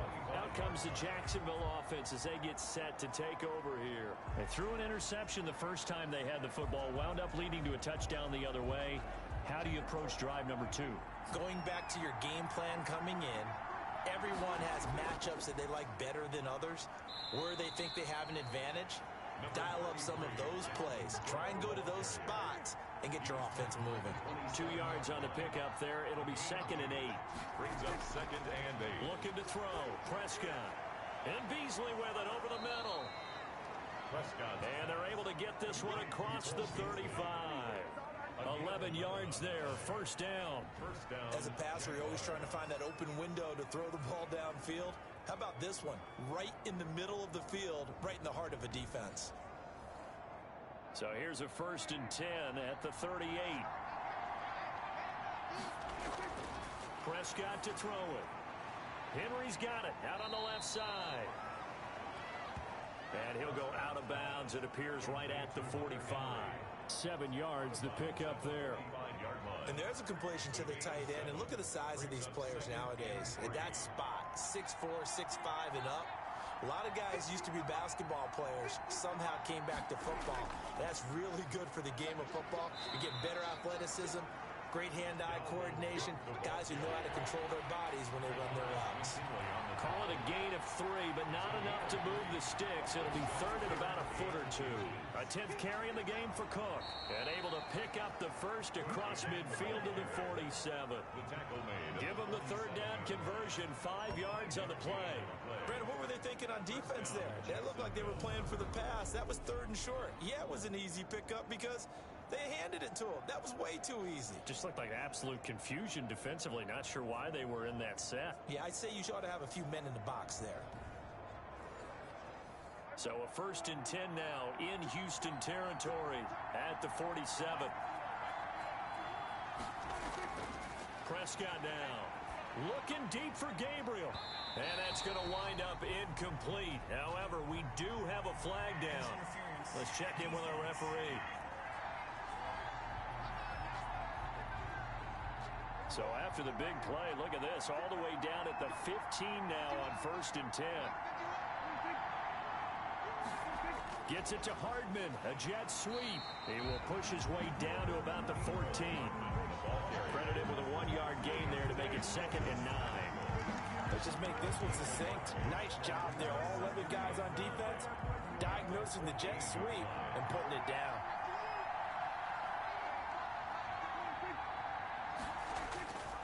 On 2nd and 9, Prescott. That's caught left side by Hardman. And he takes it in. Touchdown, Jacksonville. Mecole Hardman, his 2nd touchdown on the season. And the Jaguars are within an extra point of tying this one up.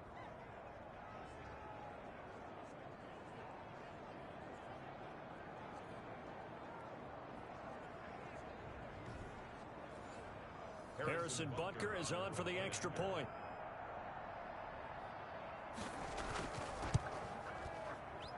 It's up and good. So these teams match touchdowns here in the first quarter, and we're tied 7-7. So that drives 7 plays in length, and it culminates in a Jags touchdown.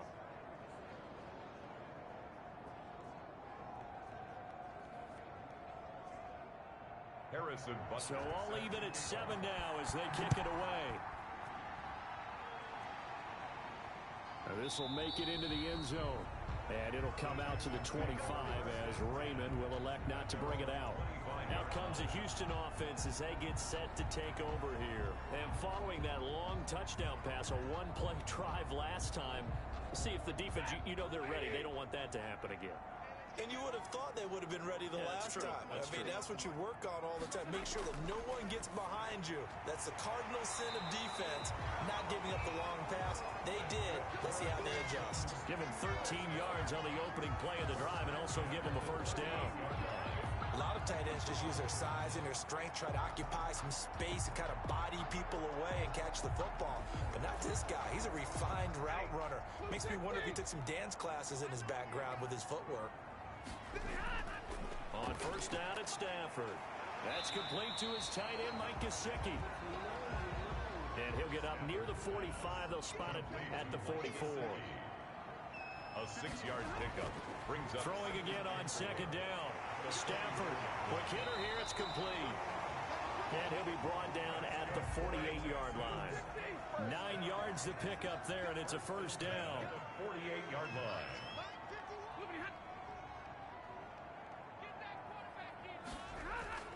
Again, it's Stafford. On the right side, open is Gesicki. Touchdown, Houston. Matthew Stafford, 2 touchdown passes in this first quarter, and the Texans have taken the lead. If you didn't know it, it won't surprise you to find out that this team leads the league in scoring. They've been a quick strike team all season long. There's another example. They did it again. This offensive coordinator, right now he can write his ticket towards being a head coach. He's advanced in the ways of offense. Tucker now for the extra point.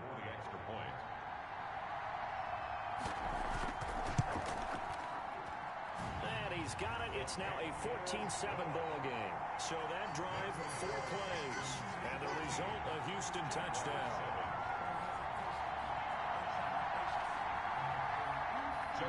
Tucker now to kick it away following the touchdown. This taken in about 4 yards deep. And bring this out to the 25. No return there for Hardman. Out comes the Jaguar offense now as they get set to take over. And for them, a touchdown their last go-around. Obviously, they'll be hoping to do that again. And when you start plotting for this drive, when you start thinking to yourself, okay, what are we going to do? You don't go away from what you did before because that worked. But you have to be prepared for wrinkles and counters because you know they'll make some adjustments. On 1st and 10, Prescott. And that is incomplete. He couldn't hold on through the contact. Brings up 2nd down. It's now 2nd and 10 at the 25-yard line. A 2nd down throw for Prescott. Under pressure, and the Texans able to get in there for the sack. Gerald McCoy able to record his 5th sack of the season. And that's their first sack of this game, but how about last week? 6 sacks, great coverage downfield, which helped that pass rush. They are really working in sync right now.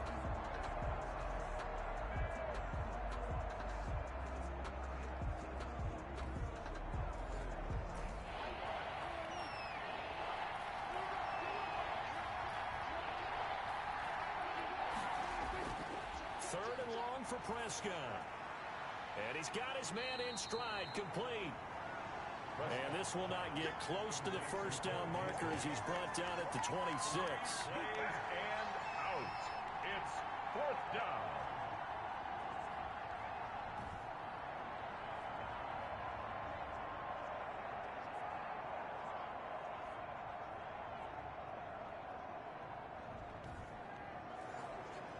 On fourth down, here's Brian Anger now to kick this one away. He was only asked to punt once in the victory last week as he sends this one away. It's a 42-yard punt. They keep him to just a yard on the return. And out will come the offense as they take over. So here are the Texans to take over. They're working on a 4-game winning streak, and they lead this one as well right now as they start 1st and 10.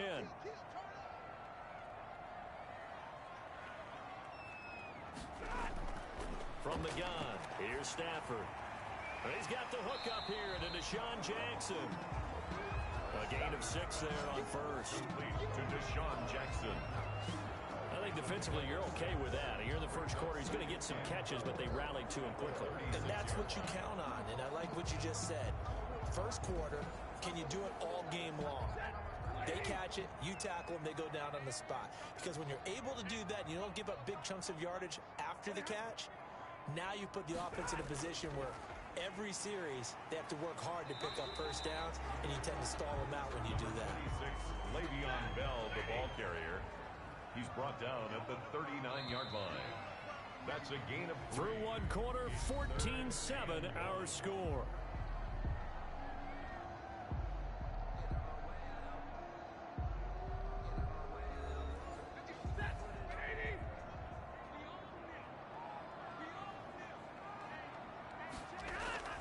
On third down, it's Bell, and he will have a first down here at about the 40. Call it a 1-yard gain on the play, and it'll give him a fresh set of downs.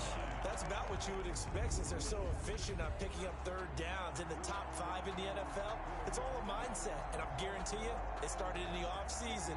Third down's important to them. They find a way to pick them up at a very good clip.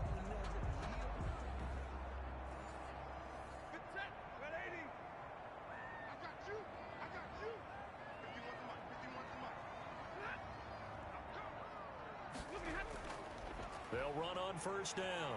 Bell stops shy of the 45 despite some powerful running. In on the stop, Bradley McDougald. A gain of 4. It's now 2nd and 6. He rifles one that's intercepted. Picked off by Brian Poole. And he will take this one home. It's a touchdown.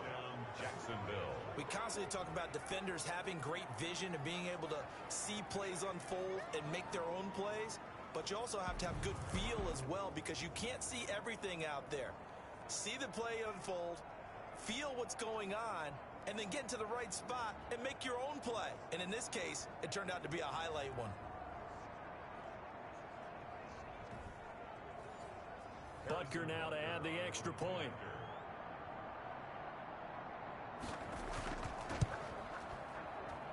And we've got a good one brewing. We're all knotted up at 14. A heck of a play there defensively, getting the interception, navigating his way into the end zone for the touchdown. This one tied at 14 now as he sends this one away. That'll be taken about a yard deep. And he'll be stopped right around where he would have been had he gone down to a knee, maybe a yard shy of there at the 24. At their own 24-yard line.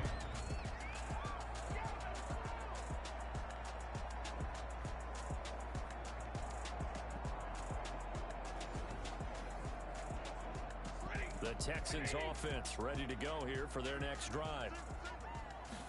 And they'll run the option to start the drive. And he's taken down, but able to slip across the 35.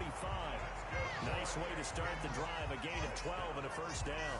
All right, I got to ask you, with these RPOs, essentially the quarterback has three options, right? So what's different from that versus the triple option that we see the service academies run at the college level? As a general rule, the triple option at the college level, most things are called outside of the quarterback faking it to the runner and then keeping it himself and maybe having a trail back. What I mean is, in the NFL, that option to throw the football all comes about organically. It's a natural deal based on reads. In college, if you're going to throw the football for triple option, you've actually called that play. It's a pickup of 4, and it'll bring up second down. Second and 6. Out of the gun, Stafford. Throwing middle, but it's incomplete. He was trying to find Deshaun Jackson that time. And that takes us from second to third down. Anytime a ball's thrown in the middle of the field, it's popped up in the air, I expect someone to catch. It doesn't matter whether it's offense or defense because there's usually a great amount of bodies in that part of the field. In this case, no one came up with it. So after the second down incompletion, they'll come up now against a 3rd and 6.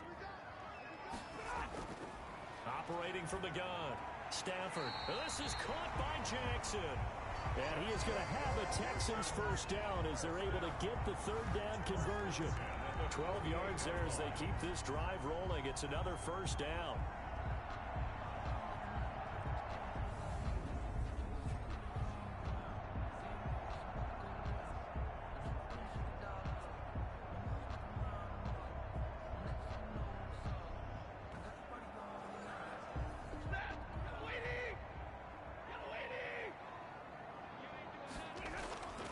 From the gun, Stafford. That's caught by Jackson. And he'll go down shy of the 40 at the 41. 7 yards, the pickup on the pitch and catch.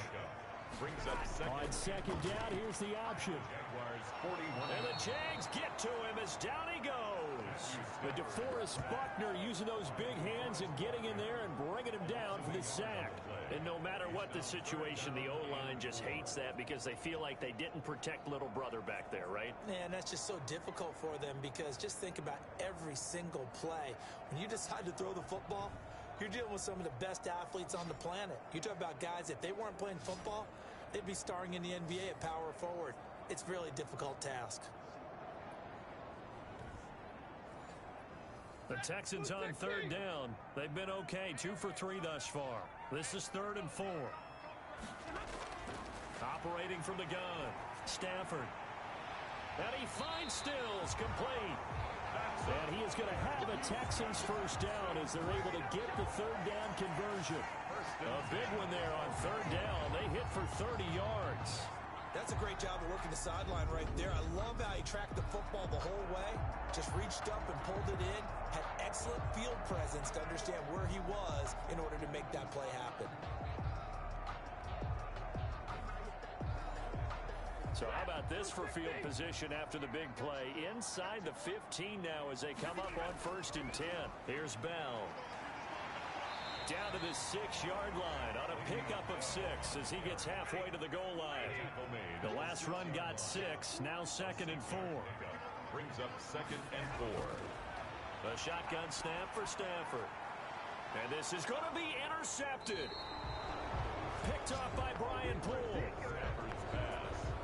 Oh, this is just crazy. He's got 3 interceptions, Charles, and we haven't even departed the first half of this ball game. I think if you're looking at the stats right now, you're saying, all right, who's the leading receiver? Well, can you flip it around and say that maybe he is and could be for the game the way that things are going right now? I think if it's him, he wants to be on the field at all times.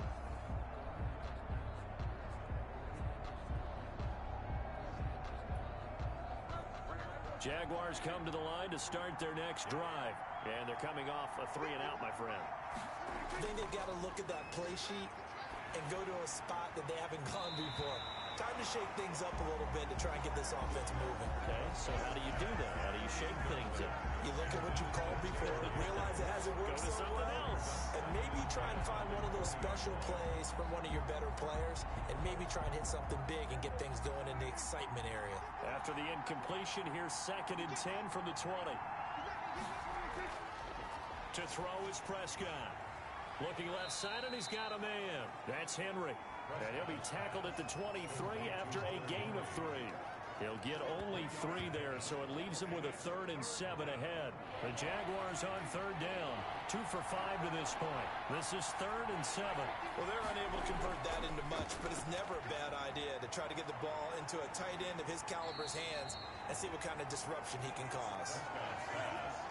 They dialed up the screen pass on 3rd down, and for a second it looked like it was all going to come together, and they had a chance to pick up a 1st down, but the defense got there and finished it off.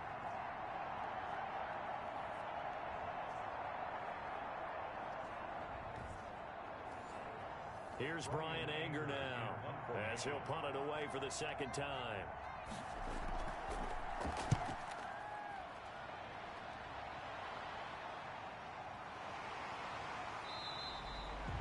That'll be a 44-yard boot, just a yard on the return as he's covered up quickly. And now out comes Houston. And they had a nice little drive going last time. Threw the interception in the red zone. Costly. Bad enough to throw it anywhere, but that drives coaches insane when they're thinking about, hey, we've got a shot at points already. We're already in a spot where you're thinking you got 3 on the board for sure, and to come away with nothing, that's a really tough one for them to swallow. Yeah, will they make up for it? And he works his way forward for a couple up past the 30. The ball carrier. He's brought down at the 31. 2 yards on the pickup.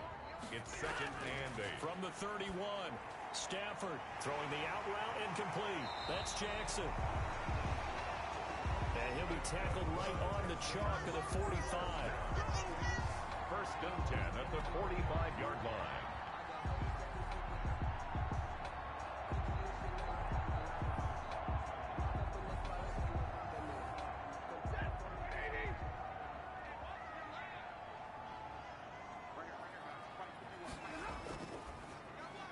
To the outside, this is complete to Jackson. The 20, 10, touchdown, Houston. Make that now 3 first-half touchdown passes for Matthew Stafford, and the Texans have broken the tie. As a former DB, you might not like to see that, but from a wide receiver's perspective, those are the plays they dream of. Correct on both counts, all right? Because once he took off, I mean, let's face it, that should have been done in Big Sky Country. Aren't any speed limits out there? And off he went. Glad I wasn't the one trying to chase him. It's up and good, and that'll make the score 21-14. The drive there only spanning 3 plays, and it results in the Texans finding the end zone. Tucker now to kick it away following the touchdown. Here's Mecole Hardman. And able to get this across the 20, but not much further as he's dropped at the 23-yard line. Take over 1st and 10 at their own. And you see Dalvin Cook and the offense heading back out. He's been good. They've utilized him well, but they're losing here in the 2nd quarter. What might they change offensively? I think that what you try and do is expand how you get the ball to him a little bit. Get him out in open space, maybe swing the ball to him. What's that they used to call in the West Coast offense, the long handoff? Yeah. Serve as your running play that way, as well as continue to feed him the football. Some of these runs now may pop bigger later in the game because of the effects of running it. Sometimes people, after a while, they don't want to tackle him anymore, or they get tired, or they get out of position, or he runs through tackles. Continue to feed him the ball. He's having that kind of game. Yeah, might they get him the ball in some space in some different ways here. Only gets 3 yards there on the heels of the 1-yard pickup. Sets up 3rd and 6. Some of the most unselfish players on any football team, defensive tackles, because we ask them to just eat up blocks, allow other people to make tackles. But when he can make a play himself, as we just saw there, that's a big day. And he fires one that's intercepted. Greedy Williams picks it off. And the return here will go to the 31-yard line. He's at it again, Charles. He had the pick 6 last week. Not a pick 6 here, but an interception. That's another Oski, because that's the word we use when we intercept a pass. Oski tells your team to rally around and block for you. Well, that worked really well last week because he had made it all the way to the end zone. This week he got the Oski, maybe not a touchdown, but boy, he's playing really well. Line of scrimmage, the 31 now on 1st and 10. After the interception, here's Stafford. Over the middle to Smith. And they move this all the way down to the 9. 23 yards, the final tally. Right after the turnover, they come out throwing.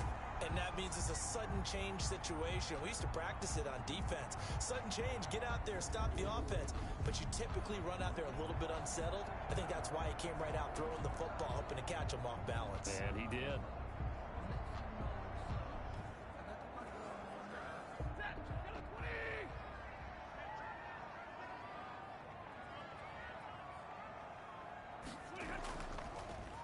And they'll try the option on 1st and goal.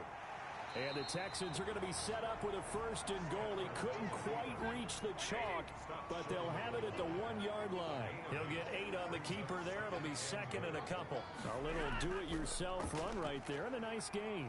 And he gets into the end zone. Touchdown, Houston. Matthew Stafford keeping it himself from a yard out. And the Texans will extend their lead. Partner, wasn't that long ago that when I talk with these NFL coaches about different innovations in the college game, you can see their eyes roll and they just shut down right away. Don't bring me that Joe College stuff. But guess what? The college game has definitely infiltrated its way into the NFL. Yeah, and these guys, when you're seeing the option defensively, you got to stick to your assignments. I know that's cliche. They didn't do it there. And option football means exactly what you just talked about. Assignment football for defenders. And that drives them crazy because you have to think your way through a play as opposed to just reacting and making the play. Justin Tucker now to kick it away following the touchdown.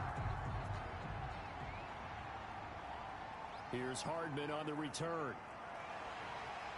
And he won't quite make it to the 25. On the return, the Jaguars take over 1st and 10 at their own 24. Jacksonville back on offense and ready to take over. And following the interception, just any interception, are you a little bit more cautious when you start that next drive, or no, you just throw that out the window? I think you are. I don't think that there's any way you can run back out there and go, totally didn't affect me. Let's just go ahead and be loose with the football again. You're going to take care of it, but you have to be careful about being too cautious because now you can't run any offense at all. Just don't want to attack. We'll see how they attack him here. I think that was good strategy there, trying to go right back to him after the last completion. But this time, the defense was all over him, and they got there to break that one up. Calling no gain on the run there, and now they'll be looking at a 3rd down. So nothing there that time, and maybe you need to look to the O-line. They weren't able to create any space. No, they weren't, and you know as well as I do, as many offensive line coaches we've ever met, I think that'll be addressed loudly when those guys get to the sideline. And they're usually loud and big. Short pass caught by Henry. And he will have a Jaguars 1st down as they're able to get the 3rd down conversion. 11 yards there for Jacksonville and a 1st down as well. When you're struggling on offense, you're looking for anything possible to get you going. Sometimes you do it like basketball teams that don't normally press. You put a press on them, bring people to life, make them move a little bit quicker. Maybe that'll help them as they head towards the half. From the 34 now, here's 1st and 10.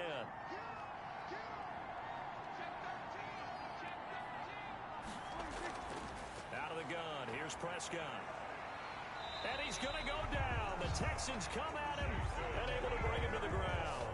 Jason Pierre-Paul able to record his 5th sack of the season. You've called plenty of games in your career. Do you believe in momentum, my man? I do, and I think we're seeing it right here. No, there's no doubt about it. The run that he's been on, how about that? 3 sacks in a game a week ago, and another one right here.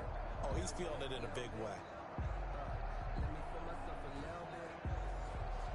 After the sack, it's 2nd and 19, and the road gets a bit tougher from here.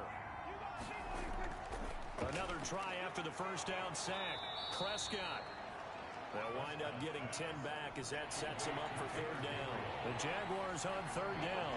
They've converted 3 times in 8 chances. This is 3rd and 9. Completes it to Hardman. Well, this is going to depend on the spot, but it's not a very generous one. He looks to be about a yard or so short.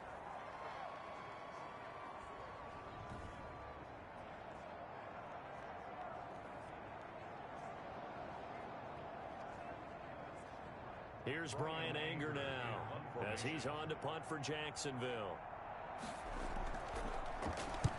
46 on his first kick. This one in that neighborhood as well. And that one hits at the 7, but bounds into the end zone, and that'll be a touchback. Houston set to take over. They are just putting things together so well here, drive after drive. They really have captured the momentum, haven't they? They've taken momentum and pretty much not just given him a jersey, but a seat on the bench as well. Whatever do you need, you've got it, because the way they're stringing things together and creating that distance between them and their opponent is really... And his pass is intercepted for the 4th time today. Picked off at the 25. And they have the football and will take over at the 24-yard line. How about the big boys snagging one? You don't see that every week. No, you don't, but a lot of them are just reliving their old dreams, going back to when they were in youth football and in high school. They didn't always play defensive line. Some of them actually handled the football, and you can see the flashback when he grabbed that one.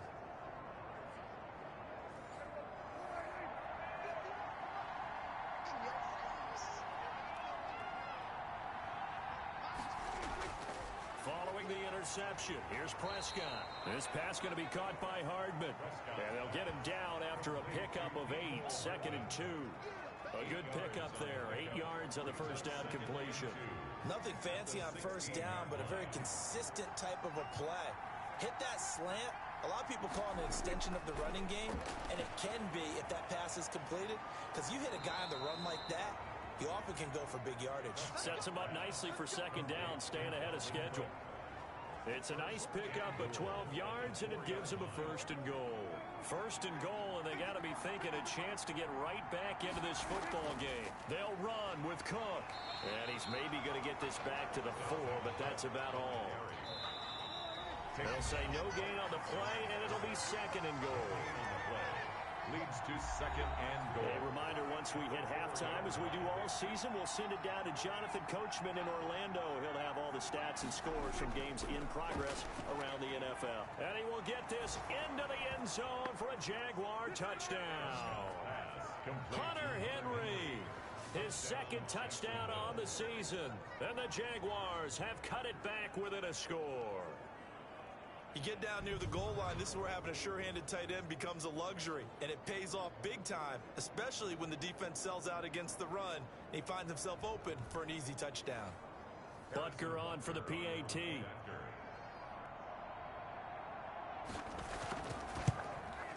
He's got it, and they're back within a touchdown at 28-21. A drive there of just 4 plays, and it results in a touchdown for Jacksonville. Harrison Butker. Now after the touchdown, here's Butker on to kick it away. Raymond now on the return.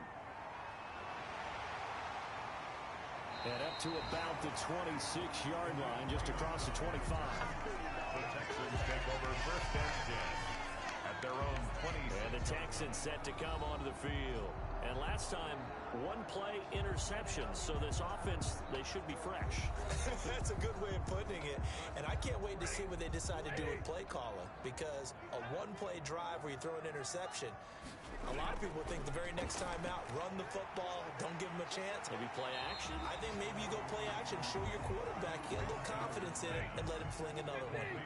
2nd and 5 after the 5-yard completion on 1st down. Brings up 2nd and 5. And Stills over the middle. And he'll get it out near the 40 to the 39. That one, a 1st down pickup of 8. 1st and 10 at the 39-yard line. Now Stafford.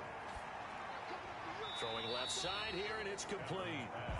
Now the Texans will burn the first of their timeouts, as they'll stop it with just over a minute to go before halftime. 6 yards was the pickup on the last completion, so here's 2nd and 4.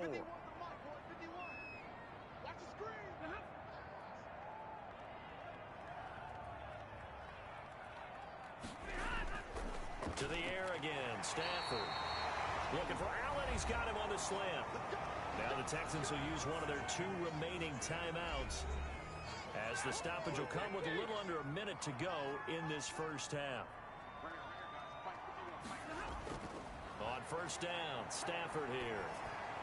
He's going to let this go deep for Jackson. And That's going to be too high. Out of bounds and incomplete. Incomplete. It leads to 2nd and 10. Back to the air. Stafford on 2nd down. He'll get this underneath to Bell. 5 yards. Now it's 3rd and 5. It's a gain of 5. That might feel like a little bit of a lost opportunity there for the offense because the defense brought pressure that time. And sometimes against that, you can get out to your running back, and it can turn into a big gain downfield. But what a nice job they did getting to him quickly and holding him to a short gain. Throwing again is Stafford. This is Bell on the dump-off. And he will be very close to a first down, but I see the closed fist of the referee, and that means 4th down. So they'll say no to the 50-yard field goal try. Instead, the offense out there, they're going for it. They'll go for it with Bell. And this will depend on the mark. I'm not sure he pushed the line forward. And indeed, he did not. They stop him. The Jaguars offense now heads back onto the field. A little over 20 seconds remaining in the half as they'll line up here first and front, holding strong there on 4th and inches. And how about the battle of big people up front? That turned into a leverage game, didn't it? Defensive linemen, they won it. Lower than the offensive guys, pushed them back, knifed through, and made a great play. Looking to throw again on 2nd down. Prescott. Short pass caught by Henry. The Jaguars now will use the last of their timeouts as they'll stop it with 13 seconds to play in half number 1. First down, Prescott. And Prescott, his 3rd interception. Picked by Deontay Thompson. And they will score a pick 6 for the Texans TD. Touchdown, Texans. And on that one, with 6 defensive backs, did he need to be more careful throwing the football? I mean, I guess obviously in hindsight he did, but... Yeah, hindsight, but even in foresight, when you got 6 defensive backs on the field, you just know you're going to get multiple coverages. You're never sure what you're going to see. But the biggest one is you don't have much reaction time for your receivers to go get the football because those guys, they're the best cover guys on the field. They go get it. And on that play, they took it the other way for 6 points. And he's been a busy man, 5 for 5 now as he knocks another one through to extend the lead. So the defense creating some points, not only getting the interception, but then returning it to the end zone for the pick 6. So time enough for a kickoff here. 5 seconds remaining in this first half. Takes this about 5 yards deep. And not wanting to risk anything here late in the half, he'll just take a knee and they'll bring the football out to the 25. And with time running short here, they'll simply take a knee, and that should do it for half number 1.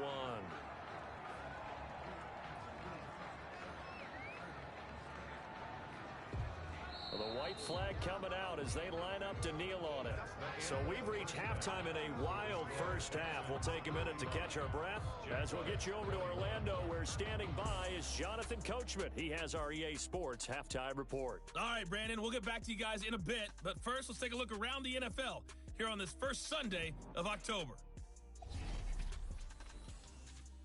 We'll begin up in Nashville. Buffalo in town to take on Tennessee. And that's been a back-and-forth game, all tied in the second quarter. From there, let's head off and check out a second game. And they have the lead in that one over the visiting L.A. Rams. Derrick Henry has a touchdown run. Finally, we're off to Atlanta to check on the Falcons at home at Mercedes-Benz Stadium. And they've got the lead in their ball game over the visiting Carolina Panthers. Golden Tate, a touchdown reception. In the game you're watching, it's Matthew Stafford who's had it working in the first half. He's over 300 yards passing already. How high can he go? To find out, let's kick it back over to Brandon Godden and Charles Davis. All right, Coach, thank you, and we welcome everyone back for quarter number 3. It's the Texans in front, and they're going to get the football first as we are back underway in the third quarter. Fielded a couple yards into the end zone. And he'll be dropped at the 21-yard line, so bringing it out of the end zone proves not a good decision, loses him about 4 yards. Here comes Matthew Stafford now to lead his offense back out there. Any surprise in your mind he's out there to start the second half after 4 first-half interceptions? He's to be surprised by a lot of things, partner, but in this case I'm not, because you know they want him to be their guy.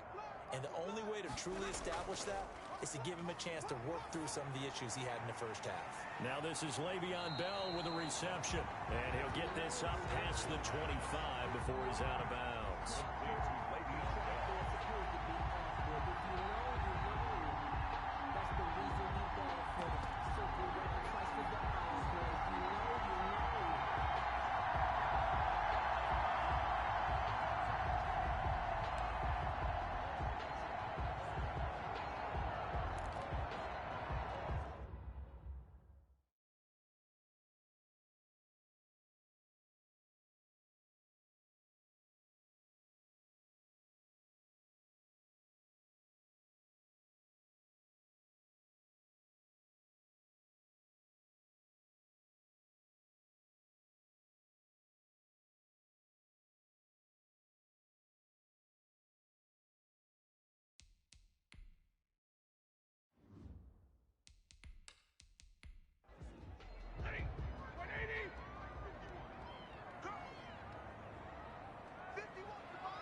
To throw again on second down.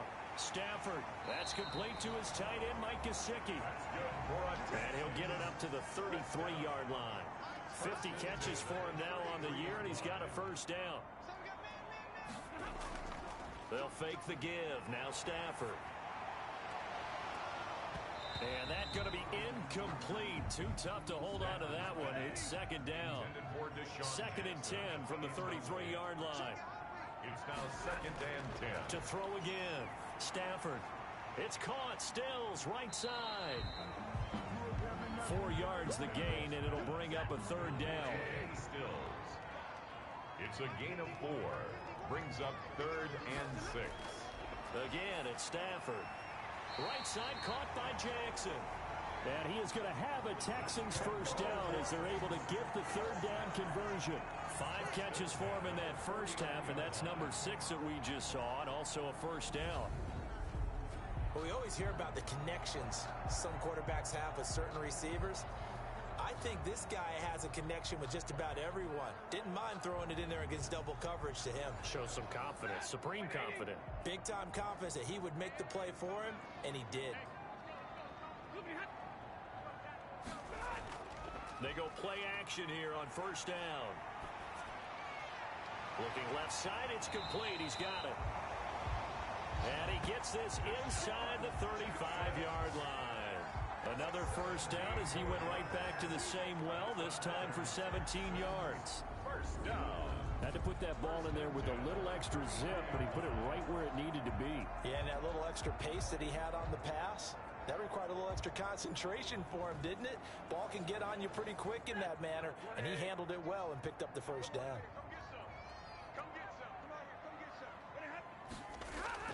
On first down, it's Bell. And not much running room. Down to the 32. Just a yard on the pickup there, and it'll bring up a 2nd and 9. 1 yard gain. Brings up 2nd and 9. Here's Stafford. Allen's got it over the middle. And he'll go down here right around the 23-yard line. 2 catches in the first half. Now he's got a 3rd here, and it's good for a first. 10 at the 23-yard line. They'll run on first down. Bell. And he's going to lose yardage and be backed up to the 25. Officially, it's a 1-yard loss. That's going to bring up 2nd and 11. That's a really alert defense there because they saw the heavy look come in from the offense, countered it with extra linebackers who brought a little bit of speed and heft, and able to really make a big-time play for their defense. Maybe just a slight detour on what's been a strong drive. Here's 2nd and 11. Out of the gun, Stafford. Looking left side, he's got it, complete. And they'll get this down to the 10. He has a first down, and that catch will also put him over 100 yards receiving now on the afternoon. I'd have to say they're feeling like they are in rhythm right now. Things are in sync, aren't they? Team's winning, got a nice little margin on the scoreboard, completing some passes, and they just completed another one for a first down there to the tight end. So not quite a first and goal. It's first and 10 from the 10.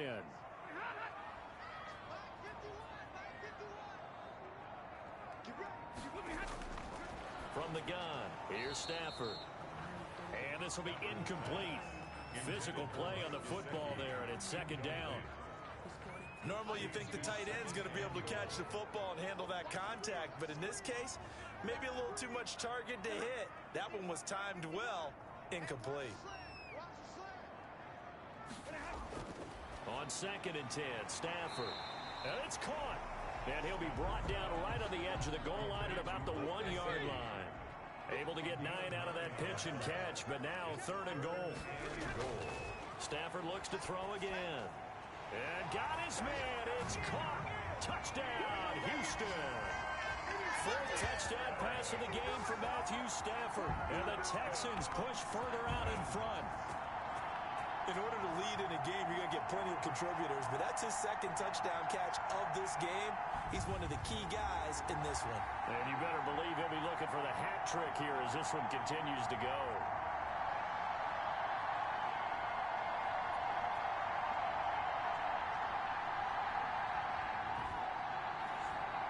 Now Tucker to add the PAT.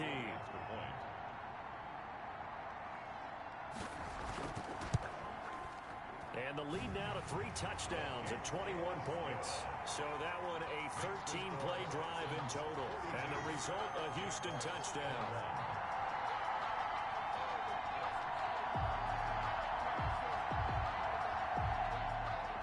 Tucker now to kick it away following the touchdown. Fields it in the middle of the end zone. And Hardman going to go ahead and sit on this one as it'll come out to the 25. Here comes the Jags offense now. Time for their first possession of half number 2. They're down 3 touchdowns to this point, needing to put something together as they have it first and 10.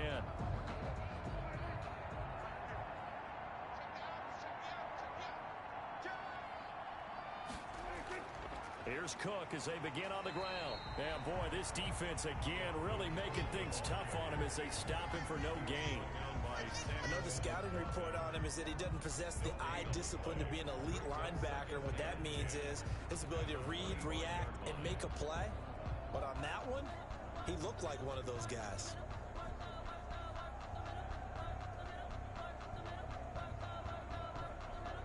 Officially nothing on that last run. They'll try again second and 10.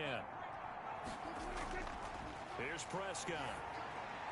And right side, Henry's got it. And they get him down, but not before he takes it across the 40-yard line. It's a pickup of 17 and a first down. Well, we talk all the time about playing situational football, and right now I think the scoreboard is dictating what they need to do. Where they are in this game, they've got to push the ball downfield, take their shots, try and get big chunks of yardage in a short amount of time. That was a nice play there. A first down throw for Prescott. Short pass caught by Henry. Give him 10 yards on the pickup, and it'll be second and very short. 10 yards on the pickup. It's second and inches. At the 40. Prescott from the gun. And this one incomplete. Too much contact to hold on to that one, and it's third down. Beasley. Akeem Talib on the coverage. And they'll run the option on third and short yardage. And he is tackled inside the 40, not quite to the 35. The Jags picking up the first down there, a gain of 12. It looked like almost a miscommunication defensively because once he decided to keep it, he had pretty smooth sailing. Yeah, it became a question of, wait a minute, who's got the quarterback? And when you talk about miscommunication, it's supposed to be called assignment football on the defensive side of the ball. But the assignment gets mixed up.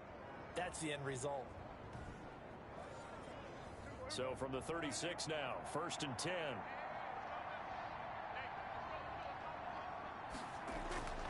Now Prescott completes it to Hardman. He'll be brought down on the 30-yard line after a gain of 6. And the ball on the 30. Here's second and 4. Brings up 2nd and 4. At the 30. From the shotgun, it's Prescott. Looking deep for Gabriel. And it'll be intercepted. Picked off by Akeem Talib. Well, Charles, he's thrown 5 picks in a game before, and right now, after that one, he's standing on number 4. And right now, your defensive coordinator is asking the offensive coordinator, can you do anything to slow this down? Because my guys have to keep running back out on the field, so play calling may come into it a little bit, maybe run the ball a little bit more, but a lot of it depends on the scoreboard. They may have to keep throwing it. Houston's offense already at the line, set to get going. They're just looking for more of the same. Great first half so far, good second half. And sometimes, I guess, maybe, Charles, these coaches, they don't have to tell these guys much when they're rolling like they're rolling right now. You're exactly right. I've heard stories of some of the best coaches in our time or any time having grabbed their staffs at halftime and said, guys, they're playing really well. Don't go in there and give them a whole lot of stuff. Just pat them on the back, and essentially the speech at halftime is, let's go, guys, and that's it. Yeah, no one's upset the apple cart so far. On second down, it's Bell. And they'll take him down at the 31-yard line. 2 yards, good enough for a first. 1st and 10 at the 31-yard line. A shotgun snap for Stafford. That's caught by Jackson. And they get him down, but not before he takes it across the 40-yard line. 10 yards there, good enough for a Texan first down. From the gun, Stafford, throw left side, complete. That's Bell. And he's going to get a solid gain of 9 before being brought down. 2nd and right at a yard. A gain of 9 brings up 2nd and 1 at the 50-yard line. On second down, it's Bell. And he'll be brought down at the 45-yard line.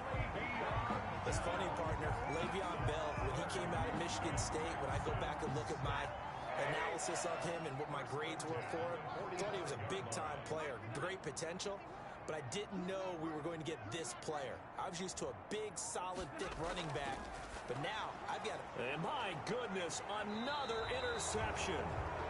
Picked off at the 46. And his guys are going to get the football at their own 47-yard line. I think you and I were a little surprised back earlier in the game when he threw his 2nd interception. I mean, who would have thought a quarterback of his caliber picked now 5 times? It's beyond stunning to me because we're used to that with maybe a quarterback with less experience or less talent. But a quarterback of his caliber, I can't believe what we've just seen. Absolutely. If you would have told me this coming into the ball game, I would have said never, not in a million years, but here we go. Trying to fire up that running game with Dalvin Cook. And boy, this defense again really making things tough on him as they stop him for no gain. We talk about defenders, specifically linebackers, keeping their eyes in the right spot. He had that eye down the entire time. And you know that's not easily done because they throw a lot of misdirection at you. They try and fool you and get your eyes in the wrong place. But you're right about that one. He correctly figured that one out and made a really nice play. Setting up the screen for Cook. And this one goes nowhere. Losing yardage on the play back at the 46. 2 yards the loss, and now 3rd and 12. Time to give a little credit here. That was an excellent read by the guys on the defensive side of the ball. Oh, you're crediting your defense. Got to credit them on that one because they tried to fool them, right? Tried to trick them. Ran a screen, and they went to it and smothered it for a loss of yardage. This offense in desperate need of a conversion as they come up on 3rd down. Under pressure, and the Texans able to get in there for the sack. Jason Pierre-Paul in there to get him, and that is sack number 6 now for him on the year. Well, someone's closing in on the league lead in sacks. He came into the game in the top 5. Now you add 2 more to his total.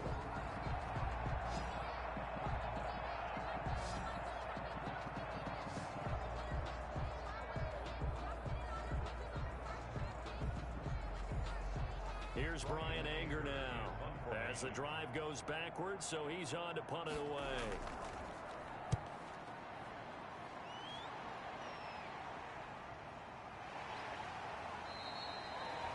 So a change of possession here on the punt.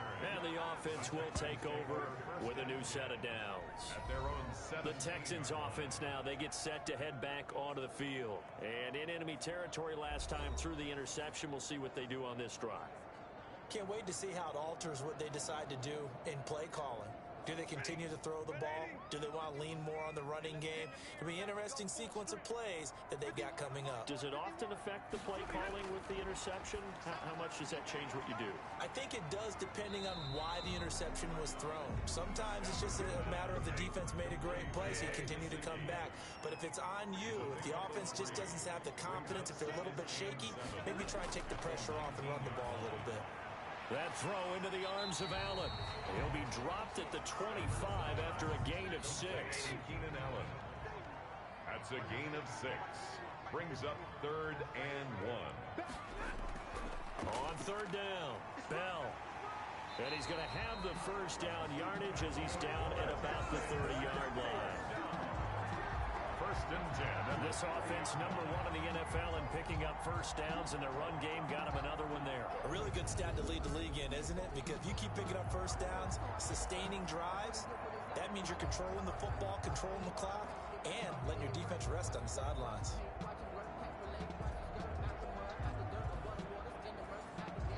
So 1st and 10 now from the 30. Operating from the gun. Stafford going right side here, and that's complete. That's good. And able to get this one across the 45 before he's brought down. A big one there for the Texans, 18 yards. Well, he flew past 200, 300, 400 yards. Now he's over 450 yards passing on the day. So what you're saying is oxygen for everyone catching the ball and trying to defend? Yeah, especially those guys trying to defend right now. No doubt. They've got to be a confused group because they haven't been able to defend him very well at all. And I think he just wants to keep firing. When you have that kind of a day, you're just locked in. Just keep calling those pass plays. On 1st and 10, Stafford. And he whips that one incomplete there. Kenny Stills, the intended receiver. That'll bring up 2nd down. Brings up 2nd and 10. Throwing again. Stafford. And a quick throw here. That's complete. They get 7 out of that, so they're left with a 3rd and 3. A 2nd down completion got him 7. Now here's 3rd and 3. 3rd and 3. On 3rd down. It's Bell, and he'll lose yardage here. Back at the 47. He lost 2, and it brings up 4th. A loss of 2 yards. It's 4th down.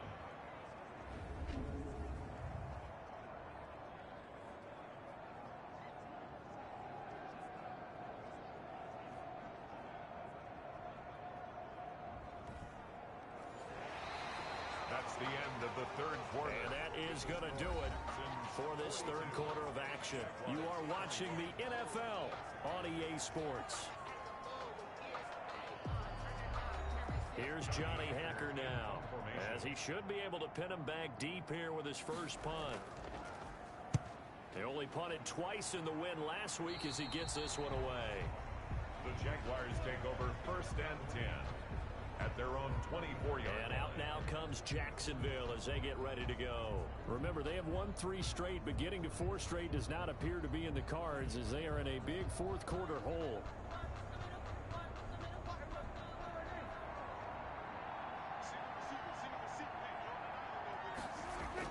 On 1st and 10, Prescott. Oh, there's that man again. It's complete.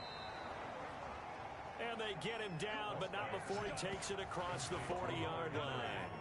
The drive starting play, a good one. Give him 19. Decent start to the drive, but let's face it, they need a lot of things to go right in a short amount of time, down 3 scores. Yeah, they're going to run their 2-minute offense here in this game, but this is for future games. Can they get better and be ready for the next time, hopefully with a chance to win? One play has him up past the 40 already, and another 1st and 10. And this complete to Henry over the middle. Prescott's pass. A gain of 6 there on 1st.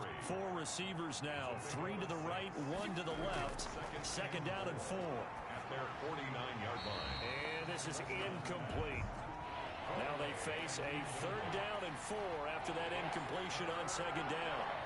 And 4 yards to go. They'll throw again. Prescott. And that's caught by Beasley. And he is going to have a Jags 1st down as they're able to get the 3rd down conversion. A 14-yard first down pickup for the Jaguars. You cannot write these guys off just yet, not with a quarterback like that under center. You mean it actually crossed your mind with him running the team that you could actually maybe write this game off? Not yet. Not a chance. Not with him. We've seen it too many times. So signs of life in what's been a dormant offense in this second half. Here's 1st and 10. And again, it's Prescott. Got his man complete over the middle. It's Henry. And he's tackled a yard short of the marker. Good gain of 9 on first down. Brings up second. Cool under pressure right there, escaping the pocket and finding what I think was not his primary target. And some of these guys are just so comfortable getting outside of the pocket that they'll do it on purpose. It doesn't even need to be a breakdown. They move, and they know it affects the defense, because a lot of times you get lost in coverage in the secondary, and I think you're exactly right. Wasn't his primary target. Found a secondary guy who sprang open, probably because of his movement out of the pocket. And he's brought down, but not before he reaches the 8-yard line. So much for the run on 3rd and 1. Instead, it's a big chunk in the pass game. First down.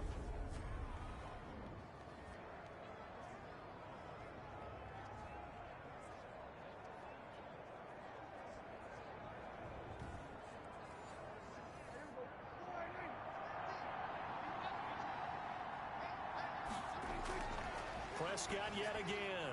Got his man. It's caught. Touchdown, Jaguars. Taylor Gabriel. His 4th touchdown on the year. And the Jaguars get a score closer.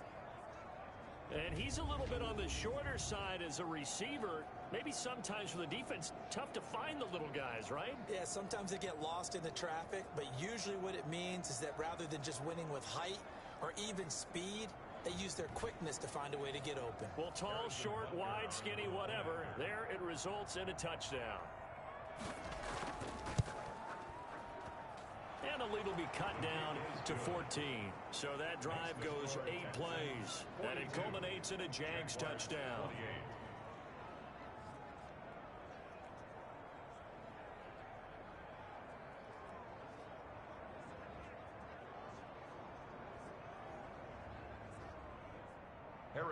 Now after the touchdown, here's Butker on to kick it away. Raymond now on the return.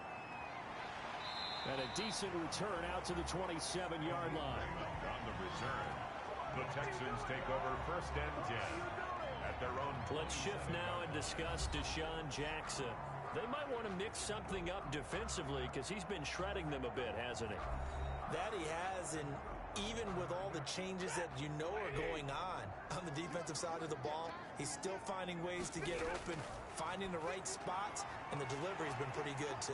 He's over 100 yards, has the 1 touchdown score to this point. And they'll get this well past midfield before being stopped just before the 35. The catch and run pays off to the tune of 35 yards. No let up in this passing game. They've been a well-oiled machine throughout. And actually saw a few guys on the sidelines at the end of the 3rd quarter doing the old hold up 4 fingers college sign, meaning the 4th quarter is ours. And they certainly weren't kidding. So how about that for a chain mover? They're all the way down inside the 40 now for 1st and 10. Out of the shotgun, it's Bell. Takes this to the 32, maybe the 31, and then the defense rallying quickly after that broken tackle. It's a 7-yard carry to set them up with a 2nd and 3. If you can keep getting gains like that, Charles, with the lead here in the 4th quarter, I mean, keep running it, right? No doubt about it, but what the offense coordinator has to do is understand. They're going to continue to stack the line of scrimmage. What runs do you have in your arsenal that'll work against a stacked box and continue to move the ball? 9 yards to pick up there, and it's a first down. Another nice pickup through the air, and I think a lot of people might expect them to run the ball in this situation, Brandon, but with this lead, they're electing to throw the football. Swings, slants, quick outs, things that they consider safe.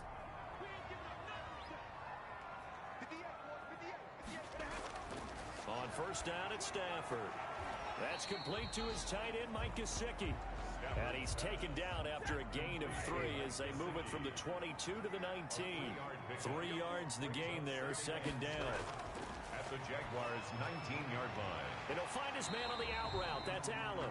And, oh, he's going to be brought down by the face mask. Here come the flags. This is going to get him a first down. They're giving the yardage on the pass and half the distance to the goal line. Because they're inside the 30, so now you don't march off the full 15, right? You have half the distance to the goal. In any event, that's precious real estate given up. So the face mask moves him closer, and now first and goal.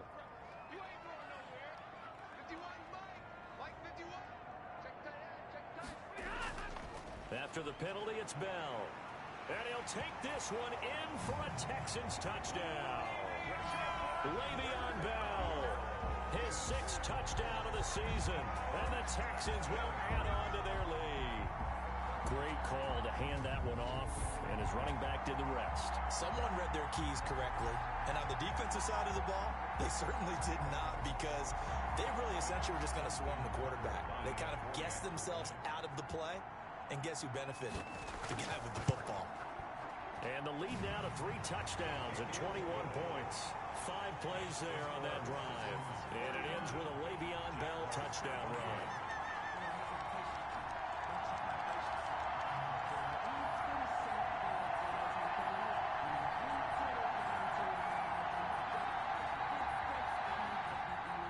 Tucker now to kick it away following the touchdown.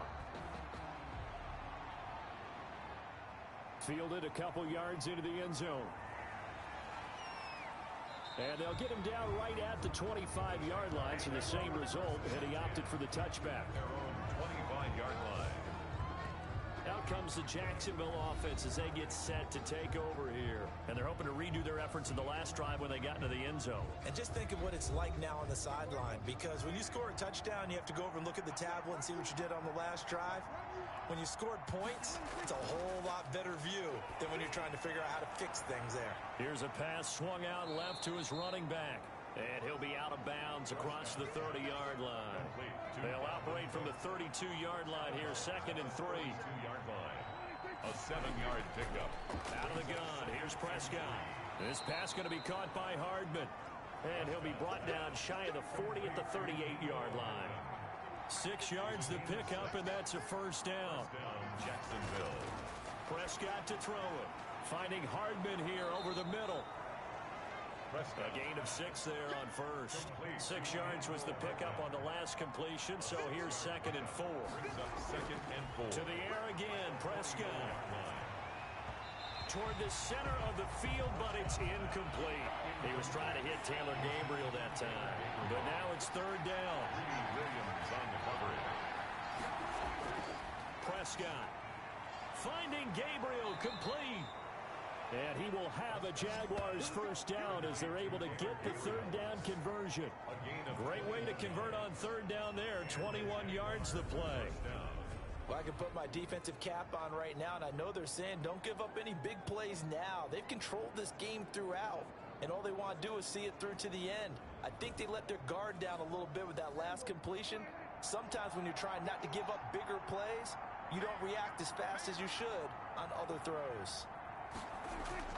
First down, Prescott. Pass incomplete.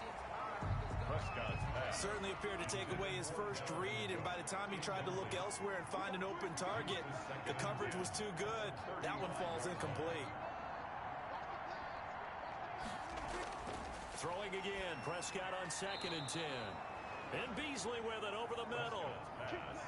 11 yards there, first down. A gain of 11 on the play. First down, Jaguars.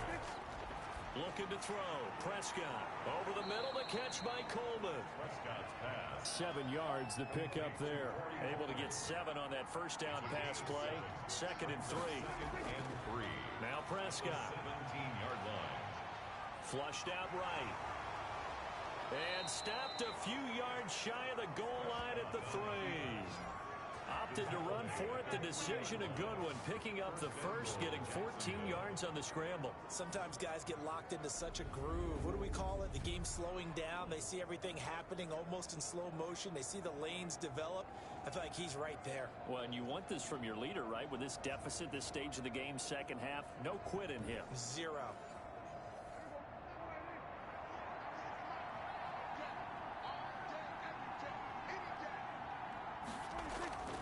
Prescott from the gun. Toward the end zone, but that's going to wind up incomplete. Another incomplete pass there. What do you take from this game offensively? Well, you know it's tough to really analyze for them because it is a team game, right? And let's be honest, though. The defense did them no favors in this one at all. Offense actually moved. And he's going to be dropped back at the 15-yard line. Tack McKinley in there to get him, and on the season now, that is 9 sacks for him. He had 3 of those sacks last week en route to being the AFC Defensive Player of the Week 1 right there. How do you block him now? That's the question you think that they'd be able to answer. After having 3 the week before, you would make all the necessary adjustments in practice, but he's such an imposing force, he knows how to get to the quarterback anyway. Well, what a stand this would be if they can get the stop here, 3rd and goal. Throwing, Prescott. And that's going to be incomplete. The coverage too good there. The contact popped the ball free, and it's 4th down. Incomplete. It's now 4th. And now Prescott on 4th down. And able to catch it, but he's out of bounds. Now the throw took him beyond the sideline, and that's going to be a turnover on downs. So they've gone for it twice now on 4th down in this game, and both times unsuccessful. I wish we could hear the headsets now between the head coach and the offensive coordinator. Now that they're 0 for 2, if they get into a 3rd situation, head coach might say, hey, you got anything for this one? Might get radio silence back. And he is going to be stopped cold behind the line of scrimmage. They'll lose a yard there, and it's 2nd and 11. Brandon, it's clearly a running situation when you're up in the 4th quarter. They're going to have to stack the box and make it difficult for them to move the ball. Made it very difficult right there. Now they need to repeat that effort. Yeah, bring 7, 8, 9, whatever it's going to take to slow them down. After the loss to start out, here's 2nd and 11.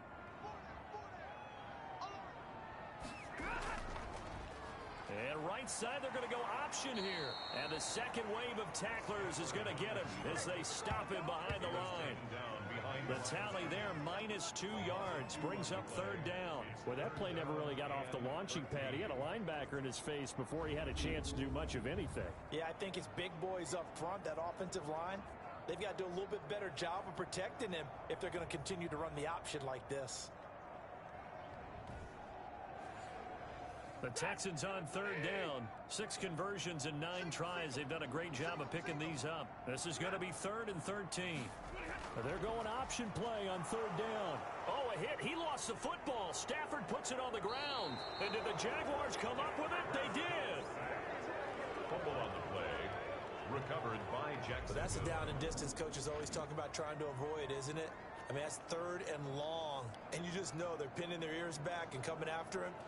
Sometimes even with extra pressure. And he knew that. I mean, he knew they were coming. He just fumbled it. Yeah, he knew it. The offensive line knew it. Everyone did, yet the pressure was still there, and he ended up coughing it up.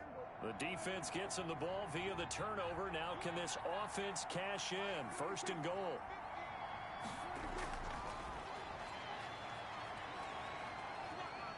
And the Jags are going to have 1st and goal as they try to finish off this drive with 6 points. On 2nd and goal, Cook waiting in the backfield all alone. Brings up to throw is Prescott. And he will get this into the end zone for a Jaguar touchdown. Dak Prescott taking it in. And the Jags take advantage of field position on the turn.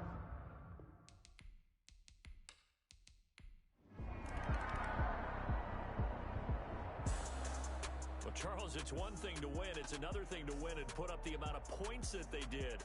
Boy, were they clicking on offense. They can't help but feel great about themselves, can they? I mean, what a game to put up that number of points, continually feel like they're moving the ball and things are working and clicking. They think that they can bottle this and carry it with them. And as an offensive coordinator, you just don't think you can do anything wrong. Whatever you call, run, pass, it's all going to work. That's called being in the zone.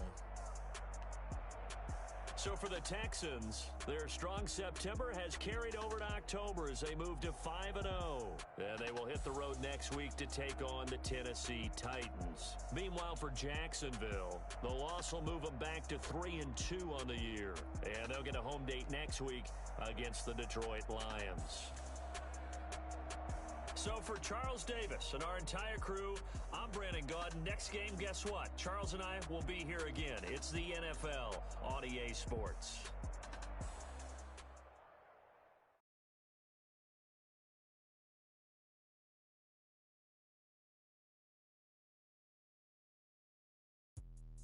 Let me explain what I did. Can I kick it? Hold on. Yeah, I got some rings and a range. Can I kick it? Yeah. Don't ask me a thing. How I got her, how I did it. Yeah.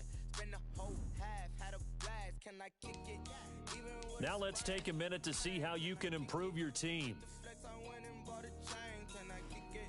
Things ain't been the same. Things have changed. Can I kick Start your week by installing your game plan. Can I? Hey, could count on my power and look at my dogs from. It was way back then, could claim what you saw, but you weren't with us. The higher the climb, the harder the fall, but how did you get up?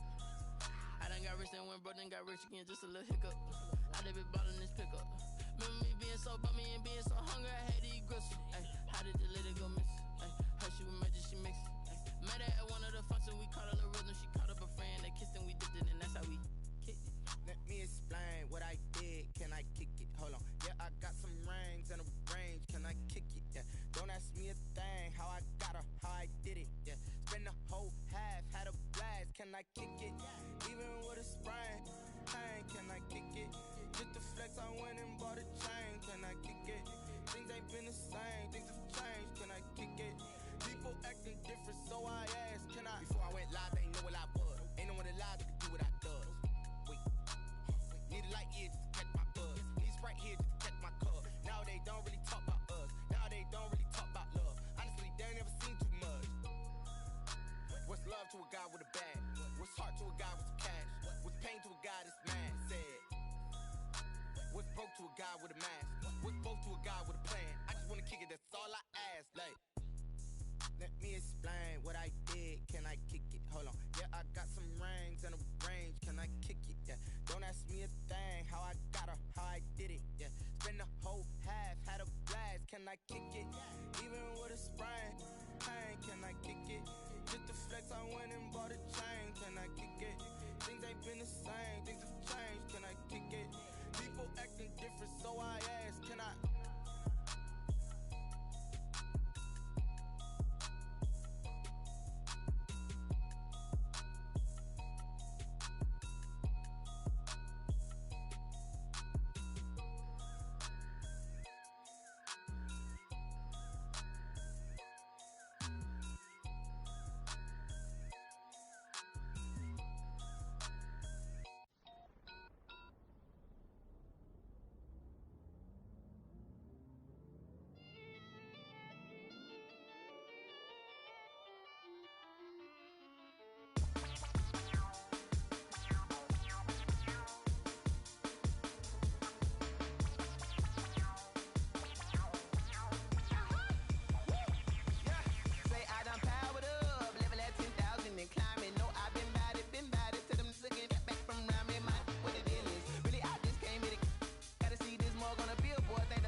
Second nature, all is automatic.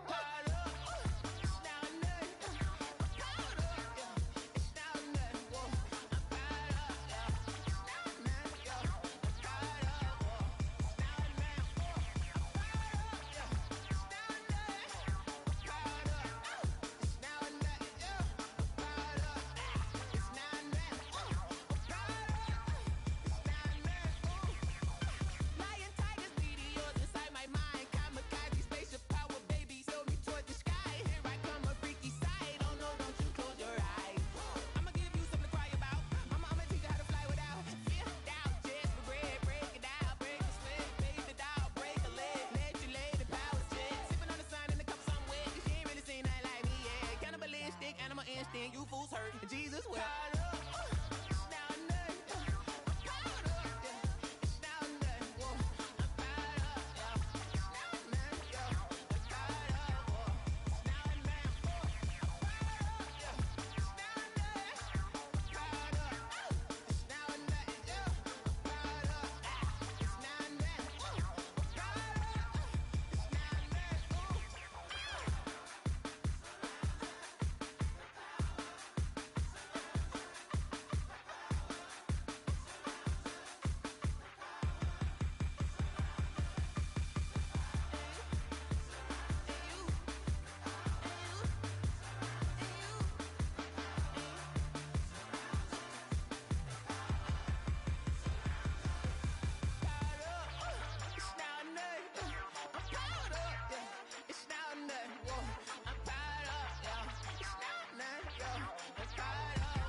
performers, we ain't staying there. Running out the block, yeah, I'm something like a linebacker. I got juice like a Fanta, how you like it? I'm on purple, I'm on yellow, like a Viking. All these plays that I'm catching, I done gone crazy. I do my thing, 6 range, just like Tom Brady. Touchdown, I just scored a whole bucket. I just dropped the bag on the tag, ain't nothing. Make 'em throw a flag when I pass, come through stunning. Call me tired, girl, it hit the hole, then I ran it. Get money, you ain't tryna get that second flag on the play. Hating from the sideline, a flag on the play. Like Julio with them Falcons, I just made a play. In the red zone, going strong, watch me shake and bake. I'm in the field like a panther, I done up the standards. Like Michael Vick in Atlanta when it's time to scramble. Neck full of water, call me Black Bridgewater. Lamar Jackson, how I throw them Ravens cross the border. Hold up, you know I'm a touchdown with the sack. Run up the whole life, a running back on the play. Intercept the pack like a safety, you boys ain't shake the play. That's a flag on the play. Let's go. Touchdown, I just scored a whole bucket. I just dropped the bag on the tag, ain't nothing. Make 'em throw a flag when I pass, come through stunning. Call me tired, girl, it hit the hole, then I ran it. Get money, you ain't tryna get that second flag on the play. Hating from the sideline, a flag on the play. Like Julio with them Falcons, I just made a play. In the red zone, going strong, watch me shake and bake. Let's go.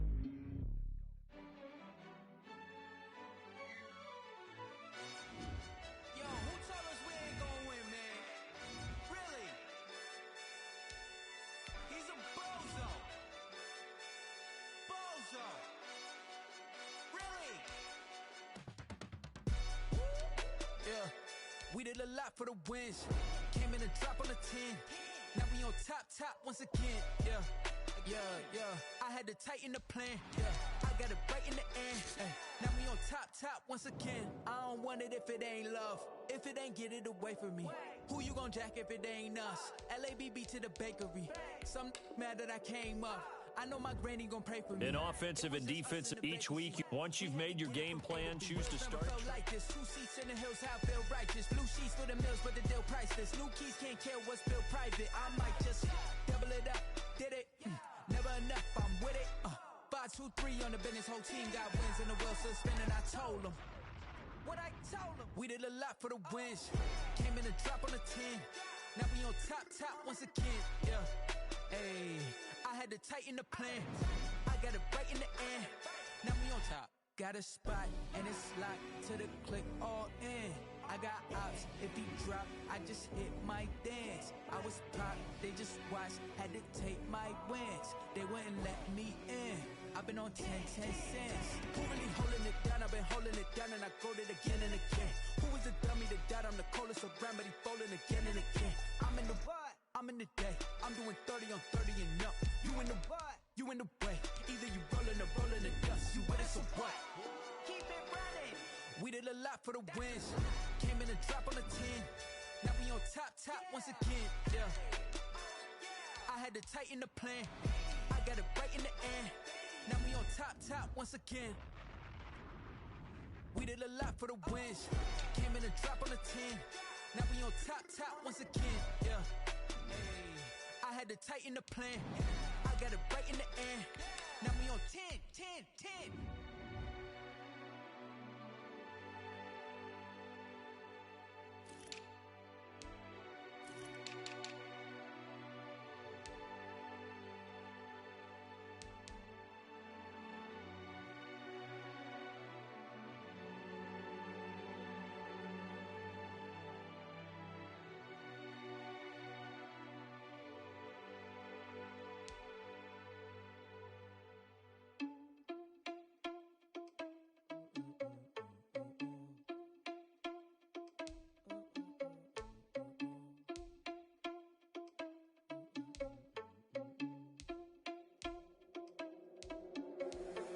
Irresponsible without your money or not.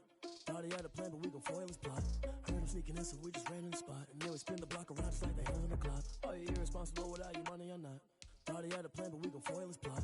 Heard him sneaking in, so we just ran in the spot. And then we spin the block around just like the hands on the clock. Come like a bat of the hell, I dare you to cross like a reverend. And my energy paralyzed, I'm like I'm finger 11. Take a second, I'm finna send it like a parent a message. You the best, if it ain't me, then you need you a confession. You a mess, you ain't scary to me. Heard you was a leader, but that ain't apparent to me. Put dust on you like cheetah, run up down the air in the scene. I feel just like Vegeta Prince and I'm an heir to the seat. I mean, for real. Touch the driver's sauce so I don't even grab the wheel. That's on my chest, but it don't mean the man is stealing. Mean I'm walking with some money, man, I mean a couple mil. Ew, think you need a meal. You ain't even eating while I'm feasting in the field. That's why I'm always cheesing, cause I feel like Uncle Phil. And all those losers think the freshman ain't half the man as well.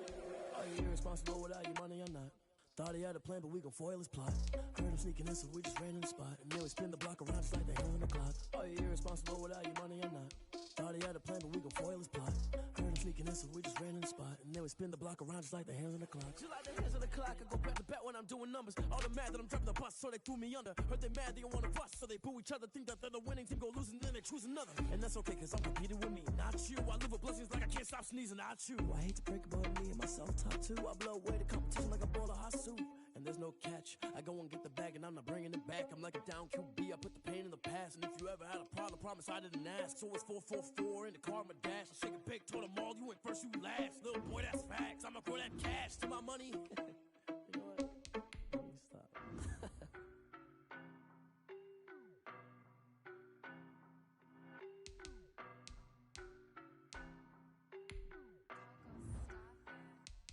I don't know no better, I'm on this every day. You cannot run with me, boy, I'm a heavyweight. Baby, I know what's coming, I could barely wait. And when it was on, they wanted me gone, boy, I'm here to stay. Stop calling me little bro, I got mileage on me. Walked in with the whole team and we riding on him.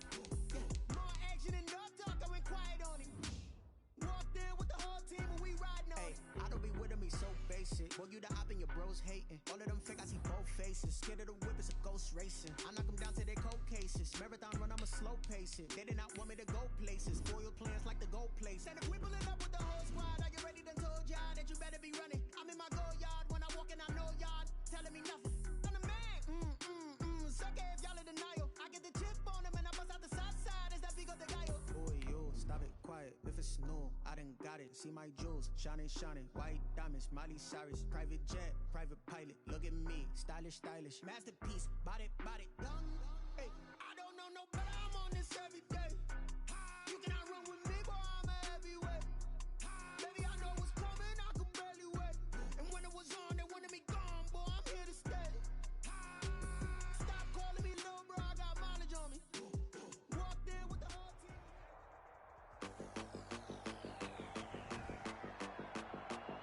Today, from Nissan Stadium in Nashville, Tennessee, it's Week 6 of the NFL on EA Sports.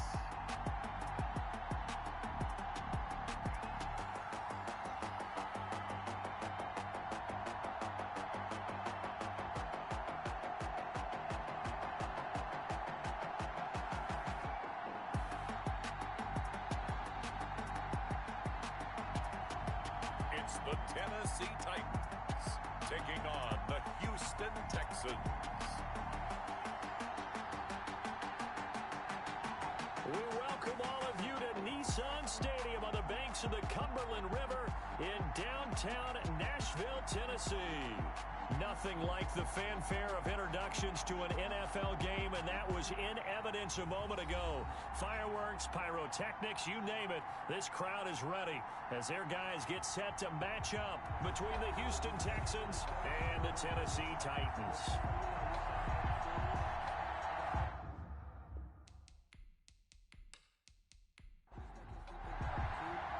Set to go now in Week 6 of the NFL season, and we are underway on EA Sports. And not much happening on the return as he'll get this to about the 23.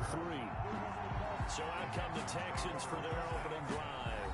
They'll be led out by a former Pro Bowl quarterback out of the University of Georgia, Matthew Stafford. And what a performance he is coming off of. I know that this is a different era of football where we're throwing it around a heck of a lot more, but still, over 500 yards passing. 500. That's phenomenal, incredible. Let's see if he can take the last forward and have another similar performance. And he will find his way forward to about the 23-yard line. He'll wind up getting a yard on the game's first play at second down. A gain of a yard. The numbers for Bell on the ground of the game last week. 24 carries, 91 yards, and a touchdown. He's having a nice season, and he knows where he ranks in the league. Don't ever let a running back tell you that they don't know that. They do.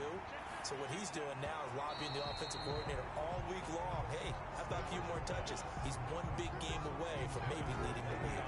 Brandon, we saw these defenders flying to the football in their win last week, and nothing has changed. They're still moving around quickly and forcing incompletions. So trouble already here on their opening drive. This is 3rd and 9. Out of the gun, Stafford. And that will be incomplete. So the defense able to get off the field here on 3rd down. And it's one of the goals of the game. They've got to be effective on passing downs. It's one of the few things defenses chart. How did we do on 3rd down? That's a nice start for them in this one. That'll go as a punt of 42, 7 on the return, and it'll be Titan football. So the Titans set to go to work for the first time. They'll be led out by their quarterback back in the NFL for the first time since 2016. It's Colin Kaepernick. You know what I did in pregame? I made sure I touched him as he went by. I want a little bit of what he's got. The golden arm from last week. Oh, how much fun was that to watch that game tape, all right? The number of touchdowns, what was that, 5 last week? Yeah. But 0 interceptions. So you think he's due to throw a pick, but I'm betting that he continues the streak in this game. 2 yards the loss, 2nd and 12. I like the idea to mix it up from time to time because, let's face it, you can't be predictable. But the execution was a little lacking on this one, right? They might want to go back to the drawing board with that call.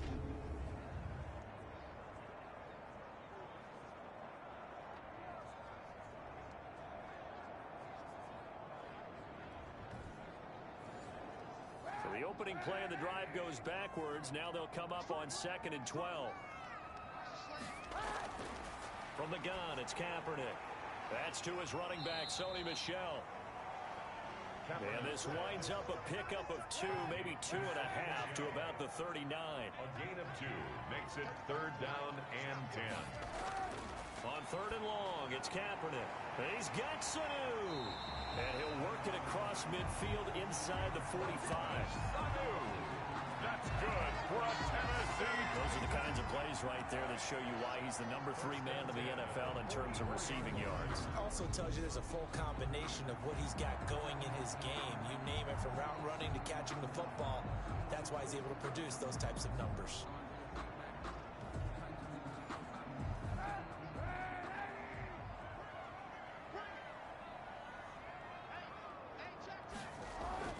They go play action here on 1st down. He's just going to dump this one off to his fullback out of the backfield. Not able to go anywhere that time. 2nd down. Brings up 2nd and 10. At the 10. Again, they'll throw with Kaepernick. That's into the hands of the tight end, Boyle. He'll get only 3 there, so it leaves him with a 3rd and 7 ahead. It's 3rd and 7. Again, it's Kaepernick. He's going to find his tight end, Boyle. And he will have a Titans first down as they're able to get the 3rd down conversion. Back-to-back receptions for him, and it's another first down. Okay, I'm not so great at math, but I just looked over at our statistician, Marvin, and he signaled to me 5 for 5 to get things started here in this opening drive. Where I come from, that's pretty good. That is pretty good. Now, what do you do defensively to adjust? Well, this is where you got to make a decision as a defensive coordinator. Do you really get after the quarterback, or maybe you tighten down on the receivers, bump them off of their routes, chip away at their timing, so things aren't as precise as they've been so far in this game. 11 more yards that go around, a first down as well. 14-yard line.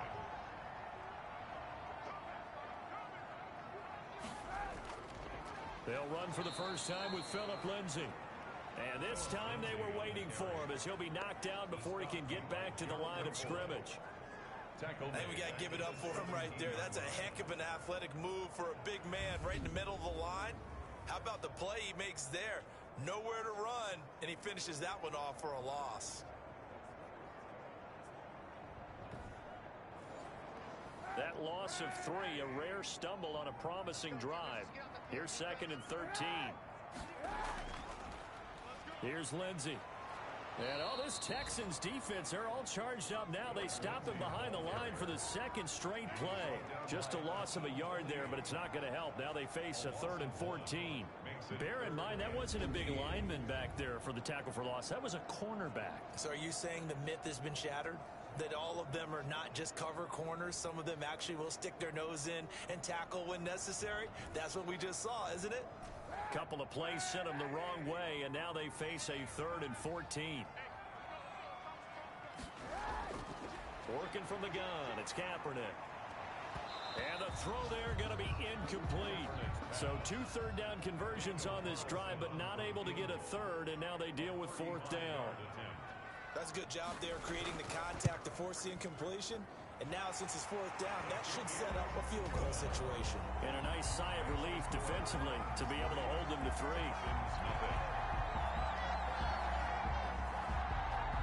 So the opening drive does yield points, maybe not the 7 they wanted, but they'll take the 3.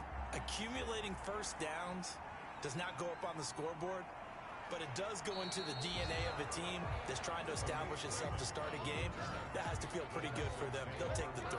Yeah, they have 3 first downs and 3 points. So now we get set to see Houston for their 2nd drive of the ball game. And the last drive, their first drive, 3 and out. What changes here, if anything? I think it's making sure the guys that you trust the most with the ball, the biggest playmakers you have, that they touch it on this possession to try and get things moving. So get it to the horses. Without a doubt. They're the ones that typically end up in the end zone. Just a yard on the first down carry, so it's 2nd and 9. 1-yard gain. Brings up from the gun. Here's Stafford. The 25-yard. And that'll be incomplete. Took a pretty good shot as he tried to pull that one in. Couldn't hang on 3rd down. Throwing on 3rd down, Stafford. That's caught by his big tight end, Mike Gesicki. And he will be marked down short of the 1st as they get to him at the 29.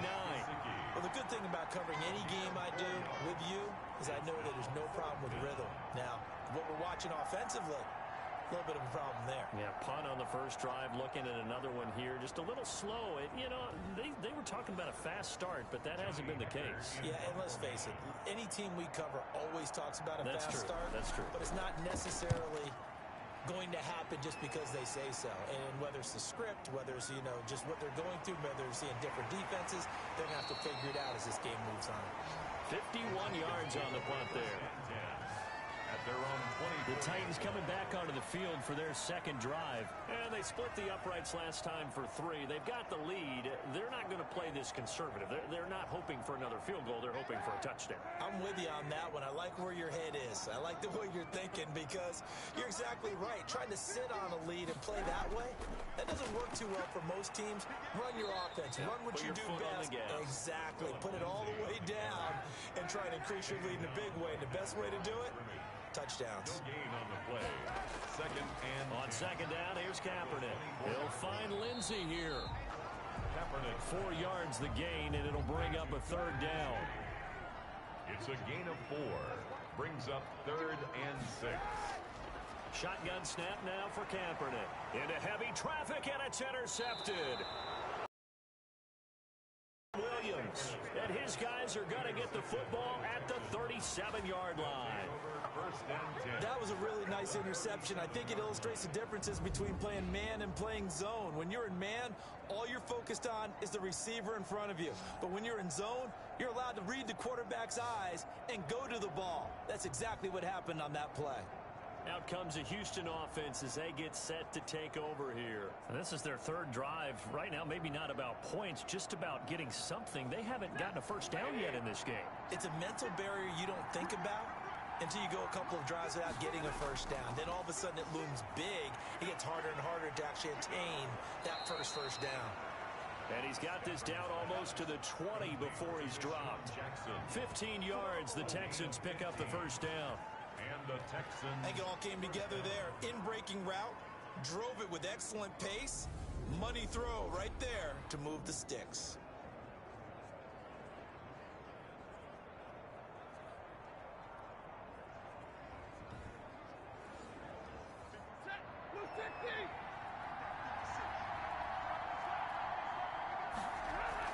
Now a first down carry by Bell. Give him a couple on the carry there. 2nd and 8. Le'Veon Bell, the ball carrier. He's brought down at the 20-yard line. A gain of 2. Brings up 2nd and 8. From the shotgun, it's a give to Bell. And he is going to get this close to the first down marker as he's brought down at the Titans' 15-yard line. It's a gain of 6, moves him to a manageable 3rd and 2 situation. All right, Brandon, I know we're in the early going here, but those kind of runs, they're going to open up a world of opportunities for this offense going forward. They're able to convert on 3rd down, and that sets up a 1st and goal. And that's well executed there on 3rd down, and I love the confidence that they had to let their tight end try and find some space in the middle of the field, right in their quarterback's line of vision. And QBs love to make that easy throw, and they hooked up there for a 1st down. And they've got 3 tight ends here on 1st and goal to add some extra mass. Now Bell. And he's going to get him about 3 yards closer. He's down to about the 2. From the 2 now, 2nd and goal. A gain of 3 brings up 2nd and goal. At the 2. Stepping up, he's going to keep it. And he'll be taken down by the face mask, it appeared. And yes, out come the flags.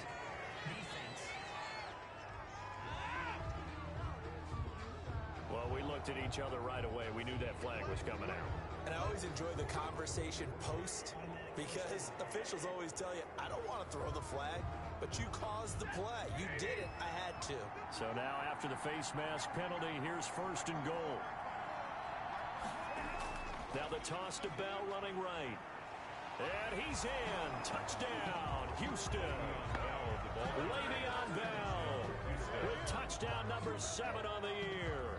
And the Texans have taken the lead. 2nd effort there. He was determined to find pay dirt, and he did.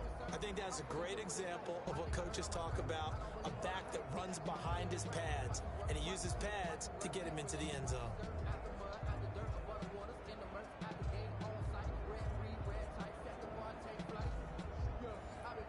Justin Tucker for the extra point.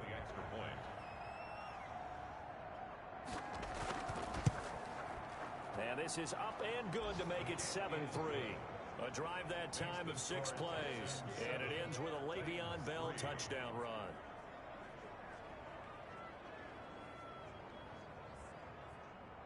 Justin Tucker now to kick it away following the touchdown.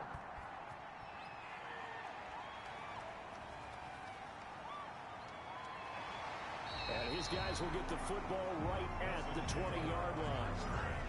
The Titans take over 1st and 10 at their own. Now Colin Kaepernick and the offense heading back out onto the field. And he'll look to rebound from the early interception that led to 6 points the other way. And when he threw the interception and he had to come to the sideline, I guarantee his first thought wasn't about the interception itself, but what could result. And I know he was thinking to himself, come on, defense, bail me out. Well, they weren't able to in this situation. Now he's got to go out and atone for it himself, but he can't force things. A look at the numbers a week ago for Lindsey. 14 carries, 52 yards, and a touchdown. They've won 2 straight games, and they've done it with the running game as the focal point of their offense. So in this contest, I don't think about doing anything else. I continue to ride the hot hand that I've established and lead with the runners. It appears he'll be a few inches short, so 9 yards on the gain officially, and it'll be 3rd down. 3rd down.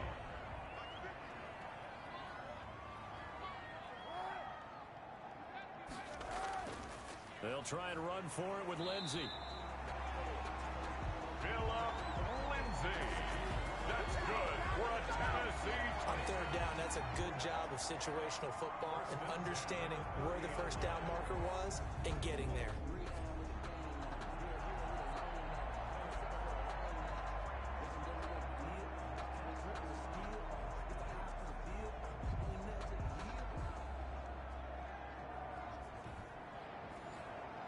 So 1st and 10 now from the 30.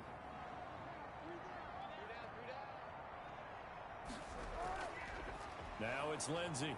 And they take him down, losing yardage back at the 27. It's a loss of 4 there, bringing up 2nd down. Oftentimes when you see a running back get bunched up in the backfield, it's usually because the defensive tackle is eating up blockers for others to make the play. Not in this case.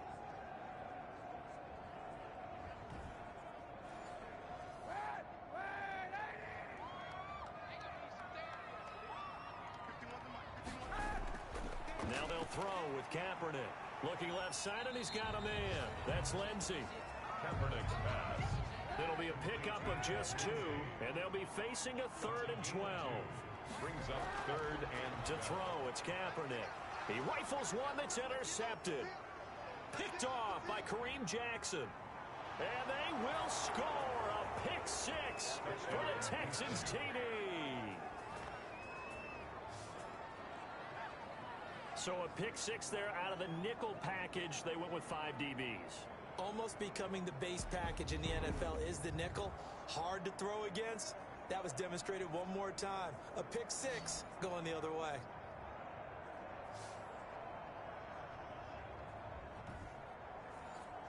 Tucker now to add the point after. The extra point.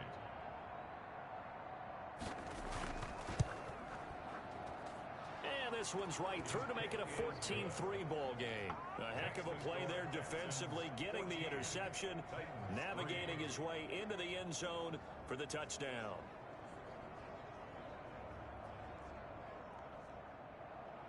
So they'll get another shot on offense following that pick 6, and now the kick is away.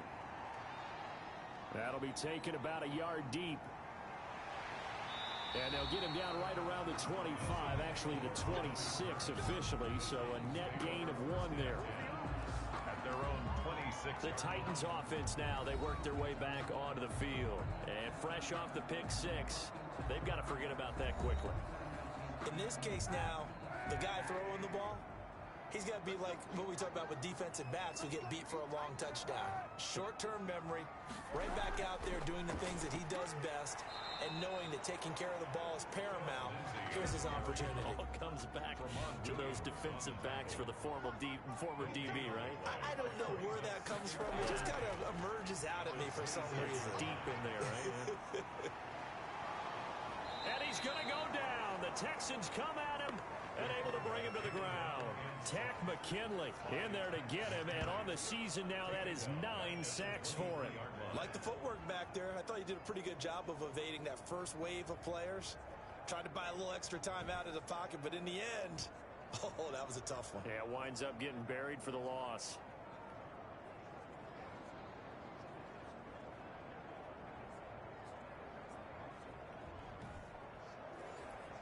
Here's 3rd and long. Kaepernick needing a big play to counteract the sack.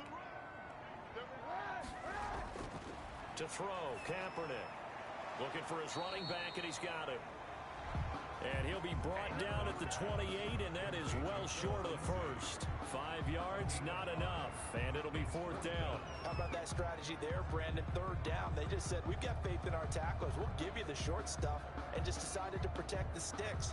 So every time I hear fans telling me tackling's not a part of the game anymore, plays like that, I can clip and save and show them you have to tackle well if you want to be a good defense. So on 4th down, here's Sam Cook to punt it away. He was called on 3 times in the win last week as his first one here's away. On the return, Jackson. And he'll be out of bounds across the 30-yard line. It's a 45-yard punt, but a decent return there of 9 yards. And the Texans will take over with a 1st and 10. They'll start out on the ground with Bell. Found a little room there as he's up to about the 37. Tackle made by Eric Kendricks.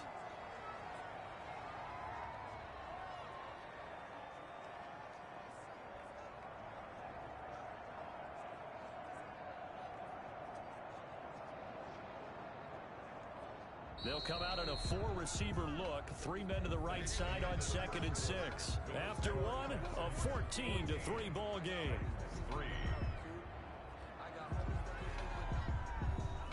From the 37, they work on 2nd and 6. Now a draw play. This is Bell. And he'll fight forward maybe to the line of scrimmage, but that's all. No gain on the play there, so they're left with a 3rd down and 6. No gain on the play. A shotgun snap for Stafford.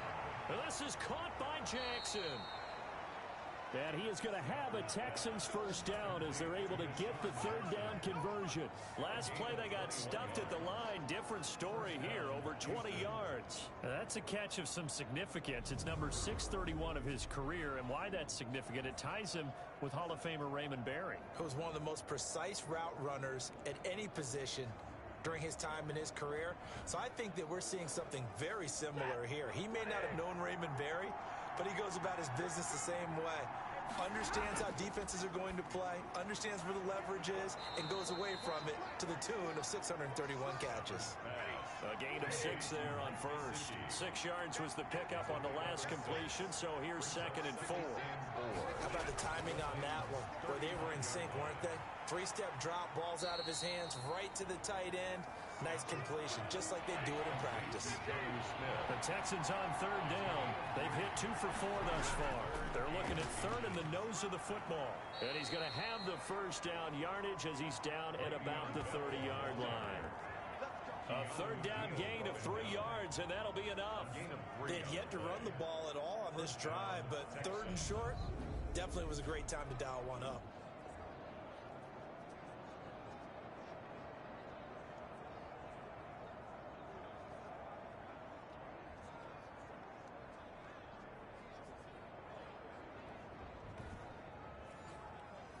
So 1st and 10 now from the 30.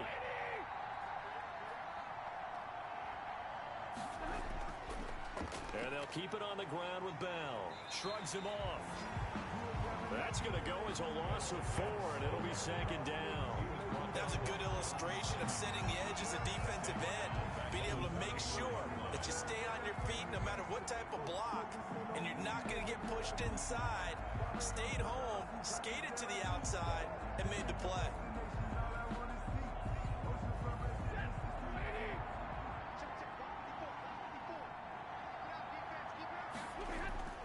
Throwing on 2nd and 14. Stafford. That's complete to his tight end, Mike Gesicki. They got to get to the 20 to keep the drive alive on third down. And it's third down. From the gun, Stafford. And he'll get this underneath to Bell. And he will not get what he needed as he stops short of the first down and around the 22. We can make this one pretty simple. Walked up all of his progressions downfield, forced to get it to his running back. But how about the way they ran to the football and knocked him down to force a 4th down?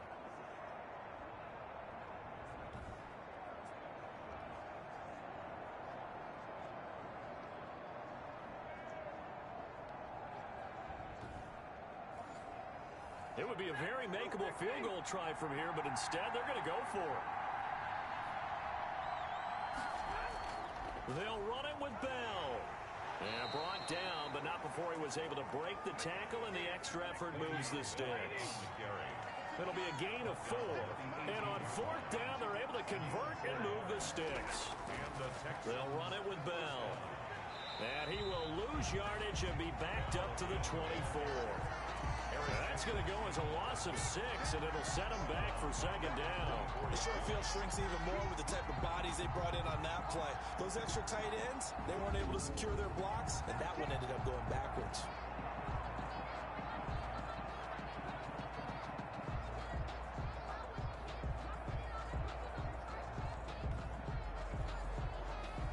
Second and 16.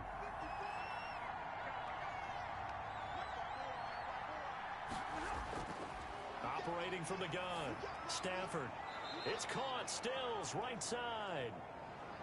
And he'll get him inside the 15 down to the 14-yard line. A gain of 10 yards. And it's third down.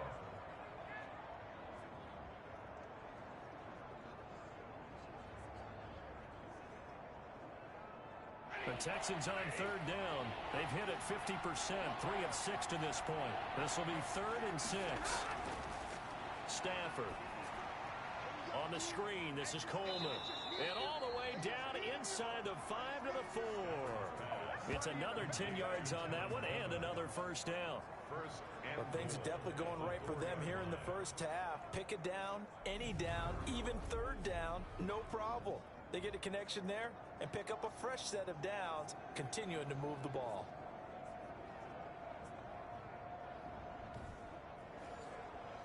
So another third down conversion, and now they've got a 1st and goal. They'll try and run for it on 1st and goal. And he's in for the score. Touchdown, Texans. Le'Veon Bell with his 2nd touchdown here in this first half. And the Texans will extend their lead. And always a good first half when you can hit pay dirt twice. And it never hurts to have that good feeling as the game moves on. Just think about halftime. If that's all he gets, he'll just sit there at the half and think, all right, 2 already. I can get some more. I can get some more. And he'll be encouraging his offensive line to create some space. Tucker now for the extra point.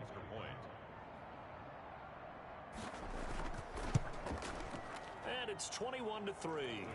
So that drive spans 13 plays. And it ends with a Le'Veon Bell touchdown run. Tucker now to kick it away following the touchdown. That'll be taken about a yard deep. And he's able to get this across the 20, but not by much, as he's marked down officially at the 21. At their own 21-yard line. Phillip Lindsay and the rest of the offense heading back out. He's had a good chunk of carries. Problem is for very little success. I don't want to put it all on his shoulders, but that's a big reason they're losing right now. Have to be very careful that he doesn't start pointing fingers. Offensive line obviously trying. The defense is doing a nice job against him today. When it's all said and done, it's all about the guy in the mirror. He has to get it done better going forward. See if he can look and do some soul searching now. 3 yards on the pickup there, and it'll be 2nd down. 3 brings up 2nd and Kaepernick going to throw. And he's got his man on the out route. And he's able to get out to the 32, brought down there. That one a 1st down pickup of 8. Here's Kaepernick. Giving it out left side to Sanu. And he gets this up across the 35 before he's out of bounds. 5 yards on the catch there, brings up 2nd down. A gain of 5 brings up 2nd and 5.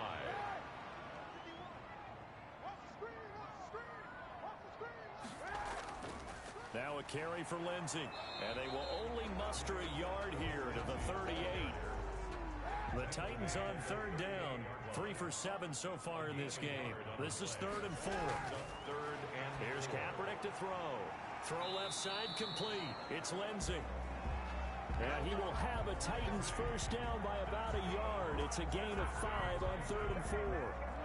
Well, they certainly made a point of getting him involved in the passing game here in the first half. They must have seen something in the scouting that said, hey, we can capitalize on him getting the ball possibly in the open field. And I think in the second half, that may loosen up the defense a little bit to get the running game going back inside.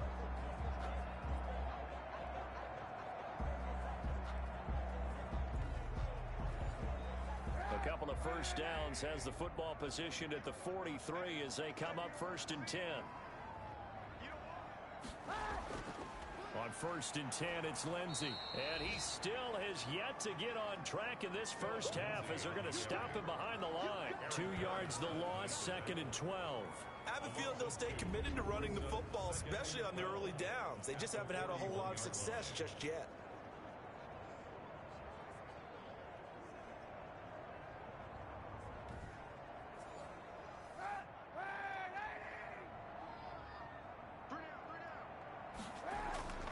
They'll try the draw, Lindsay. And his rough afternoon continues. He's going nowhere again. Taken down. Call it no gain there, and now they're looking at a 3rd and 13. Brings up 3rd and 13. Now Kaepernick. And for the 3rd time here in this half, it's intercepted. Picked off by Kareem Jackson. And they will score a pick 6 for the Texans TD. Partner, what we just saw, that's a great example of a team that was really amped up. They've been playing so well, yet they didn't get overexcited and have a bust on defense and gave up a big play. Instead, they created their own big play with a pick 6. This one may be over. Yeah, it's just the first half, but that lead has swelled to the point where you're wondering if it is over already. Now Tucker to add the PAT. Extra point.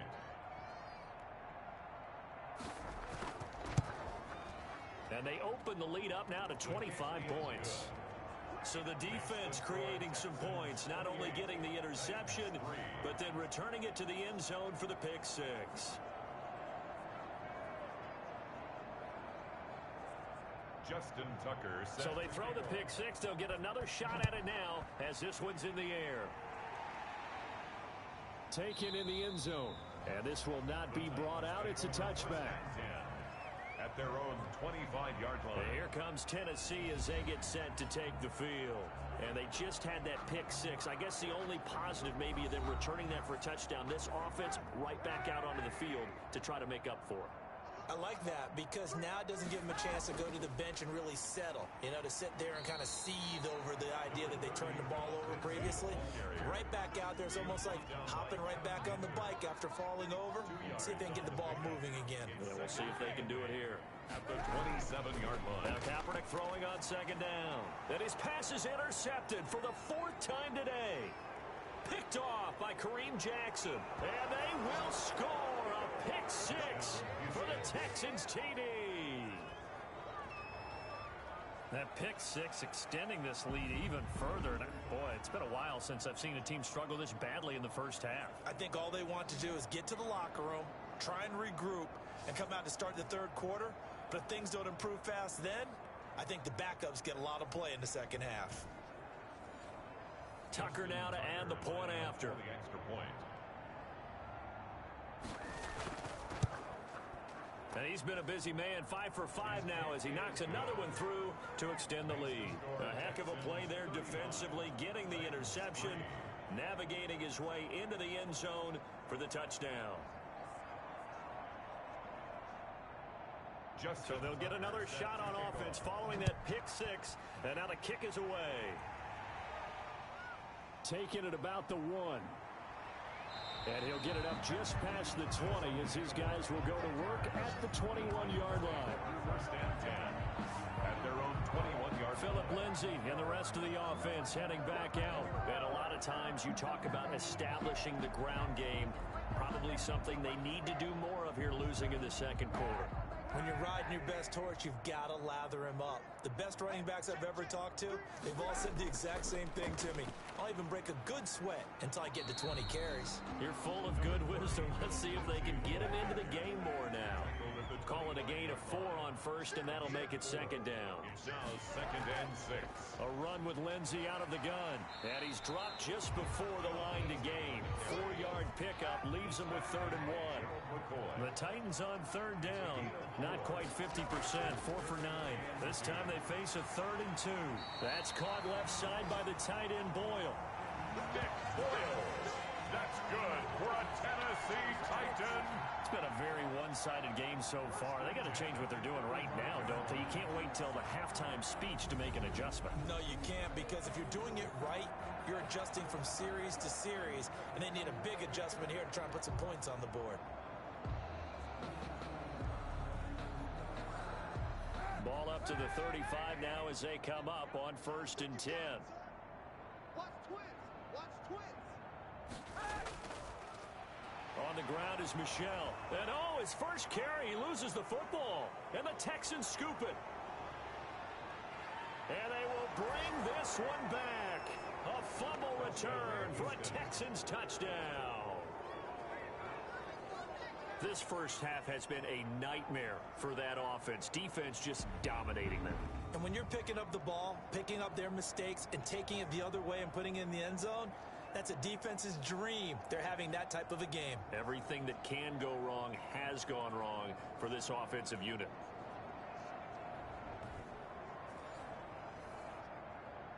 So we've got a challenge. Our referee's going to take another look on the tablet.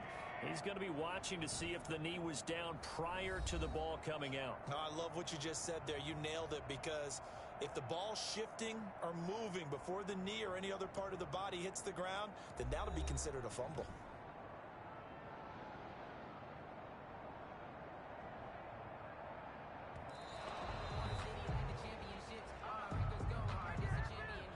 Tennessee offense about set and ready to go. And in just about every game we see, partner, what do we do when we look at the stat sheet? We go right to the turnover differential. Without a doubt, because when we see that pretty much tells the tale of the game. And I know there's still plenty of time to go, but you've got to take care of the football in order to win it. The Titans on third down. They've converted 6 times and could use a 7th here. This is 3rd down and 12. And now here is another interception. Picked off by Aqib Talib. And nearly a touchdown as they finally stop him down at about the 3-yard line. They'll take over. He had his eyes on the end zone. He got close. At least he set the offense up nicely, but he's probably mad he didn't take that one to pay dirt. I agree with you, and you know he's going to get teased because he didn't get it all the way into the end zone. But if they don't score now, if they don't get a touchdown, he won't just get teased. They'll be glaring at him. How'd you not score? And Le'Veon Bell making his way back out onto the field now. We're in the second quarter. They've got the lead. The lead, though, not so much because of the ground game, because of their air attack, Charles. So what they're seeing so far is the possibility. And he'll take this one in for a Texans touchdown. Le'Veon Bell on his way to a monster game. 3 first-half touchdowns. And this offense continues to pour it on. This is becoming quite the half he's had here. Remember in our pregame meetings, they talked about wanting to run the football and staying with it?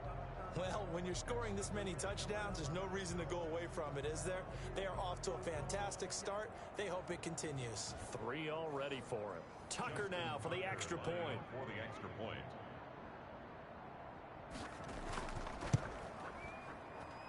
And the route is on here in this first half. Well, they got the ball in great field position. 1 play later, boom, end zone.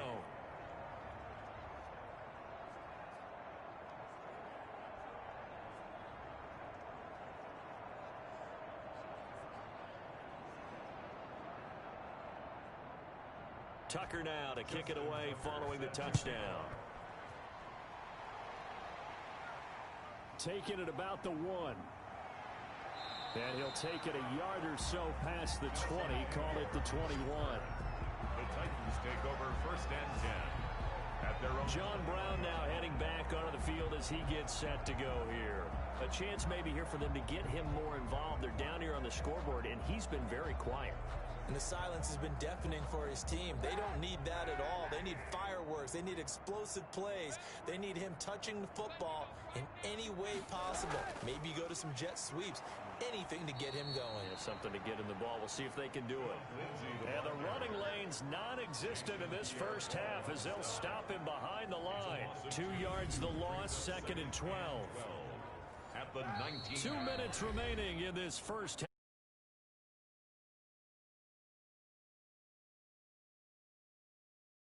We'll join Jonathan Coachman and the gang in Orlando. Coach will have stats and scores from the early games going on here around the NFL.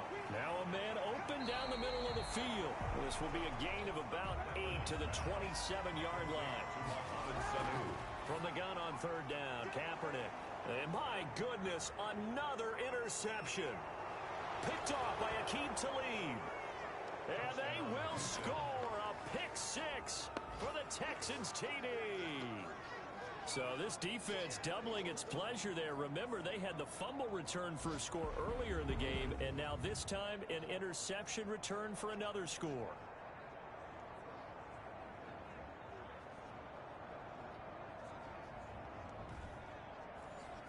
Now Tucker to NT.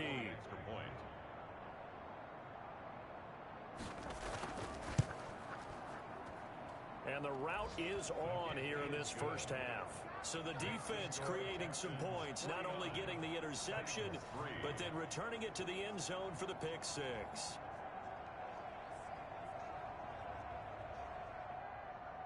So they throw the pick 6. They'll get another shot at it now as this one's in the air. Fielded a couple yards into the end zone.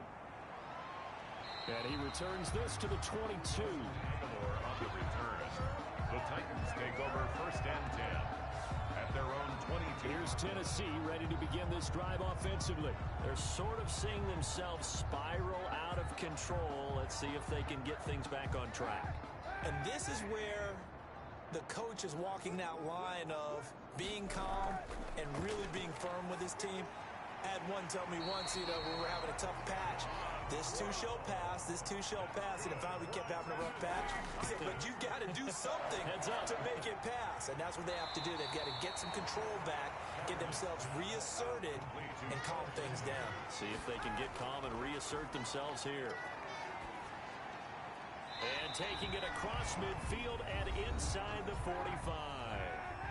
The Titans going to use the first of their timeouts, as the clock will stop with 55 seconds to go until halftime. He's going to find his running back. It's complete. Now Tennessee going to use the second of their timeouts, as the clock shows 50 seconds to play here in half number one. This offense finding its legs now. Here's another 1st and 10. Kaepernick to throw again. Under pressure, and he will go down. Sacked back at the 38. Takk McKinley has now recorded 10 sacks on the season. On these types of plays, we're always looking to assess blame. Okay, where did it break down? Sometimes it's just a great play.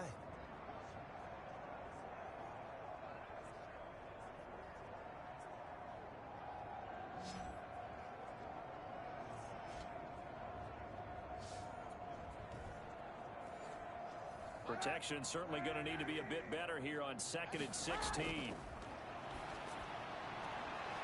Connects with Sanu right side. Kaepernick's pass complete. All that practice time came to fruition on that play. All those timing routes that they work on through training camp, OTAs, minicamp, and just regular season, they got it done on that one. An outcut, ball was delivered, and picked up the completion. And they're going to mark him down short, maybe by about a yard, if that. It's a pickup of 13, but they're still a bit short, and it'll be 4th down. Daniel Carlson on for the field goal. A 41-yard. Carlson able to put this one through, and that will do it for this first half. All right, hang on. We'll jump over halftime. Justin Tucker. Here's Tucker now out to kick this one away.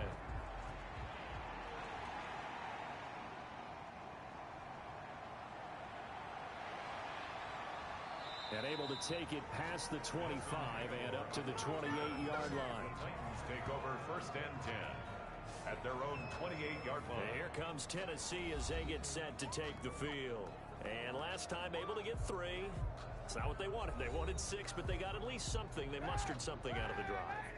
They'll take it. I like the way you've described it. Not ideal, but they'll take it. Anything to put some points on the board. But this time on offense, they don't even want to see the field goal kicker trot on the field. They want that ball in the end zone. Yeah, they'll be going for 6. I think this running game, or should I say lack of one, is making this defense look better than what they really are. First play of the drive goes the wrong way. Here's 2nd and 12. From the gun, it's Kaepernick. And he's got his man out of the backfield. That's complete. And the Texans scoop it. Kaepernick's pass complete. Fumbled on the play. But he has been a workhorse for them in this game, and ball security hasn't been an issue until that point. Yeah, and let's face it, when he's going to carry the ball that many times, he becomes more and more of a target for the defense, knowing that he's going to be the primary guy. They'll just send more and more players towards him, trying to make sure they knock the ball free.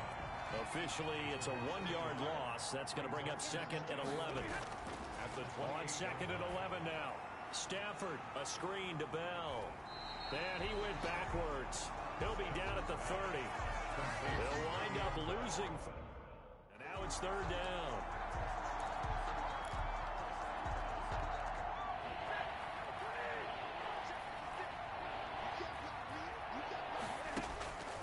Out of the gun, Stafford. Wide open receiver, complete. And he is going to have a Texans first down as they're able to get the 3rd down conversion. A big, and that is caught. Touchdown, Texans. Kenny Stills, his 4th touchdown on the... Tucker now to add the point after.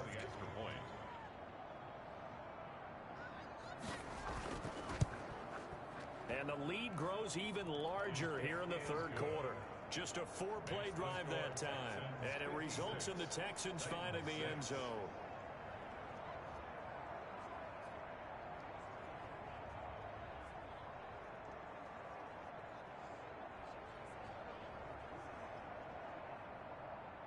Tucker now to kick it away following the touchdown. That'll be taken about a yard deep. And the tackle going to be made right there at the 25-yard line. At their own 25-yard line. Here's Tennessee ready to begin this drive offensively. And last time, not only the turnover, but that turned into 6 points. They got to make up for that here. We always hear about empty possessions, but some are worse than others. You can have an empty possession, punt the ball away, get yourself set to play defense, but when you turn it over, it changes momentum, and when they take it downfield and punch it in on you, that's a bad possession all the way around. Yeah, but you're hungry to get back out there, aren't you? You better be, because otherwise, it's going to be a long day for you. On second down, a run with Lindsey. And there just continues to be nowhere to run. He's bottled up again at the line of scrimmage. Right at the line of scrimmage. Officially nothing on that one, no gain, so they're left with still 10 to go on third down. Screen pass to Lindsey. And they get him down, but not before he takes it across the 40-yard line. Give him 16 yards there, a Tennessee first down. Titan. First and 10 at the 41-yard line. To throw is Kaepernick. That's into the hands of the tight end Boyle. And he'll get up near the 45. They'll spot it at the 44. They'll contain him to just 4. Second down. Second and 6 at the 44. Now Kaepernick. And he will find his man on the outside. Kaepernick's pass. 4 yards on the completion, and it sets up a third down. It's a gain of 4. Makes it third and 2. They'll try and run for it. Here's Michelle. Well, they hit him in the backfield, and he will not escape. And that is not going to get it done. This will be a 2-yard loss on the play. And it'll be fourth down. This defense is just flat getting after it. They have not given up much of anything in the run game. Case in point right there.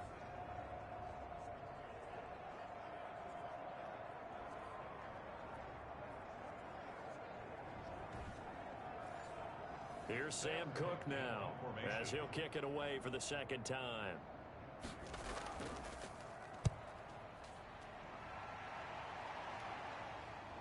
With it is Jackson. They'll score that a 36-yard punt, and possession will switch hands, first and 10. And we put our focus now on Le'Veon Bell. I guess it kind of goes without saying at this point, but he's had a great game, as we like to say, a nose for the end zone, no doubt. Continues to find it throughout this game, and I'm sure he's got a nice place to live. He might want to make an offer on the end zone for a second home, because that's what it's been like throughout this contest. He knows how to get there, and boy, he looks happy when he does. He's already bought all the property in the end zone. That's the problem. He's going to sell to himself now. So after the incompletion, second and 10 from the 22. To throw again. Stafford. Now they go screen. It's complete. And he'll be out of bounds across the 30-yard line. 9 yards, not quite enough, and they'll be left now with third and 1. And it's third down. They'll try and run for it with Bell. And the lane closes quickly for Bell, and he did not make it. Now after the play, it looks like there's a Texan here slow to get up.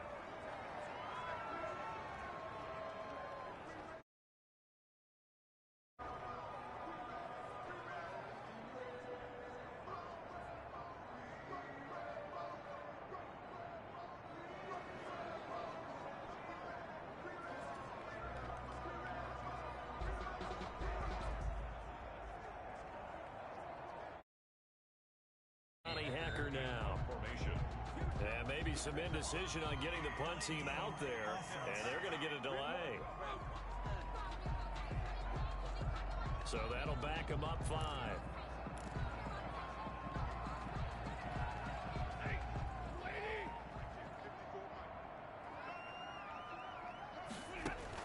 They are going to go for it. It's Stafford.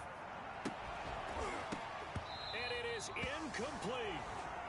So certainly an interesting call there to go for it. And the Titans, they...